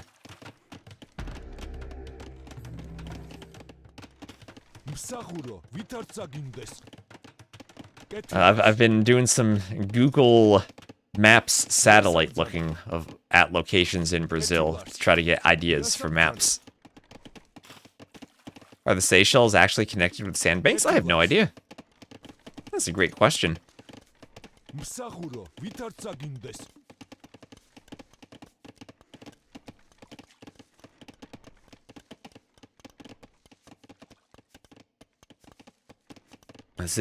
This is definitely a very beautiful map. Unlimiting Factor, thank you so much for the sub. Those cataphracts pack quite a punch. Better to fire and retreat than face them toe-to-toe. I gotta love some cataphracts. So Kasva, he's going forward with men-at-arms of his own. Well, he'll do the hut destruction. Archers for StonePlease look pretty threatening now that the gold vills are exposed. I feel like the men-at-arms need to be around the backside to stop vills from running. The rest of the vills from Kasva get straight back to the TC. Maybe he just wanted to be sure he got one. Now there's the blacksmith, and ooh, might get a second coming back from a dock. Will block with the scout as best he can.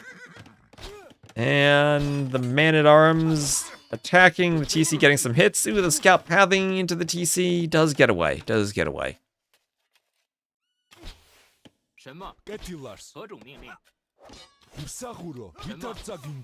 Ooh, Archer goes down.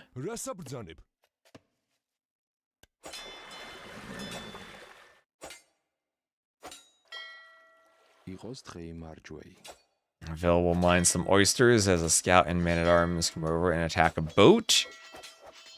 Vil hops into the transport. You get a Maldives map for AoE 2. Next time we have a land in the Maldives, I'll have a map for it.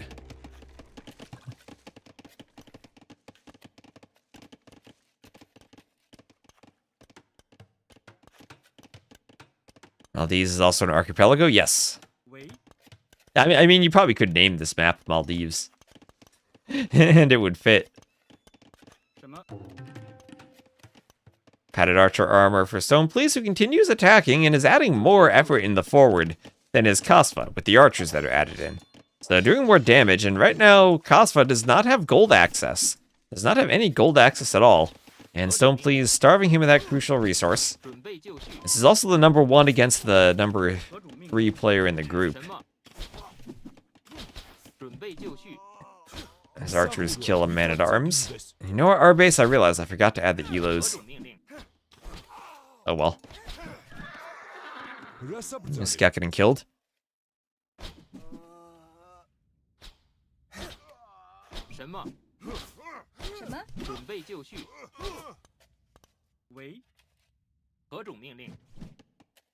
Skirm. That's a dead Skirm, I think. Or not close, actually gets away. The archers chase. Men-at-arms goes down. On the other side, the men-at-arms, they break through. Kasva manages to break through, gets in on StonePlease's woodline, and that's a lot of vills who have to run. Get back to the safety of the TC, and that actually will force a tower from StonePlease between his gold and his woodline. It'll be a great defensive tower, but annoying nevertheless that army is in. Looks like it... Maybe there's an overchop, too, between the house and that palisade. It gets in. And StonePlease will have to run to the other woodline. Skirms chase down archers. Archers turn to fight back.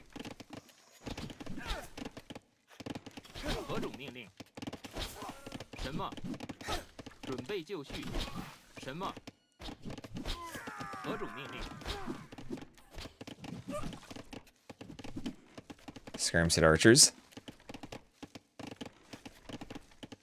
You have to travel west to get gold. So there is Kasva clicking up to the Castle Age, as he has regained gold on one side of his base. But maybe still a threat with all that army StonePlease is forward. Is a long way away from the next stage is StonePlease. And on water, fire galley forward for Kasva hitting StonePlease's fishing ships. But StonePlease has ran to an island on the side. Oh, don't run your fishing ship there. You'll reveal it to Kasva. Keep your eco hidden. Oh no, he's showed the dock. He showed the dock.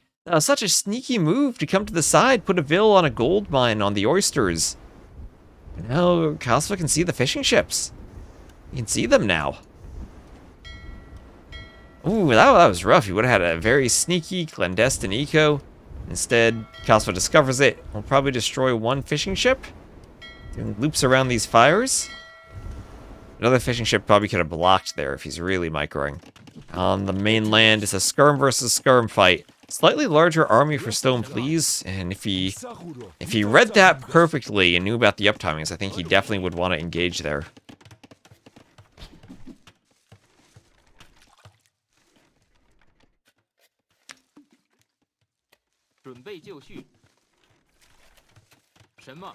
Skirms run away, and we'll have Castle Age just about in for Kasva.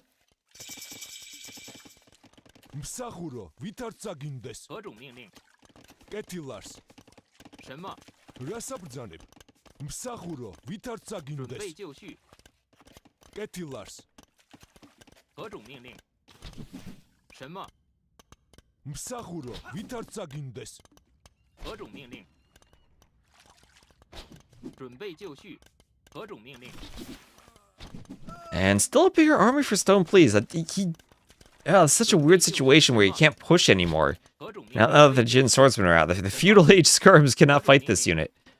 Should maybe just hop on the transport and run, honestly.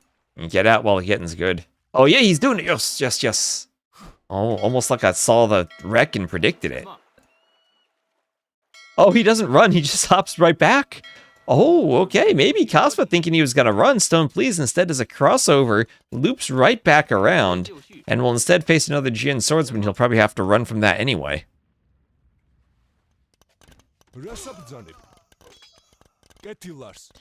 2P on the Amazon rainforest would be so nice. Yeah, I'll have to check the DLC and see if there are any new maps. They don't really do maps with DLCs anymore, which is kind of sad.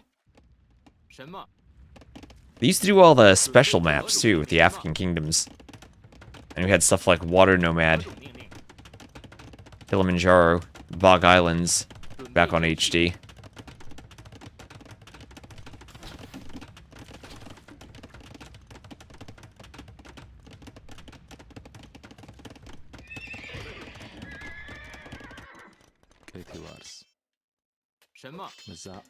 I see, Jin Swordsman attacks a villager.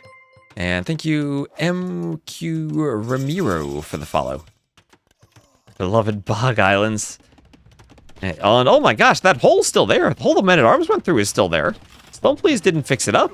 And now the skirms from Kasva will get in. They'll get right to the gold. Good thing that tower's still up. What happened to them? Oh, the mule cart. The mule cart garrisoned in the tower. And that left the hole between the house and the tower unwalled. Maybe StonePlease tried to put a vill in the tower, but he put the mule cart inside, and that opened up the hole. These things probably shouldn't be able to garrison, but I guess... I mean, you should be able to individually control garrison stuff. Yeah, there's a set of bits you can set. And then, like, let them on transports, but not in towers. I don't know if they're selected with the select all vill hotkey. Yeah, garrisoning mule carts and towers, not a bonus. Now that you can no longer drop off on them while they're inside. So enough knights that can fight off the Jin Swordsman, though. So nice defense there. Oh my gosh, wait, was there a hole there? Oh no, there's one knight on the outside. Thought there was a hole for a second. We'll delete the house just to take the fight. Will be a good fight for the knights. This will be a great fight for them. Even though they get super speedy at some point and can almost outrun the knights. They will all be killed. And that one goes down.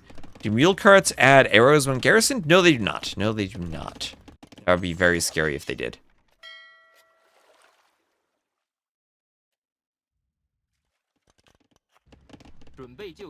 And there are a few red dots here and there from Kasva, but StonePlease will want to come forward with the knights and do a counterattack. Added new flags. Yeah, they added new flags, yeah. But no new maps as far as I'm aware. I don't think they actually include maps in DLCs anymore. Because then, like, players who don't have the maps wouldn't be able to play them in ranked, I guess. So they don't do that.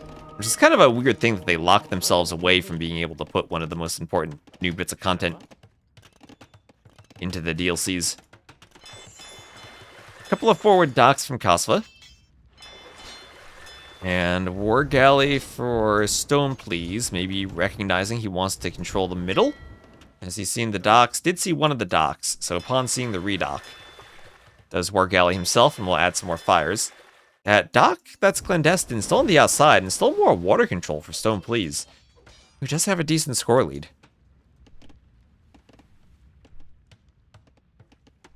Yeah, you can make plenty of mule carts and garrison towers if they were adding arrows, because there's no pop limit to either of them. You can build as many as you want. That would be scary. You would just be putting mule carts and towers then. You still let the mules kick the vills/militia attacking the base of the tower and do melee damage? Well, if they ever decide to remove Teutons from the game, we can give free murder holes to the mule cart civs. So a few swordsmen from Kasva still trying to clean up the skirms, but there are more knights for StonePlease, who could try to take a hill advantage and fight the swordsmen again. Fire versus fire, StonePlease will get a win there. And devotion on the way for StonePlease, who with the Georgians is adding fortified churches, staying equal in eco with Kasva because of the churches, if he is still falling behind in vills. Yeah, real correct garrison bombard towers. That would be scary if they could get to the 4 cannonballs.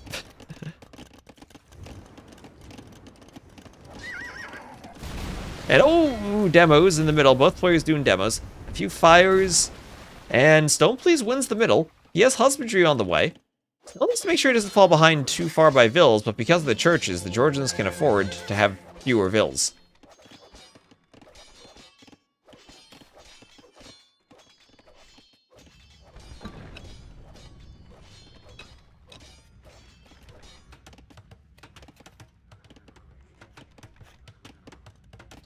Nice walling from Kasva as he'll do a 3rd TC. StonePlease is still on 2, can add a 3rd at some point. One knight goes down as the pikes chase the knights. The non-exploding fire ships. Yeah, I know, that's so current patch. Next patch, fire ships can have, what is it, incendiaries that does that? Or fire siphons? Incendiaries, that's the second one.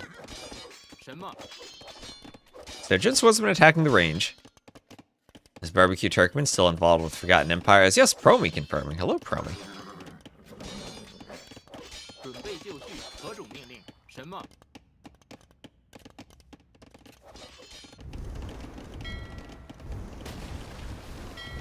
Okay, demo for StonePlease could be good in the middle.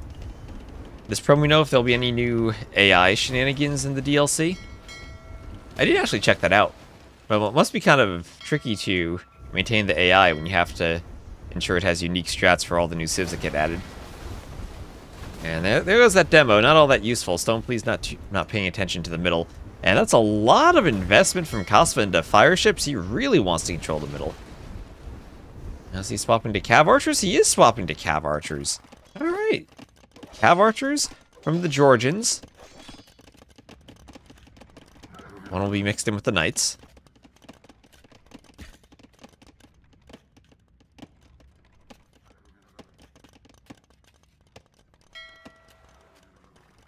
Great guy. Very, very huggable and cuddly. Barbecue Turkman is. Kasva the favorite? Yeah, he is #1 in the group. So he definitely is the favorite. Let yourself be surprised by the AI this time. So more demos for StonePlease. Maybe Kasva will be surprised by the demos. And the Knights will run into a few pikemen and Jin swordsmen. They could fight that. They don't want to with the monk, though. Straight up, that'd probably be efficient to clear that.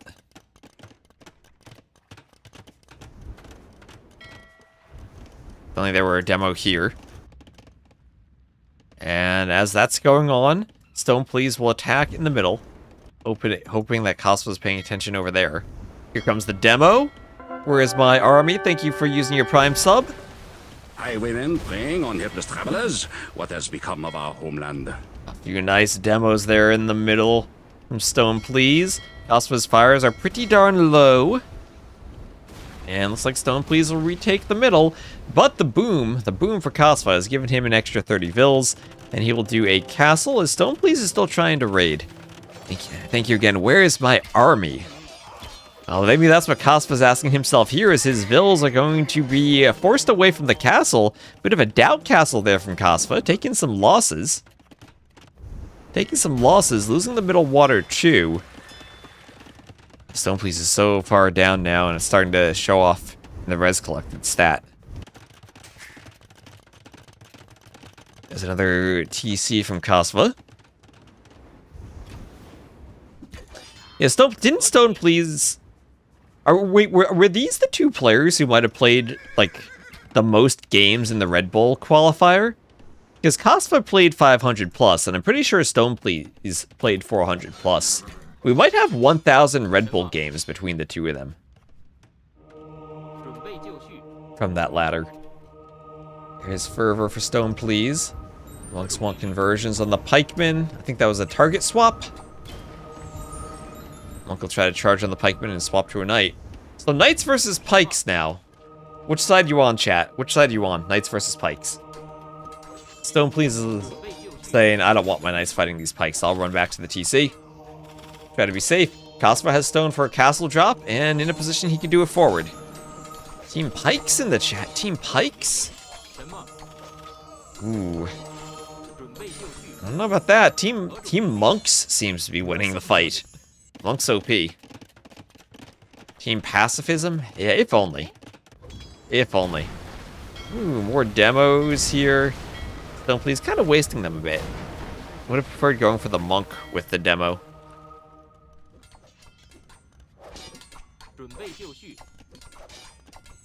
They played exactly 999 games between the two of them. That is crazy. They needed to play one more. Just one more. That is amazing. What were their standings where they finished, if you're checking? As I know, Kasva was trying to be top 25. I think he was close to it, but not quite there, and StonePlease maybe a bit lower. So lazy not to break the 1,000? Maybe we just ended the ladder too early. As Kasva will try to push forward and do a castle. Monks want some more conversions, especially on the Fire Archer. And the Veil, they get the Fire Archer. But there's Imp. Imp for Kasva. And feels like he has a ton of momentum now. But the Georgians are saved with fortified churches who can defend. Remember, they also spend less repairing. Building repairs minus 25%. And also units in buildings receive minus 15% damage when located on higher elevation. And Seychelles is a map where your base is almost all located on high elevation. And no commitment at all. Too few games played. If only that demo could sail on land and hit the castle. StonePlease 21, Kasva 29. Okay, okay. And Traveling Alvin, thank you for the follow. Let's make pretty towns on pretty maps. I kind of want to do a scenario design contest. It's just another... On AOK Heaven, they've had the pretty town contest for years. But it's been a while now. I'd love to have a pretty scenario design map contest.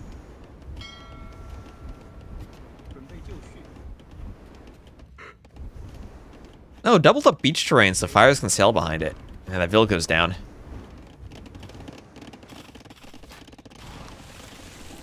Yeah, but... Yeah, remember, this will be traction trebs for the Woo. And their bonus is they can eventually do Sitting Tiger, their imp unique tech. And get traction trebuchets and Lutron to fire additional projectiles. The Lutron being their ship replacement for the cannon galleon. Yeah, no regular trebs, otherwise I'd agree with you. Double castle treb production is nice. But traction trebs pushing uphill means this is going to be a long time, isn't it? StonePlease buying some food and wood. Yeah, Georgians can hold. Maybe fire archers actually can push. Maybe red cliff tactics. Fire archers deal fire damage. Maybe that'll be useful. Heated shot. Is that clicked and removed?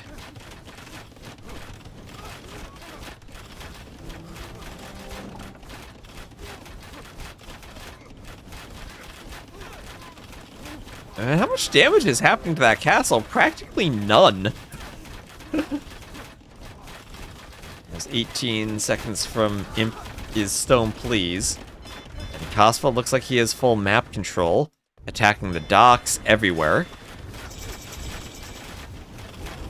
And second castle for StonePlease. As he's Imp, and probably needs a trebuchet soon. No obsidian arrows with a Saracen ally.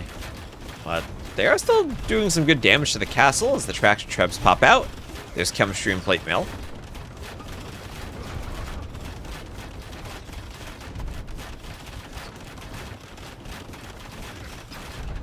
And also in the south, I'm seeing a nice wall. StonePlease has walled up the island. Love to see that.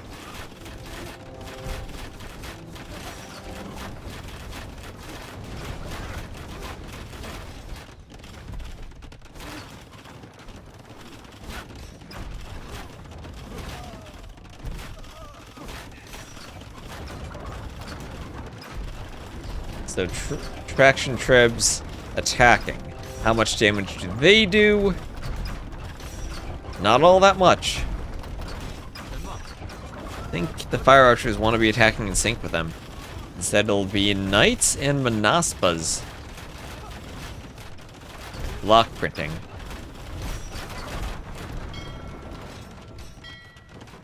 Kasva with the Luchuan.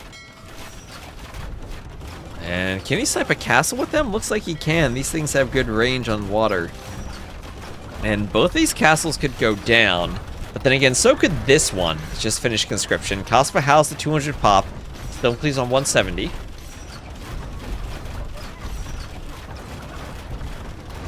Pointy boys. Halbs.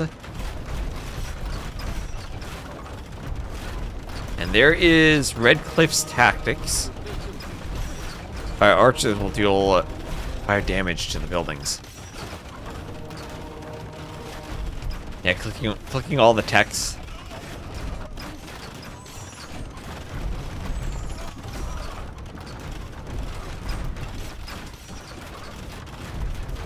These catapult ships pack quite a punch. Almost about to take down that tower. There's a couple of monks killed by the catapult ships in their anti-unit mode. And this castle, these two castles could get pushed by Kasva. You shoot a lot of arrows. Vil killed by the fires if they can reach her. And this castle looks like it'll go down. 400 HP. And 200. I saw 100 there, I think.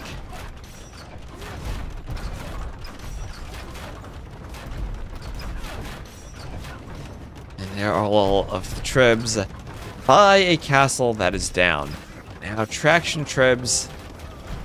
4 of them. I think you still need more of them. You can't let yourself get bored of them.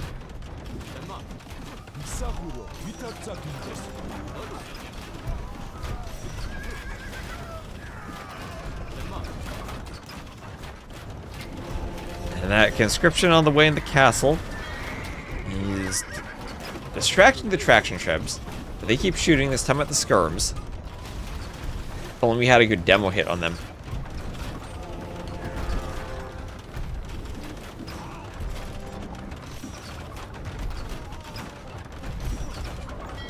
Can these things hit it?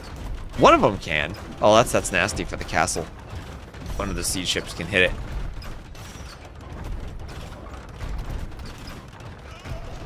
So, StonePlease still holding. And then this is where I maybe get afraid the Georgians are okay. Because fortified churches are hard to hold. I mean, are hard to push. A hill is hard to push. And everything that StonePlease wants for holding other than bombard cannons he has.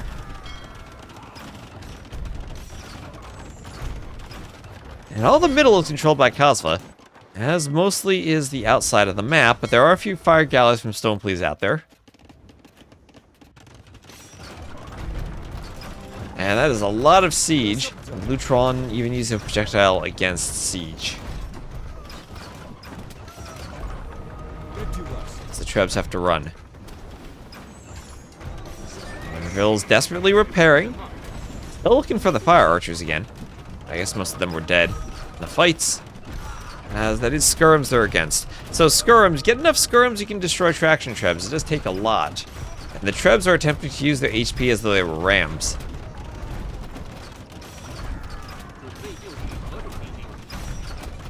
Am I casting T90's TTL?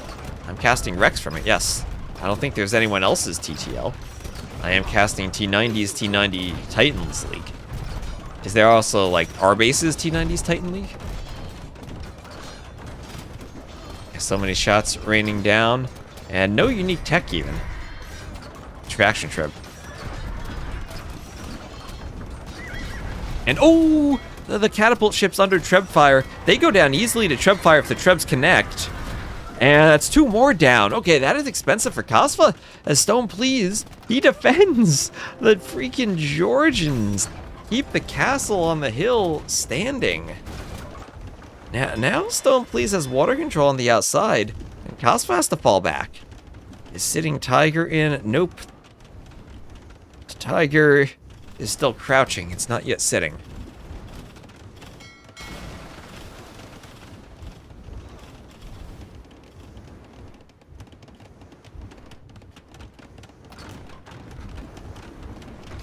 T-West casting T90's Titan League, so I'm the caster. Well, T90 isn't playing, we're not casting him.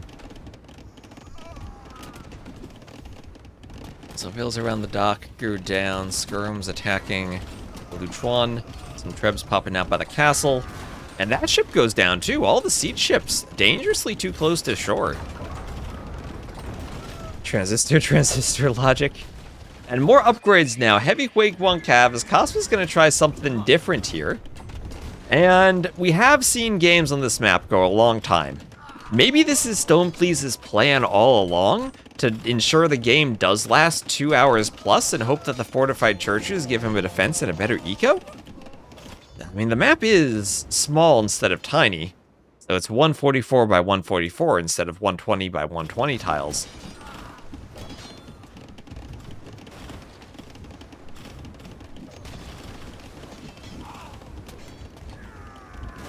Time to live? Time to live?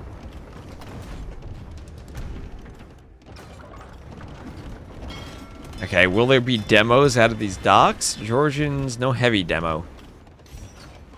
Late game, Woo Navy does at least have heavy demo. No shipwright, but otherwise should be better. Well, I mean, even with that, Georgians don't get shipwright either. Skirms need to lose their attack by 1. I don't think that really does much, because against a lot of units, skirms already do the minimum 1 attack. What I was thinking is skirms could have their minimum range increased by 1, so they'd have a 2 minimum range. And then that way, at least fighting melee units, they need to run a bit more.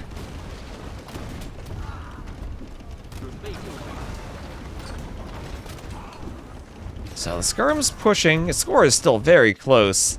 Kasva attacking a lumber camp on the side of StonePlease's base.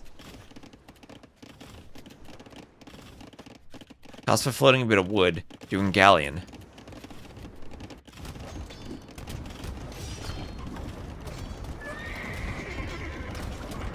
Some weak units going down.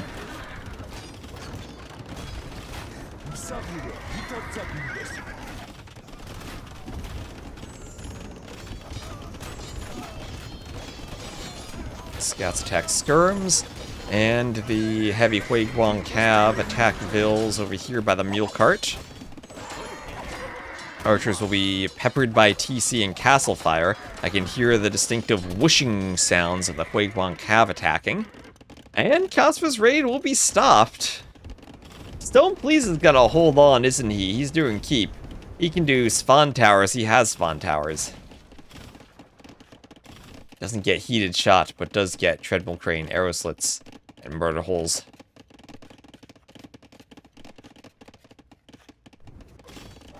So more like have raids, but StonePlease will try to cover them up with stables and chase them down. Always make 2 rams and garrison them with longswords to rush/snipe traction trips. That's interesting. Could speed the rams up. Traction trebs themselves are quite fast.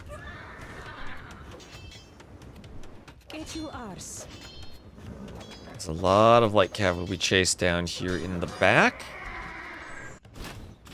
And over at the front, a couple of fires attacking by the walls. Double castles from Kasva massacring the fires, setting them straight to the bottom of the sea.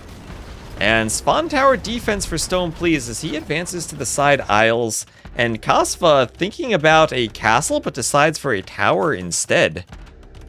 Not wanting to do the full castle's worth of stone, paying in his expenses on this island.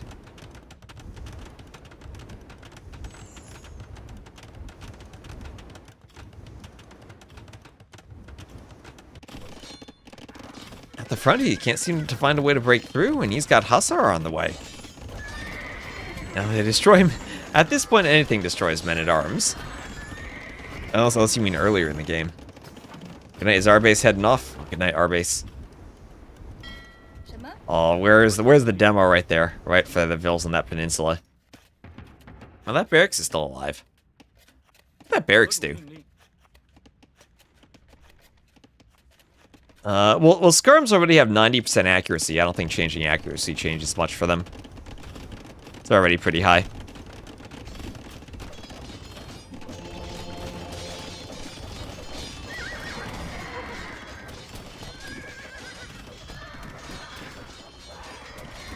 Now it's time for Hussars to raid. Kasva will be sending them to their deaths. He'll be sending them to up StonePlease's score. Good morning to our base just after midnight. This is a long set of games here. I think this is going to be Kasva StonePlease. TC taking down Hussars. A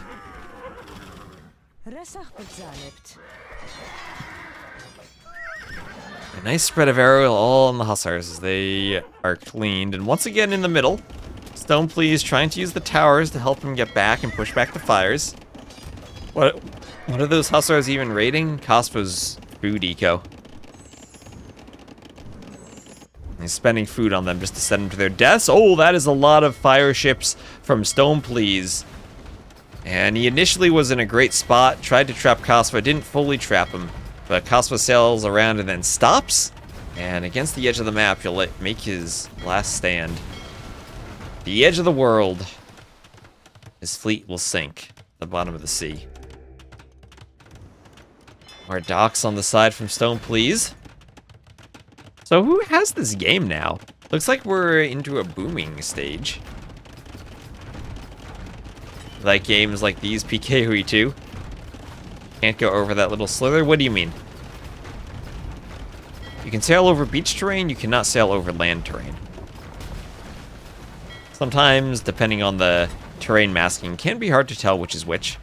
There's heavy demo from Kasva.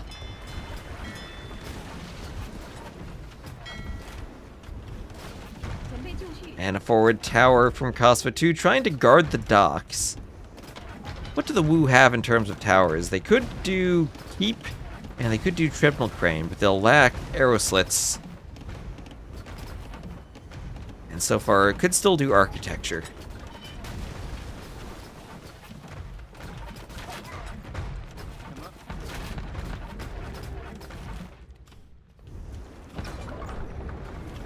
And Lutron attacking the tower, so it'll help break through over here. StonePlease realizing he has to use his own gate, can't go around the side. That's why I try to avoid stuff like this in my own maps. I think the terrain masking gets confusing. So Hussar versus Hussar here. The Woo Hussars, do they do anything special? Have all the upgrades.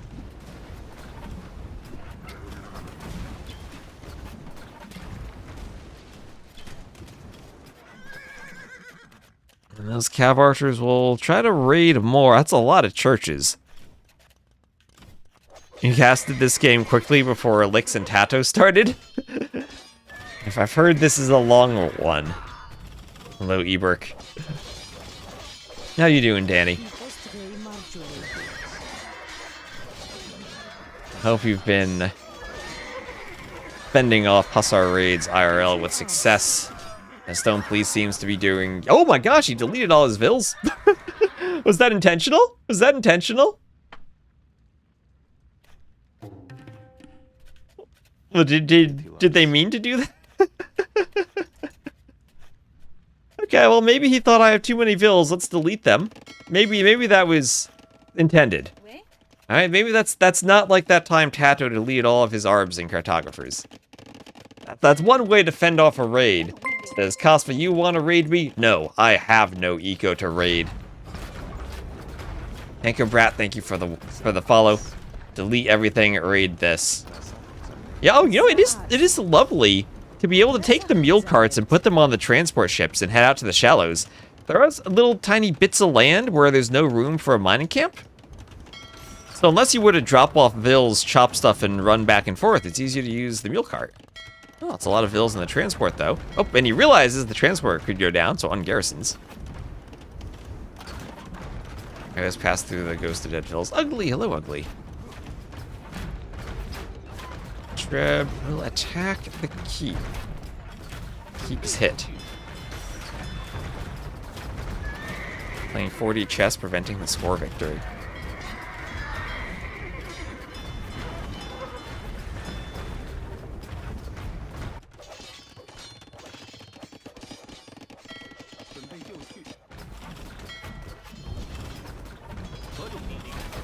Hussars attacking some CA, attacking some cannon galleons. Hussars versus cannon galleons. Let's go. Crop rotation for StonePlease. He's saying food, please. And now we start looking at the food banks. 4,700 for StonePlease. 9,200 for Kasva. And lots of mule carts, too. Lots of mule carts. Some vills I can transport to the islands. And 10k food. The quickest way to spend that is selling it for gold at the market. And no score victory here. No score victory. Just normal victory. Where's that transport going with the mule carts? So, keeps for the Woo on some islands. We'll have keeps for the Georgians on other islands. StonePlease. Mining stone, of course. Is Von Tower in? Yes, Von Towers is in. Asnari Cav is not, but Von Tower is in. Red Cliff Tactics and Sitting Tiger both in.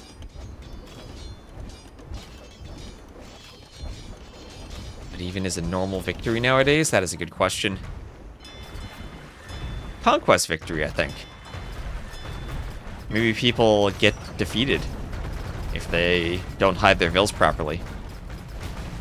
Heated shot, not in for Kasva, and not available to StonePlease. But heated shot, nice tech. Definitely a nice tech. For this type of map where you're going towers, extra attack against ships. It's the ultimate campaign tech for a water map when you tower the coast, until cannon galleons come in and destroy all your towers. As Promi would know, all those AIs can be rather sneaky. You look away for a moment, and bam, they're doing something unexpected, and your towers are gone. So, 13.1, 13.2k food for Kasva, 4k food for StonePlease. You know, this is silly. But if we do get to the Ruben Andre situation, thank you, Mamiro, for the follow. The healing cav for the Georgians could be nice. You go for a raid, pull it back, and heal it. I guess the same thing for churches and castles for garrison space. All of Kasva's castles are pretty forward, and I feel like he's probably going to lose them now. That one treb, nothing defending it, but it's still destroying the castle. And, oh, what the heck? What the heck? Okay, we have a double landing on this island with a fortified church versus a keep. There are some hussars there. That keep doesn't go up. We won't have dueling keeps. The mule carts are in the back because why not absorb some keep fire from the mule carts? Is there... Do you need murder holes? Oh, murder holes is in. Murder holes is in for StonePlease, not for Kasva. Murder holes should clean up the hussars. I don't know what wins between the tower and the fortified church. I think the towers... See, but they both say +3. I don't know if that's 1 + 3 and 0 + 3. I think it is. And StonePlease getting some raids now, killing some of Kasva's farmers. But does Kasva actually need farmers? He has 12k food and already a 19 light cav queue. So we might be getting to the point in the game soon where you stop looking at the player food count and start looking at their hussar queue. And oh my gosh, that keep is nasty, hitting the shoreline over here. Such a crazy... Yeah, this map does get crazy late game. You like long games, it's a good one.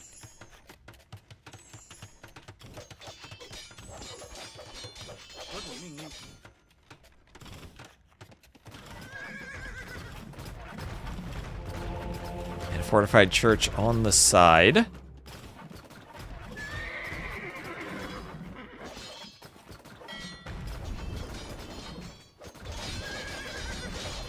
A big fight between the hussars here.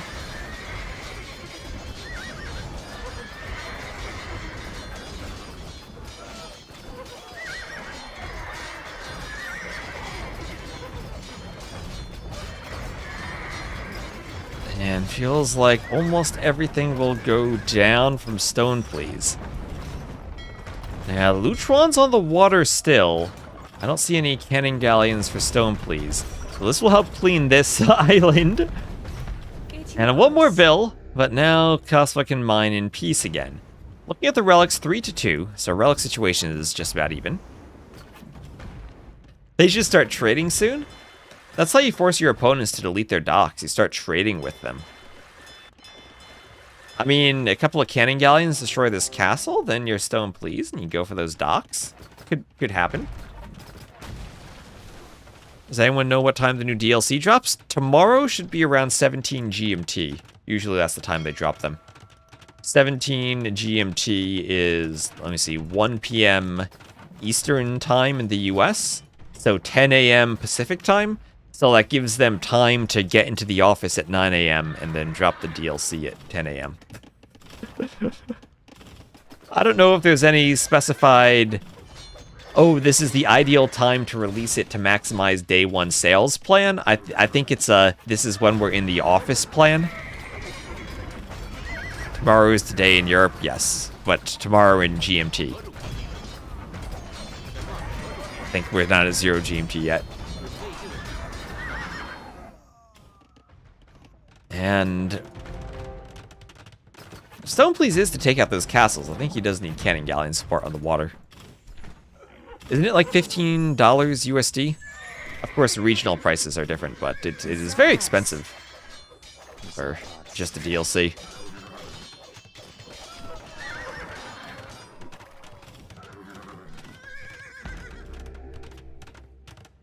And StonePlease do what he can to defend with keeps, but he doesn't have many farmers left. Only 3 farms left. The crop rotation he got was so late, I don't know if he was still building farms after crop rotation even. 20, what is that symbol? Is that a euro symbol? Sounds like a lot. It's $16.90. Oh, is it $20? Really? That is insane. Considering it's only, what, 3 civs? The HD DLCs were like $10 with 4 civs, more maps, more new terrain features. Oh, that's insane.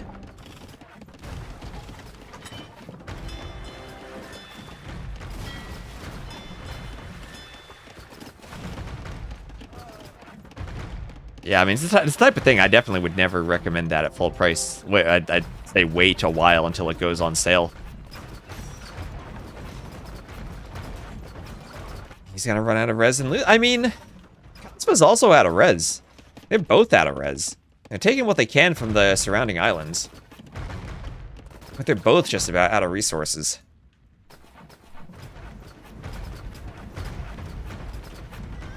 Yeah, I mean, they increased the cost of the base game, too. That's $35 USD now. It's really insane how expensive this is.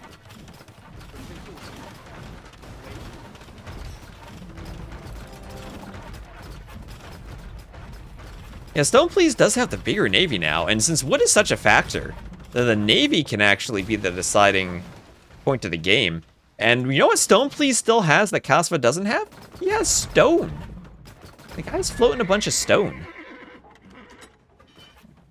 Base game comes with some DLCs now. Yeah, but I feel like a lot of people don't really get benefit from the base game having DLCs. There's so much in the base game, I feel like you would really just wait for the DLC to go on sale and grab that if you really wanted it. No, don't think that was the content justified the price hike.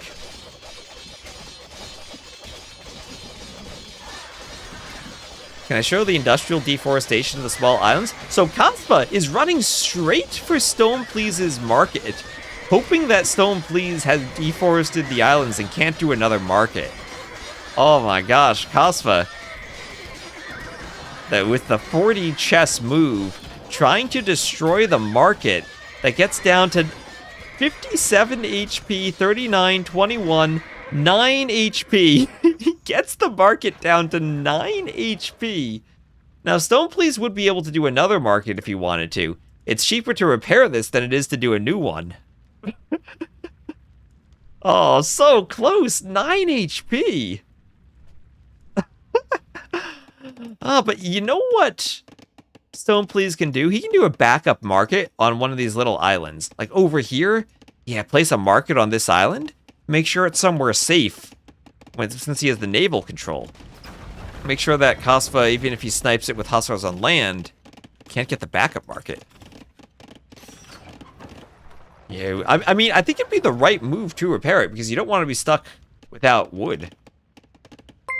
And Guillaume, thank you for the follow. So you want to see the deforestation? We can see that in where is it possible to place a market. Still some trees down here. Some trees and whatnot over here.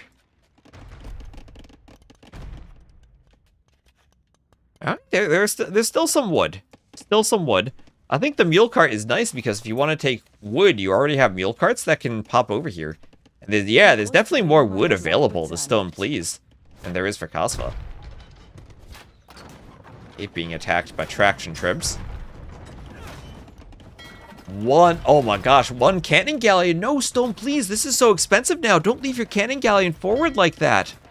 Oh no, StonePlease, not like this. No. Imagine he doesn't repair it and Kasva destroys it 20 minutes later. Yeah, I mean, so far, Kasva was such a huge food advantage. Could spam hussars and raid. Oh, he's going for it. He's going for it again. He's going right back for it. Oh, there were no repairs. 9 HP left. And down it goes. So, StonePlease does have 800 wood. He can rebuild it. But we'll need to find the right safe spot for it. Maybe over here could be good. The Hussar raid. Getting into the eco.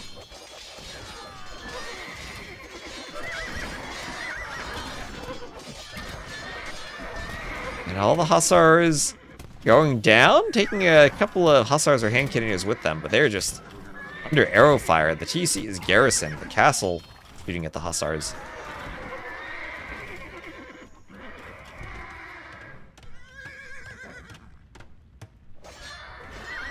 Fishing in the middle. Yep, and you know what? We added oysters in the middle on this map. So that's actually pretty nice for still having fishing ships there. That you still have a gold source of income. He needs to make sure the fishing ships don't auto-task themselves under the towers, though. You gotta stay on the oysters. Spawn towers are gonna be crazy here for StonePlease. So what do you do now if you're Kasva? You has to just be trying to take advantage of the fact you have the Lutrons on the outside, and slowly but surely take a fight, retreat back to your towers, and repeat. He has castles up on the passages, so StonePlease can't really move there. Those vills are doing a dance. That vill cannot. What is he doing? Can't find wood anywhere to chop. He's just running in place. Oh, the war vills are joining. They're all running in place now. These are like AI vills who don't know what to do. They're saying, we want to chop wood. Maybe they want to chop this wood there. They can't get to it. Yeah, 1 tower per island. This is certainly the most campaign-esque map. It's like someone designed a water map for a campaign. One of those scenarios that you just type IR winner and skip because you don't want to play with the transport ships. It's like that. And it looks so pretty for a random map. Town patrol? The better to see Kasva with. Town patrol for the towers. Better to keep track of any Lutrons out there trying to attack. Incoming Seychelles pacifist run. Oh, he's losing towers, trying to build new ones. Saying, stop destroying my campaign base. Yeah, villager rave. Oh, the bills. Villager rave there. Not worth it at this point? Yeah, why not do it? I mean, he thinks he maybe has some oyster gold left. We saw that he had the bigger navy, but can he actually win a fight on the water? So you're not really replacing ships at this point. And my XLYPLYK001, thank you for the follow.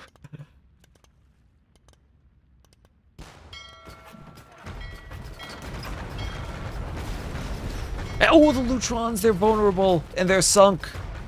Oh, we saw StonePlease lose a cannon galleon out here earlier. Same thing happening for Kasva now, losing the siege ships. He only has 2 left, and they're alone on the other side. 66 eco, 15 idle. Well, 121 eco, 90 idle.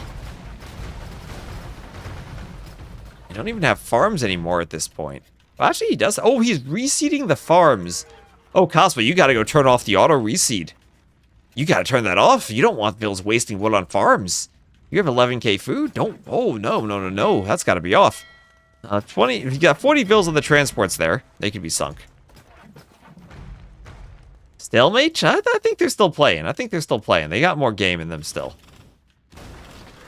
Not like this, though, StonePlease. You gotta run the... Also, so he's trying to raid. What's he gonna raid, though? There's still castles and TCs to garrison. Yeah, not the reseeding farms.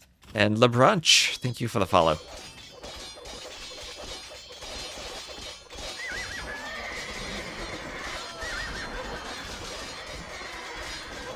How is this still going on? This is where you get to the fun part of Age of Empires, where it's about taking those efficient fights, making sure that you're out of resources, but you're not out of the game. And oh, will that Lutron go down? 11 HP. The Vills are trying to repair. The fast fire is under the keep, and it just stays alive, just barely, and it can continue destroying the towers. Those towers want to remain standing. So some fast fires and galleons will attack the Lutron. And down it goes, No longer staying alive, staying afloat. Sinking to the bottom of the sea, right next to the beach. And all these ships might die to that keep. Still no heated shot. Ooh, all these keeps and no heated shot. Cannon galleons now continuing to attack. Oh my gosh, petards. I was thinking of raiding through the fortified wall. Don't know what the petards are gonna do. Is there a market now? Anywhere? Yeah, there's a new market for StonePlease. A big ship fight. No more wood for Kasva, a tiny bit more wood for StonePlease. Kasva's still on 9k food. But does the food matter if he loses his navy? That castle, 900 HP, he has to repair. Stone now is limited. Around the south of the map, almost every single tree is taken. There are still fish down there. Mule carts will still be very useful. Some vills down there, they're idle, they need to go to work. StonePlease has so many idles, he's not thinking to press the idle vill button. Okay, stacks from both navies here, 28 and 1 to 20. Getting sniped now. This is not Tula. There's no regicide on this map. And oh, lumber camp from Kasva. We have redemption monks who You know what would be sick? If Kasva could get a redemption monk and somehow convert a mule cart, then he'd have access to more wood on these little islands. Thank you, Obi Macaroni, for the follow. Welcome in.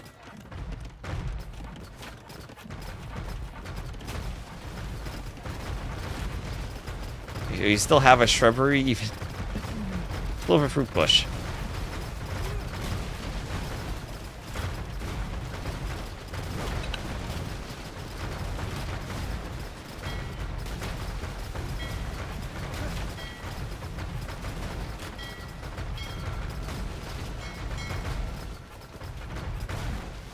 And some ships all go down. Big raid. Oh, big raid. But what is here to raid? There's nothing to be raided now. This is more like a big waste of hussars. No, if 7k food is enough to spam hussars and destroy castles. Thank you, always asking for that song for following. What did I say about hussars attacking castles? Maybe not the plan for StonePlease. Murder holes, as I said, is in for Kasva. Is in also for StonePlease. So both players with murder holes. Extra important murder holes so that hussars do not destroy your castles. Architecture for Kasva. More HP. And I can't help but feel Kasva is basically dead without having water control. And StonePlease will simply need to hold until the food runs out for Kasva. Yeah, lack of navy. I feel that'll be his downfall. And StonePlease avoiding the raid, hopping on the transport. You don't lose the transport to the hussars. Don't lose the transport to the hussars. There's a mule cart there. That thing's valuable. Pick up some more bills over here. Monastery on the island has the relic in it. Becoming a campaign map more and more. Towers on all islands. Murder holes. It was so beautiful with all the trees earlier, but now they're being removed. Some rocks on the islands, too. Oysters nestled among the rocks with a bill mining outside a mule cart. Bills looking like they're controlled by the AI, not knowing what to do. This is 100% a campaign map.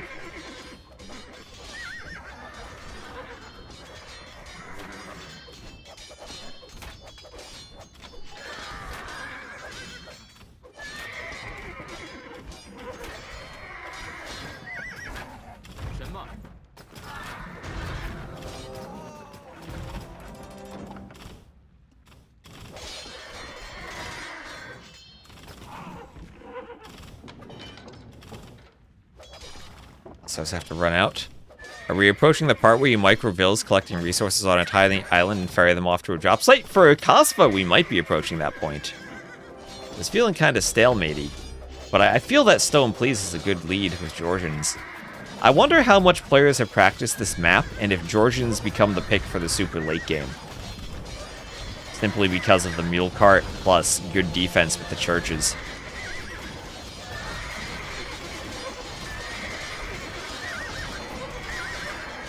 Yeah, he's being super careful with the 2 cannon galleons now. He's losing some navy in the middle, as Kasva tried to redock there.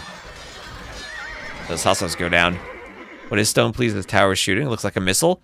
The Georgians have the Svan towers, which basically turns their towers into scorpions. They do pass-through damage. And so it's shooting a bolt that goes through other units. Does that wall... That wall will be ranged by the castle, so StonePlease has to be careful with it. And there's one of those cannon galleons. You can try to destroy the keeps and eventually the castle. And Kasva's been protecting this castle forever. StonePlease with the cannon galleon trying to take it down. And okay, big hussar fight for StonePlease. Does he have... He does not have Asnari Cav for the extra pop space, but I guess he's not at 200 pop. Maybe that tech's just a waste of resources when the games last this long. Wall blueprint has been there for half an hour though. Well, maybe he needs to delete it if he needs more stone. StonePlease can realize he can get stone all by himself. Doesn't need to spam his teammates. Oh, heated shot for Kasva. He realized that he didn't have it. And he clicked heated shot.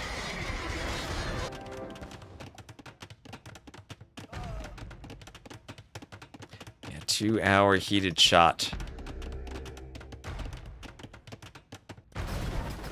Oh, Lutrons, don't lose them, Kasva. No, not like that. Don't leave them at the front of your navy. Those things are so expensive, and he lost 3 of them.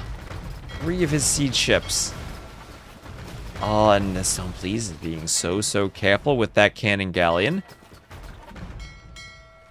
Now, this set, if StonePlease, even if he picks up a win, that's giving hope to the rest of the group that Kaspa's been in first place.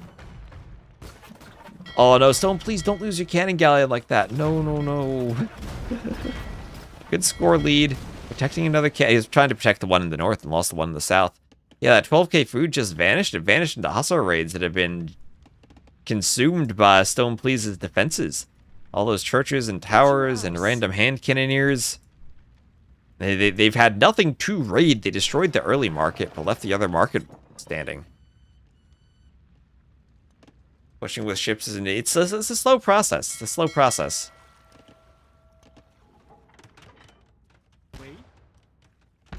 Especially when you don't have any cannon galleons left. Oh, he's doing it. He's doing it. He's ferrying the vills, chopping the wood, and ferrying them back. He doesn't have a place to drop this off. Thank you, JJ Fire, for the follow. Went away, grew up, retired, came home. This game is still going, just like Force Nothing. Least favorite campaign is Forza. Your favorite is Dracula. My least favorite is Bari. It prevents the Byzantines from having a real campaign. And if they really want to do a DLC, they need to have a campaign DLC where they give a proper Byzantines campaign. And oh no, that cannon galleon sunk by the fire. Fishing ship, one of the oysters ran into a keep. 2 more cannon galleons attacking the castle. Now reach the industrial age. We'll start playing age 3.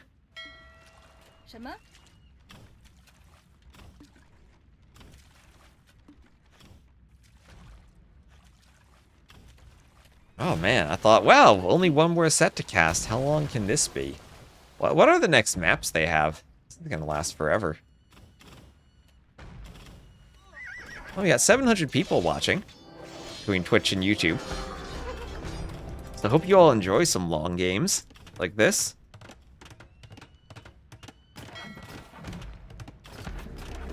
So another keep for StonePlease.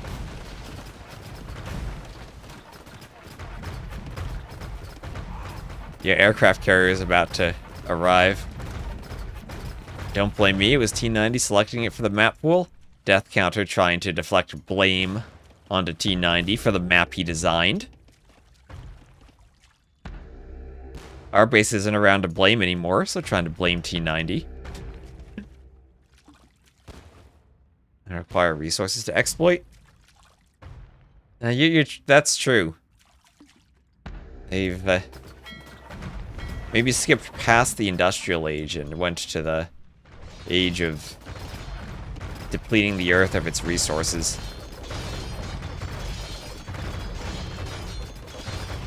The age of rich people trying to flee to Mars.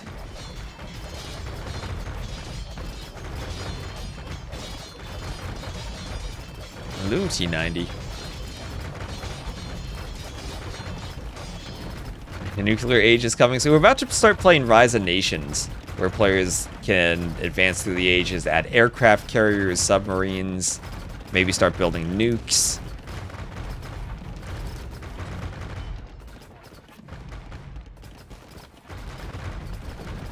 Workshop down. I feel that StonePlease has to win the game now. I don't see a way for Kasva to do anything. Kasva, what he's gonna do? He has a bit of food left. He still has some farms. He's gonna wait for 200 pop of Hussars, and he might make one big push and try to destroy this castle, and hope that maybe if I have enough Hussars, I can destroy castles. Yeah, he still has a queue. He still has a Hussar queue. He's amassing them. Just to research tracking. Super AoE, we can go from AoE 1 up to AoE 3 in one game. Rise of Nations let you go even beyond that. Go beyond AoE 3. So Kasva, he's got these docks. Well, what does he need docks for anyway? There aren't any more resources on the islands to take. They're all depleted. Some tuna out in the ocean. That's about it. There's a monk there. He's trying to walk somewhere. He's getting stuck. Why doesn't he go rams? I don't think he has wood to afford rams. If he can't afford ships, he really can't afford rams. You're thinking to absorb galleon fire? What rams do they have? Oh, they only have battering rams. They don't even have capped rams. So that's why.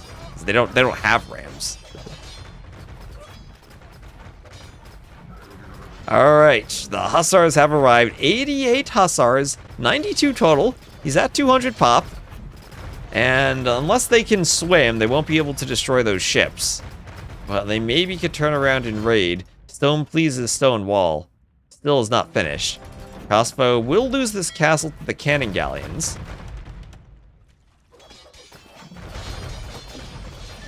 So some of those Hussars will be killed, basically for free. StonePlease about to hit 1,000 kills. There we go. I was told earlier these players combined played exactly 999 games on the Red Bull ladder. So StonePlease now has more kills than they together had games. What's this? 74 plus. 93. 94 Hussars. All 94 of them right here. Gen Swordsman. Gen Swordsman, why not?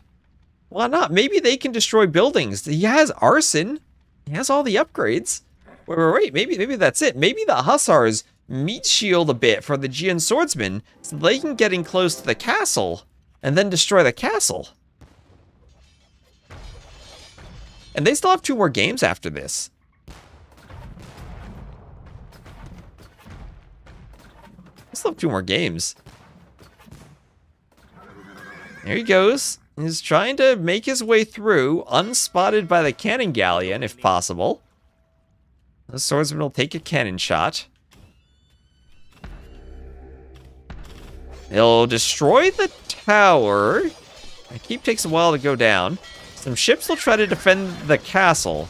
Here come the swordsmen. Here come the swordsmen charging up the hill towards the castle. Hussar is ready to raid. He destroyed a market earlier, but StonePlease rebuilt it. Doesn't have the wood to rebuild a market. They're both completely out of resources. And will this castle go down? Will it go down? Will this TC go down? There are 12 vills in the TC. And vills can garrison the fortified churches if the other buildings are destroyed.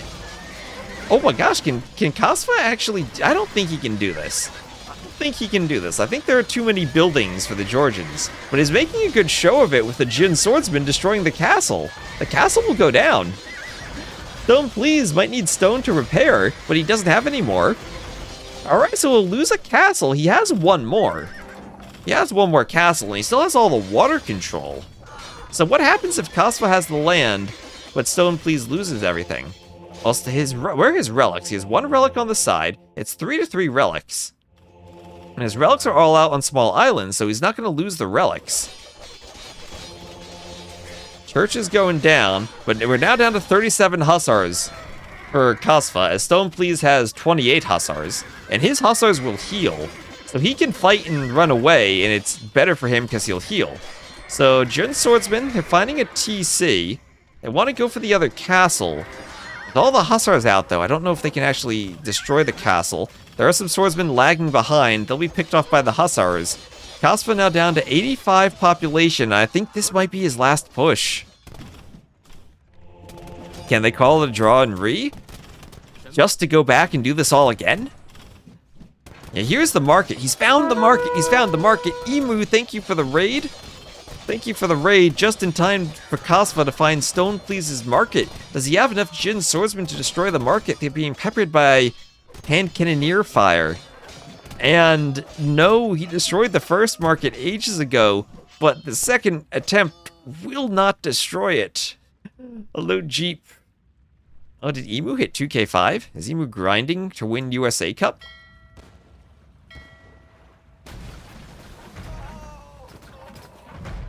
Oh, monks go down. Has to repair it now. Has to repair it. Oh, pal Matt. Sorry if capture age flickers there as I alt tab. I have to I need my managing the stream micro to snooze the Twitch ads when the timer gets down near 0. This is game 1, D-Freaking-O. This is game 1. So now, Kasva trying for more Hussars. He still has some farmers working. And it's gonna be one more Hussar fight. Yeah, getting warmed up for the rest of the set.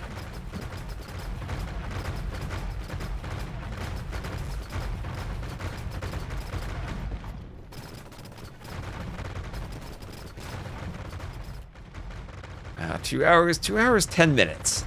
And we might be reaching the end now. We might be reaching the end. This is season 1.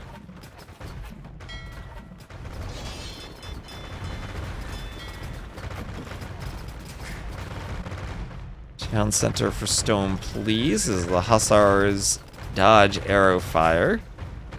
And it'll be Hussar versus Hussar. How do you even play the map if you lose water? You try to win land, I guess? Let's see, there's nothing else on these islands for anyone. There is one little rainforest tree here. The mule cart and the vills could travel there to get 100 wood. Everything here completely taken. In the south, there's a forage bush. There are 2 more trees here. There are like 3 trees left on the map. So there are 3 trees left. And then there are oysters here. There are oysters here. That's actually... Wait, that's a ton of gold for StonePlease. He's got 1,300 gold. So yeah, I don't see StonePlease losing this since he still actually has gold access. He's got an oyster over here too. He has the fish for food. So he has a much, much better eco and also population. Oh yeah, that's true. Lots of gold mid from these oysters. Yeah, the oysters T90 wanted me to add. They work there.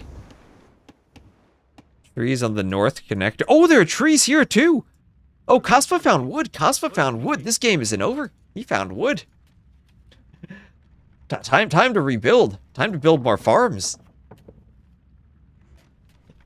Time to build more farms with that wood.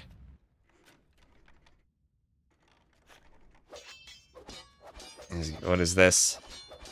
How much wood is right here? 635 wood? Oh my gosh, that's so much. He's got 18 vills here. They could be killed. 53 Hussars against 46 Hussars, but these Hussars heal. And he's gonna about face and run away right away.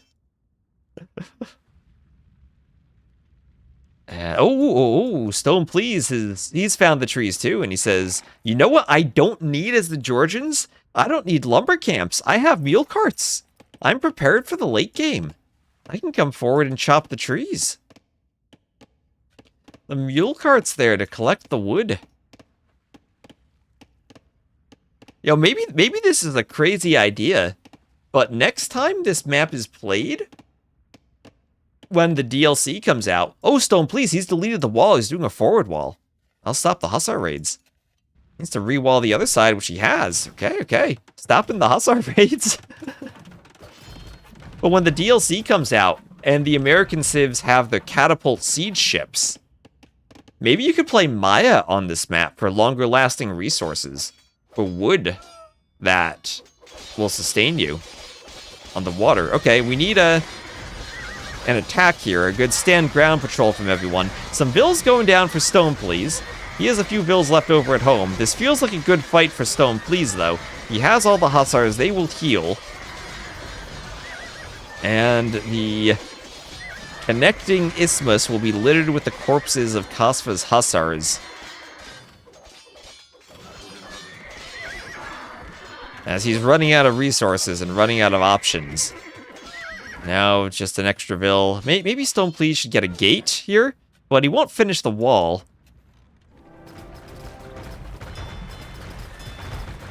So we'll have a very good patrol stack of these galleys here attacking the dock. But I don't think Kasva can do anything else.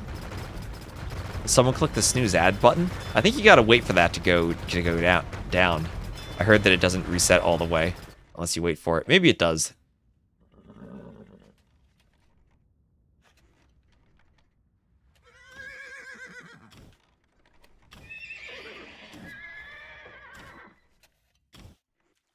Doesn't matter when you click it? Alright, nice.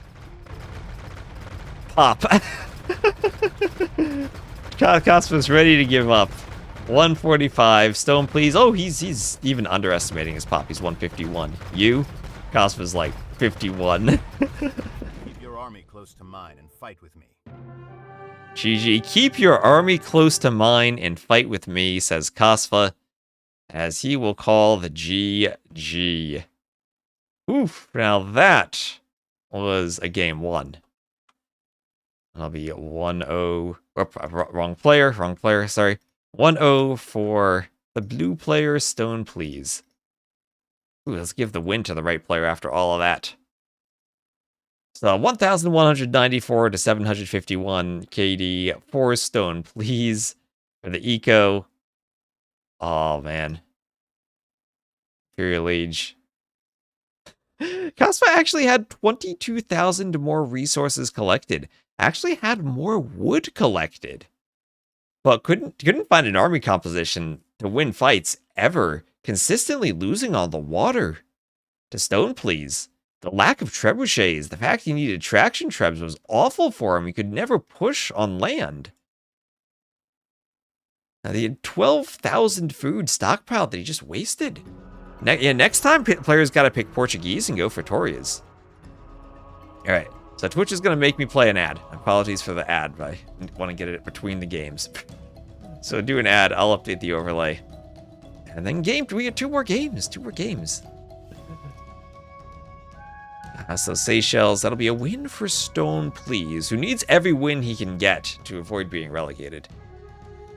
And the Wu lose to the Georgians. Kasva not even going Koreans. That feels like an insane map for Koreans. But I think y'all are right about Portuguese. That players need to go for Torias for that map.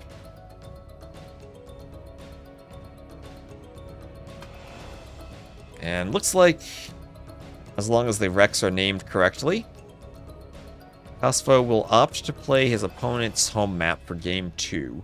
This will be Reverse Acropolis.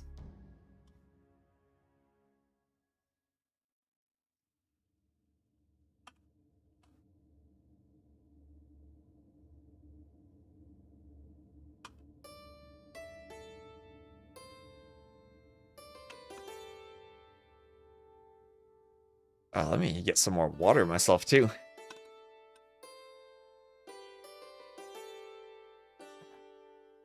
Enjoy some water pouring ASMR.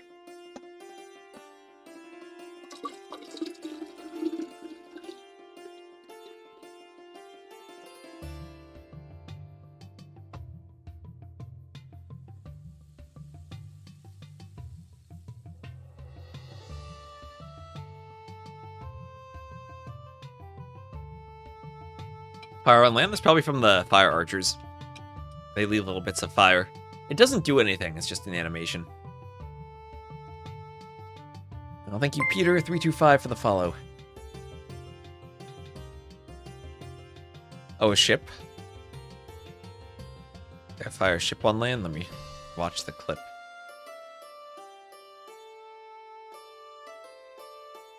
Oh, that was on beach terrain. That wasn't land, that was beach terrain. That's normal. No bug there. That is expected. You can dock and sail on the exact terrain on Valley. No, you can't on the TTL Valley. I disabled docking there. I explicitly disabled that. All right, back from the ad break. Let's go. Game number 2 on Reverse Acropolis. So this was an idea from Young Panda that I turned into a map. We will have StonePlease as the blue Gajars to the northwest, and Kasva as the red Khitans to the southeast. So after playing 2 hours and 18 minutes, on to the next game for them.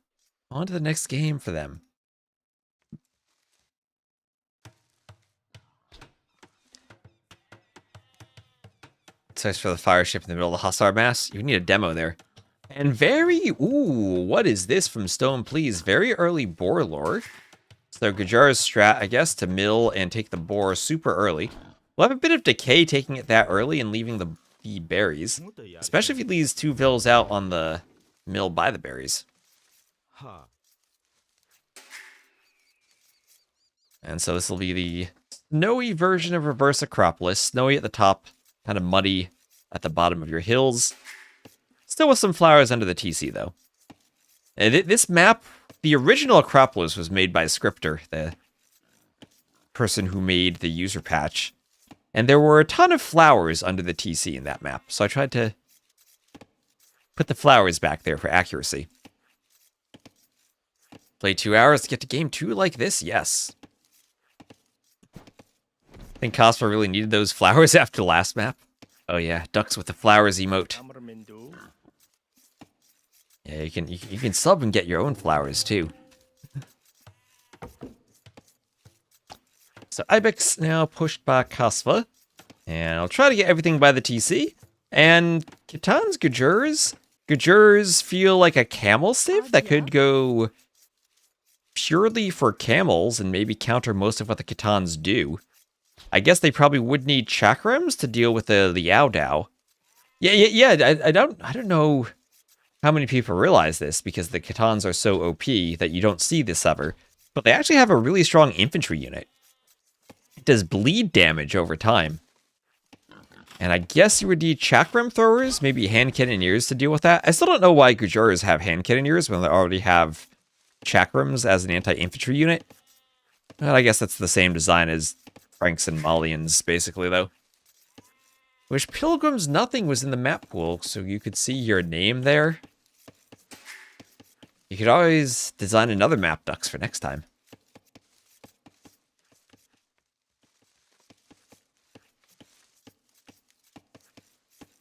Gajurs have 7 million counters for each unit type. Never enough counters. And oh, he's pushing. Is he trying to double push deer from the middle? There are 6 deer, or up to 6 deer around the middle lake. And StonePlease is saying deer please. What, yeah, double deer push for the deer of the Ibex, trying to get them lined up. Oh, look at him go. Look at him go here. Oh, he's got this. He's got this. Oh, this is perfect. They even were spreading out a bit, but he got them to line up again. Oh, this is amazing. Look at the deer always getting back into the right position. He's like, it's running in a straight line and saying, nope, I shouldn't pathfind. I need to be in a straight line. You can see like the outline of one of those like square convex holes it's trying to run about if you saw the pathfinding videos kind of there. And he gets both of them. How much has he practiced this?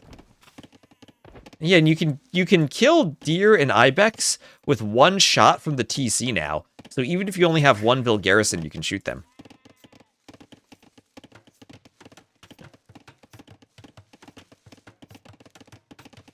Spoken to somebody from the region and Twist is pronouncing it correctly. Yes, I've that's what Alien told me. It's not like Gurjars, it's more like Gurjars.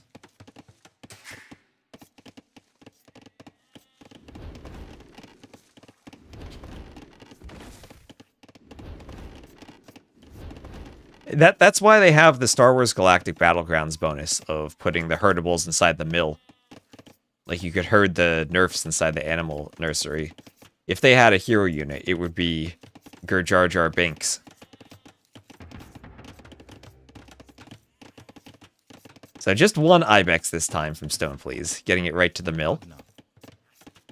It's nice they added mini games in Dark Age. Yeah, they had a patch where they tried to make it easier to push deer, but that just made it harder because now you got to do a double deer push. And now the camel up to the feudal age, and with a speed, or with a faster uptime, the camel gets the speed advantage first, and gets a couple of really nice hits on that scout cab.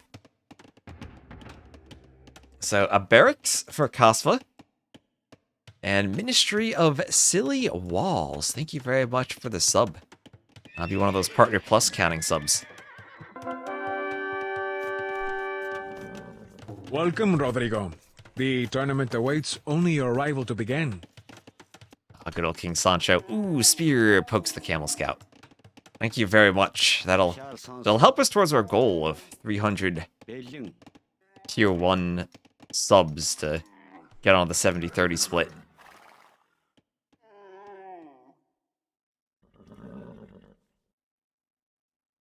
The mill should add in another sheep for every 5 minutes you keep it in there. That's a bit of a long-term bonus. What you need is a Tatar's ally. And then, I guess, a Portuguese Vittoria for infinite stone. You sling the Tatar player to keep building TCs, and then you keep putting the sheep in more and more mills. And you fill the entire map with mills. It's a logarithmic increase in the food you generate per food in the mill, so you won't get that much food from that in the long run. But it would still be fun.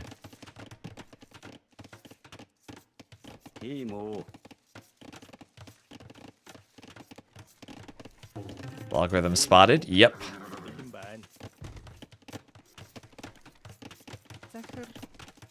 The Celts should really be the logarithm civ.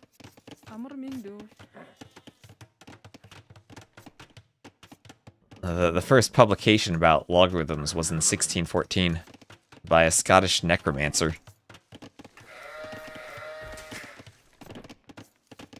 So some pasture farming for Kasva. Is he opening with military at all? Yeah, he has a stable and a few scouts. But it looks like it'll be just a few scouts and boom, as StonePlease will get in on the berries, and he's actually adding camel scouts to try to deal with the scouts opening. And I guess that's a good counter to the forging scouts from the Catans, camel scouts, and also a good raiding unit as he's in before Kasva fully walled, and picks off 2 vills on the berries. And oh, might get a 3rd vill. Gets the walling vill too, with a camel scout coming from the other side of the map. And Kasva's still not fully walled. StonePlease will leave. He'll keep running around. And remember, this is the lowest player in the group against the number 1 player. This completely changes the dynamics of the group if StonePlease can pick up wins. And remember, Kasva, after game 1, elected to play his home map. Or elected to play StonePlease's home map. So Kasva still has his home map for game 3. Was stranded. But so far, StonePlease looking very sharp with his micro. That's another vill that'll go down. Kasva may be fatigued from that long game number 1. That's 4 vills down, and he loses the spear. And still, he shouldn't be able to push StonePlease. StonePlease is pretty much walled. And we'll probably have more camels. It has to have another camel scout somewhere. Yeah, still scouting. Kasva needs to wall the berries fully. Hurts StonePlease's chances that I got 3-0'd by Jujuzu? It does. And look at that camel scout there.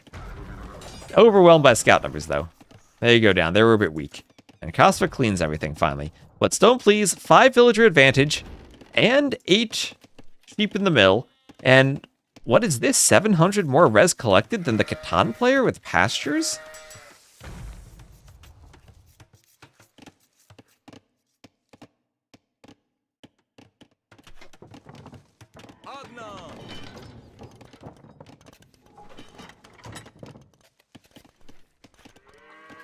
And 12 farms surrounding everything out here.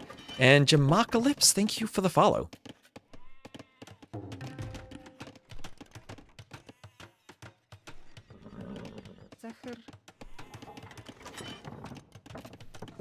Oh, well, thank you for the heart in the chat. Yeah, Kasva finally gets everything walled up. Doing forging. Forging, remember that will also be double forging for the spearmen, so a few spears added in to deal with camel scouts will be very good for him. Feels like StonePlease is in camp mode, though. He's done the damage, and now is ready to keep archers behind his walls and defend by the TC. Kasva wants to go forward for a tower to break in and keep this fight in the feudal age before StonePlease gets up and can turn those camel scouts into camels. But there is the click up to the castle age right now. Tons with forging, double forging, they'll break houses. It's very difficult to wall them out. StonePlease right now might need some stone walls. He's ungarrisoning sheep from the mill. He's like, you know what? Those scouts might destroy the mill. Let me just run my sheep. I'll treat them as sheep right now. The scouts about ready to push through. The walls have to be far enough back the archers can defend from the tower. And here is a better spot for positioning archers. And Kasva will now mine the forward stone. Alright, stone far enough forward from StonePlease that Kasva will say, yes, StonePlease. I'd like this stone. StonePlease saying, Vils, please. Those archers, no fletching on them. And they won't get the kill. Thanks DE for missing. And is this a horrible mistake that he opened the walls to Catan's scouts? That was a good stack to start the fight. He still has Campbell scouts in there. The archers, with fletching now, need to hit the spears.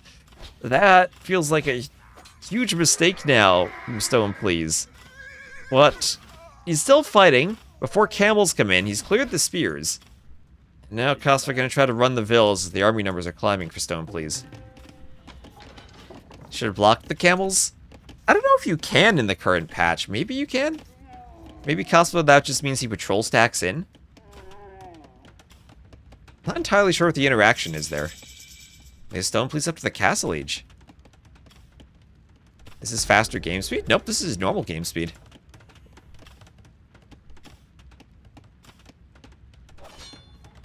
Hello again, Vanilla Donut. And, ooh, StonePlease, the archers away from the camels.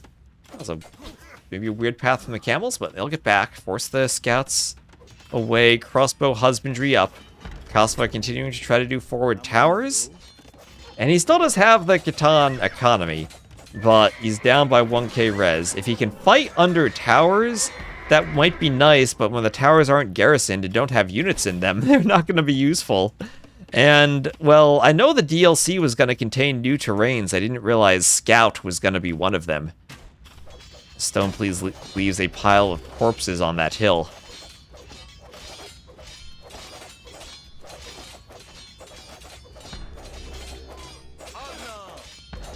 And the other forward tower will be destroyed, and with it, so too will the villagers be slaughtered.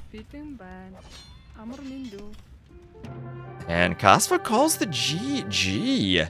So that's a 2-1 lead for StonePlease, with the Gajurs finding a Civ that's able to counter. The gameplay of... the gameplay of the Catans. Did my overlay update properly? There it did. Oh yeah, Capture Age likes to...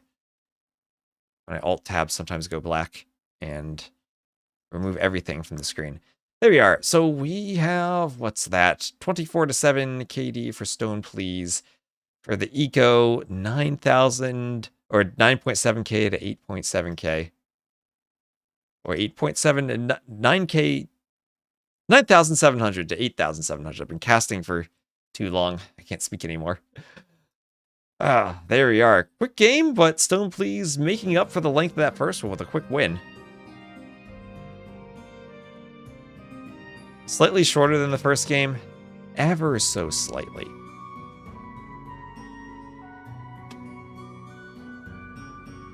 So what do we have here? StonePlease winning Reverse Acropolis. And Kasva, who is probably looking to win the set quickly and move on, knowing he was safe advancing to Platinum, now in a situation where he really does need to win his home map. His Turs will be hot on his heels trying to make his own way into Platinum. And so our final game will be on Stranded.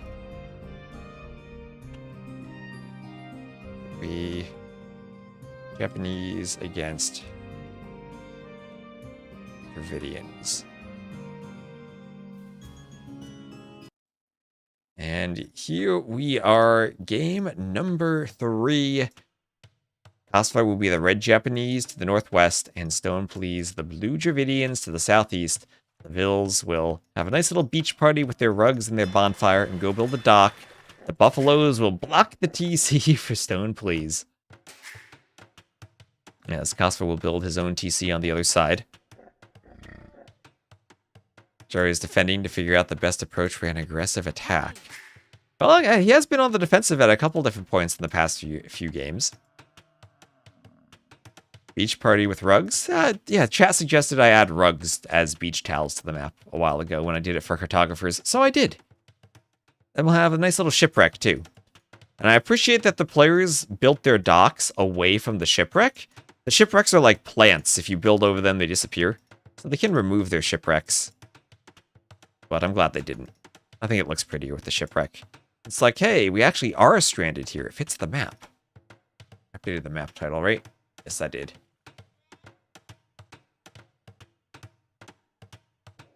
I had a picnic on the beach.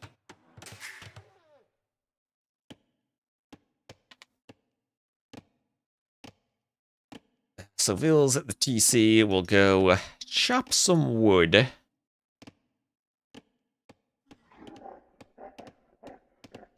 And start the fishing eco. So 2 really good fishing civs. Japanese and Dravidians. Kasva's fishing ships simply will fish more quickly. StonePlease's fishing ships will have a larger carry capacity. And that means you need fewer docks as you circle around the island looking for fish. Is there a way to get a body animal guy lounging on the beach? There are no lounge chairs. You can make a mod for us if you want. Mod a villager lying down on those rugs if you want. You can do a visual mod. Maybe some people dancing around the bonfire. You'd add skeletons, but I guess rugs is it's the brighter option. It's the more fun option. I think you could stack them. That's kind of morbid. Maybe some skeletons by... we could do skeletons by the shipwreck, and then all the other villagers partying just a few feet away from the skeletons? Oh, that'd be awful.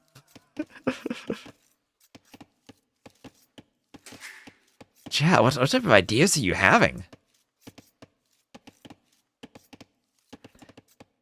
And chat, trying to make T90 lose his tournament funding. Microsoft doesn't think the maps are appropriate. This game's T for teen in the US. You're gonna need to make the stream 18 plus.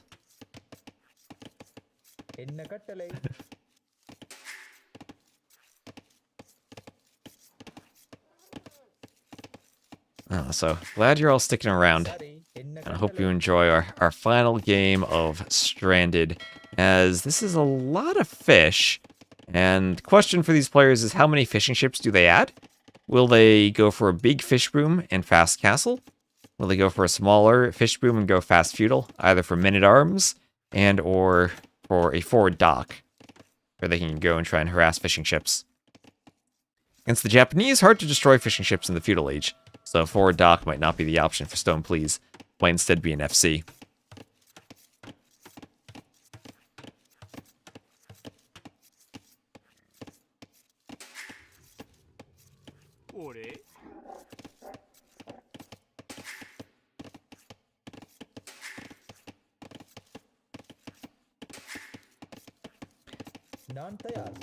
So StonePlease actually walling up. Still maybe a bit vulnerable to a tower rush if his wood line is towered. Has a couple more wood lines he can wall to. This will keep a stone safe for him. Jill can long distance chop a tree. Well, if he wants to FC, which I think you probably do as the Dravidians in this matchup. Second lumber camp is maybe worth. Actually, first lumber camp worth it on one of the small wood lines. Have to remember, you actually do need 2 Dark Age buildings to click up, so that lumber camp is nice, and we'll have loom for StonePlease.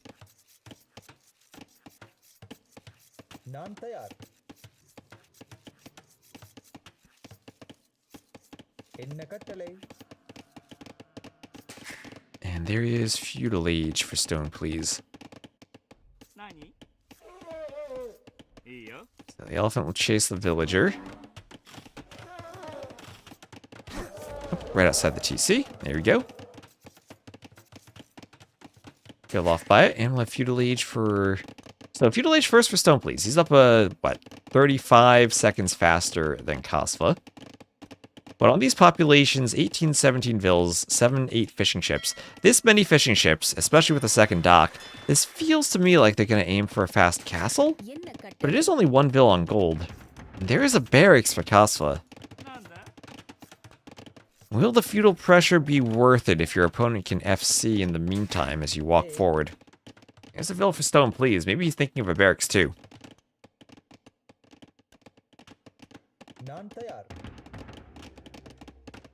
Here's a barracks and vill forward for Kasva. 2 vills forward, actually. Maybe wanting a forward range. Kind of a risk when you're up more slowly. 2 vills building the barracks will be a tiny bit late. Not too bad, though. Maybe Kasva just wants to scout with the vill? 1% random chance of spawning with a junk. No, Vanilla Donut. We're not going to spawn with a junk. Not on this version of the map.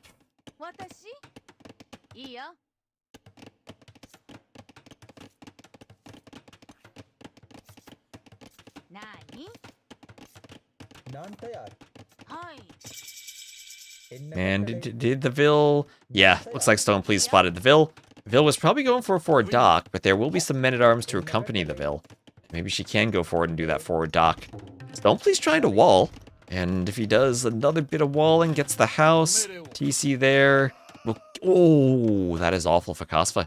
Loses the loses the militia, the TC, before men-at-arms even comes in. Here's a forward range, so changing from a forward dock to a forward range. We'll have a galley out for StonePlease. So if he's going double dock galleys, that does reduce the amount of wood he would otherwise have to defend. But since the Dravidians get 200 wood, he can pump the skirms out, even as a double bit axe. Both players doing bit axe.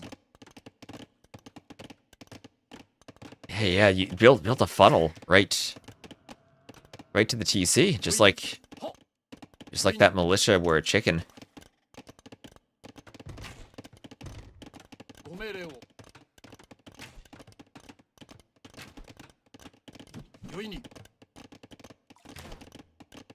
Japanese men-at-arms can trade buildings if they get arson.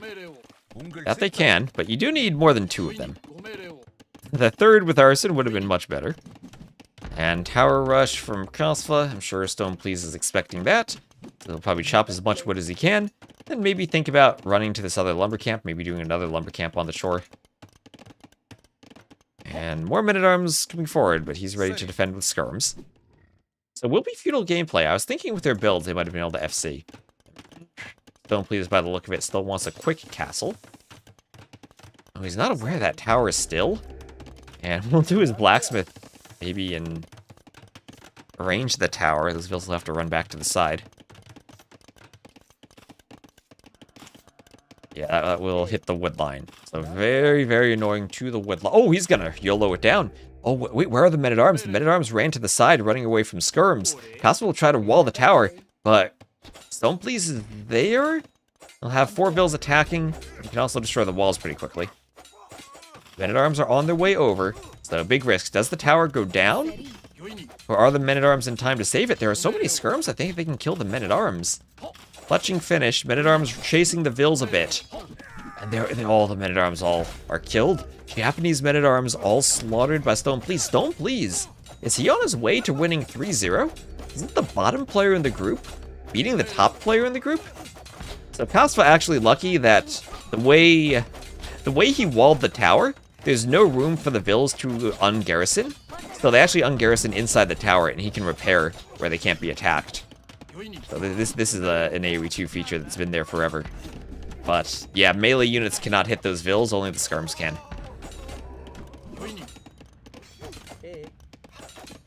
That's what happens when you wall your tower on all 4 sides. So more men-at-arms being rushed forward from Kasva. He's had to idle the TC a tiny bit. And how are those galleys doing? 5 galleys for StonePlease. He's running out of fish to take. Good thing he's Dravidians. He can go forward and... Let's see, he hasn't killed anything.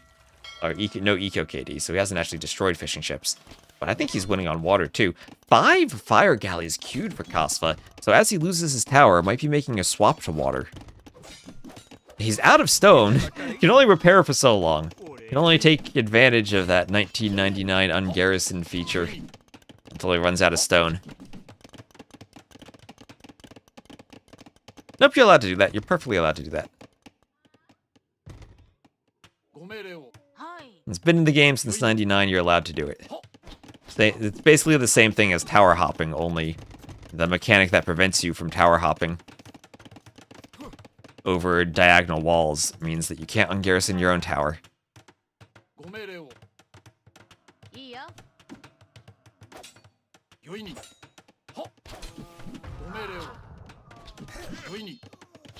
So Man-at-Arms goes down.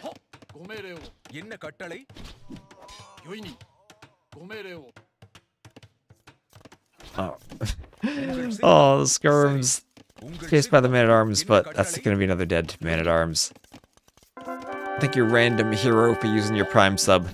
Attila, that boar would have killed me had you not intervened. Pity that none will ever learn of your loyalty. Archers, attack! Nerfing the siege towers tomorrow? I think so. Tomorrow the DLC drops, and the TTL games that are played on the DLC will use the siege tower we'll use the siege tower balance from the DLC patch. I actually think it buffs siege towers from what they are currently in TTL, so I think we will probably see a return of Firelancer siege tower. If you saw it in any of the creator previews, what it is the HP change is the same. It goes from 220 to 125. But instead of nerfing the garrison capacity from 10 to 5 like we did, they left it at 10, but made it so that infantry no longer adds speed, but they increased the base speed.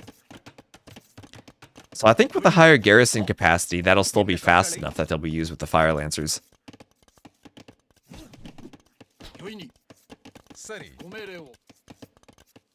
So there's Castle Age for StonePlease.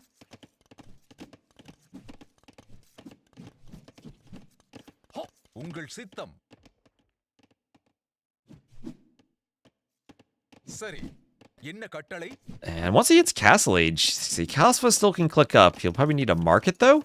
And I think he's the classic situation where there's so much food on the map, he hasn't needed farms, and there are no berries, so he doesn't have a mill for a market. Oh, no. Kasva's just going to have to gather food to go up. And how's the Eco KD? 2-0, so really nothing happening on the water for all the galleys that StonePlease still has. He'll do another dock. He'll click War Galley right away. Crossbow and Bodkin. Maybe he'll need Elite Skirm. Maybe Bowsaw. But Kasva keeps throwing Men-at-Arms to their deaths. This result, I think... This feels like it's going to be a 3-0 win for StonePlease now. I have seen some crazy games on Stranded and some crazy comebacks. This feels like it's going to be 3-0. Now you're repairing rams. Yeah, that's another thing. You can repair the rams, and the ram blocks the building fire.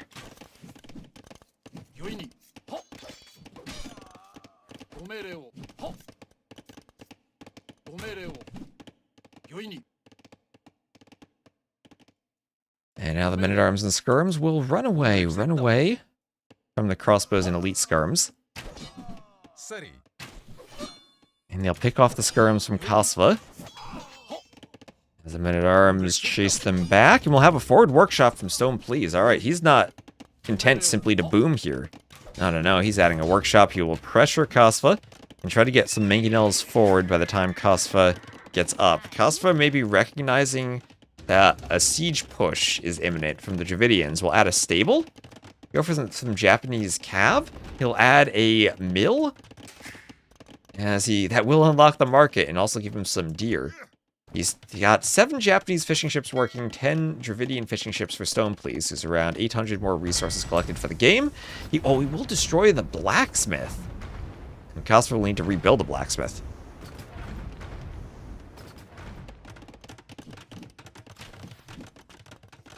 What if you build walls around a ram so your villas have to ungarrison inside it to repair safely? Yeah, that could be fun. I've never actually seen that, but yeah, you could probably do it. Actually, I don't know if you can't set a gather point for the ram, so I don't know how the ungarrison works. Rams used to be used as random number generators before there was the chance trigger for custom scenarios. I think transport ships the same way. Units would ungarrison randomly on a tile, and you detect that tile as your random number generation. That'd be a fun video to make someday. So a couple of knights in stables for Kasva. But yeah, why did our brilliant leaders insist on building the blacksmith so close to the shoreline? And siege, armored elephant there, armored elephant for StonePlease to try to clear these buildings. He's doing a university for ballistics and a TC on the outside. Someone needs to make a castle. Well, it's hard when you don't have much stone on the map. Kasva's still fishing. There's War Galley and Wheelbarrow for Kasva.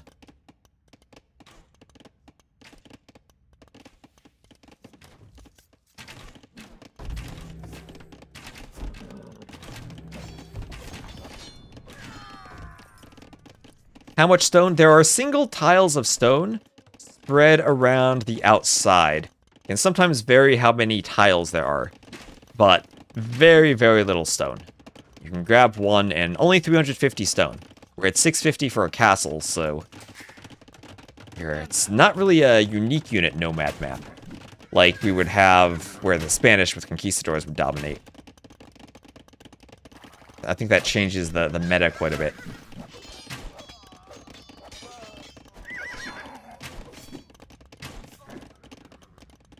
So the knights trying to run down this military. This fight always depends on pathing. As the knights thin out the archer and skirm numbers, the pathing improves, and you can trap the skirms against the wood line. So StonePlease losing his army just as ballistics comes in. Not getting a conversion with the monk, but he does deny a monastery from Kasva. And now he's going elephant archers, Dravidian elephant archers. Weirdly enough, the eco unit count is still the same. They have basically the same bills. A couple extra fishing ships for StonePlease. As he keeps pushing around the outside, now both players going fire ships on the water. And some of the fishing ships had to run for StonePlease. They might go down. Neither player patrolling properly here. Kasva not paying attention as he's fighting in the middle, and will need monks to deal with the elephant archers. 5 elephant archers and a monk definitely win that fight against the knights. StonePlease can fight and then heal. On the water, finally he's attacking. StonePlease losing some fishing ships. Very close build counts, actually, but 2k more res collected so far for StonePlease, as those elephant archers will be healed, and healed quickly. Japanese CA still lose to elephant archers. They do more damage to them, but yeah, I think they still lose.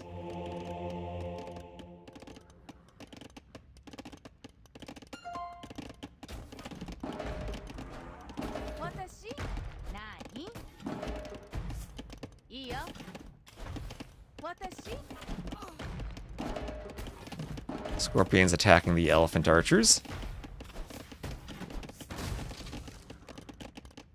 But Scorpions, even an attack bonus against elephants, not enough. So full Scorpions for Kasva probably won't work with the armored elephants. And StonePlease, oh my gosh, this changes the group incredibly. The #1 player getting swept in the final round. Kasva was 4-0 in sets, so tiebreakers he'll still have the set tiebreaker. And the head-to-head tiebreaker, which I guess is the same thing basically, but he'll have the tiebreaker against anyone who finishes equal with him.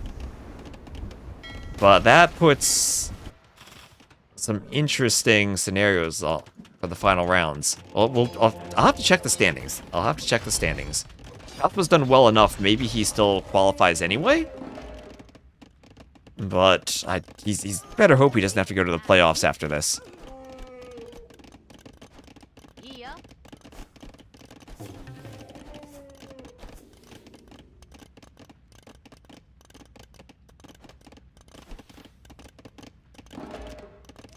And Scorpions, can they hit the elephants?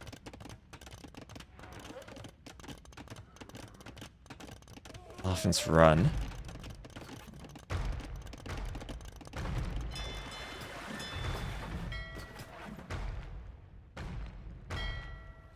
And WB2, thank you for the follow. Okay, elephants against knights. Micro time. Scorpions chasing. Elephants can hit and run.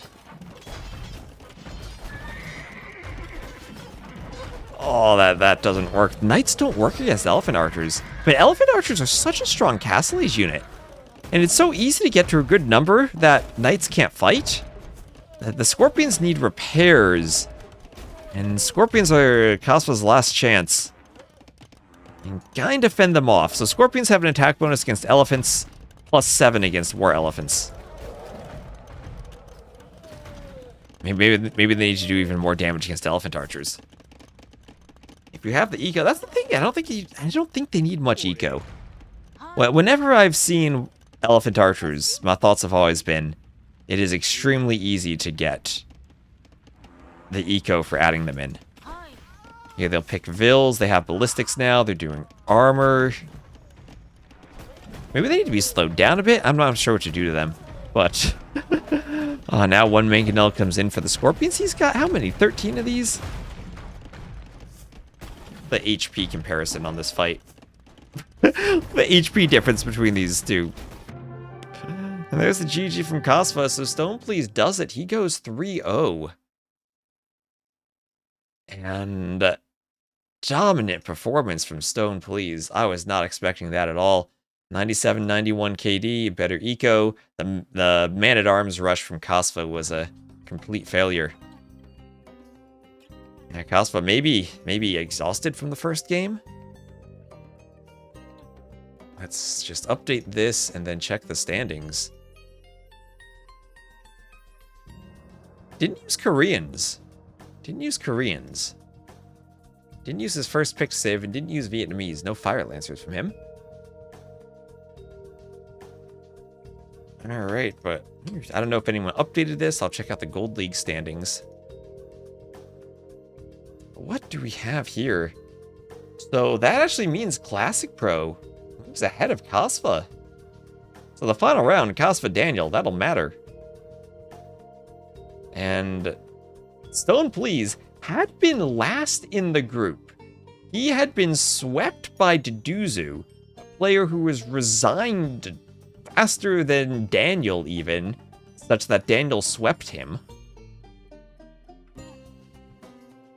And that means StonePlease and TaToH now. The two Germans have their set the final week. Classic Pro against Deduzu and Kasva against Daniel. Both gonna want to have sweeps. Now, Kasva will... so set tiebreaker is first. First the set tiebreaker, then the head-to-head tiebreaker. So this depends on who wins their set.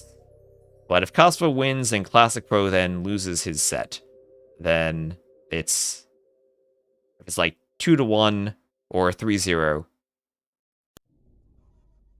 Yeah. So if they both end up with the same number of wins, it could be because Kasva goes 3-0 and Classic Pro goes 2-1.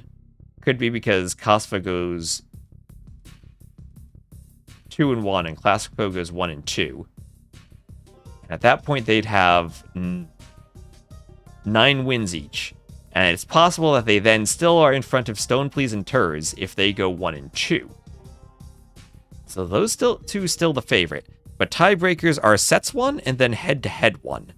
So if both of these players win a set, and then they have 4 set wins, then the tiebreaker comes down to Kasva Classic Pro, and that's in the head-to-head, which is also an awful tiebreaker because that was a game that dropped and couldn't be restored, where Kasva eventually got the win.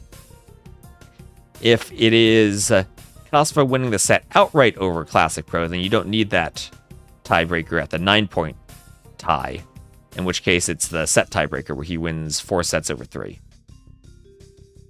Daniel, TaToH, Deduzu, technically all of them could still avoid elimination. So interesting last round for them. Yeah, JorDan also 11-1. Stark was 10-1 in silver. JorDan 11-1. TaToH needs to play his third round, but TaToH taking a 2-1 loss to Z40, even though he's beaten Doubt and Sorokuma both 2-1, could mean he finishes behind them, actually.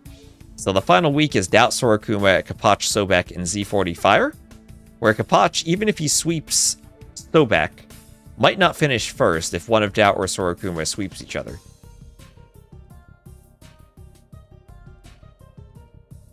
That gets crazy.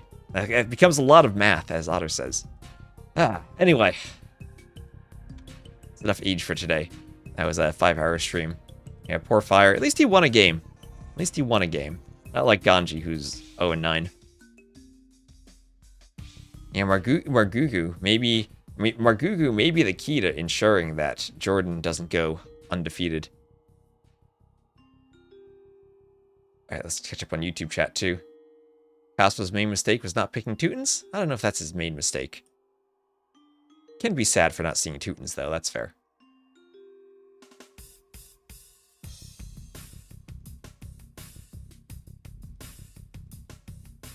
Alright, so we gotta raid someone. Who do we want to raid?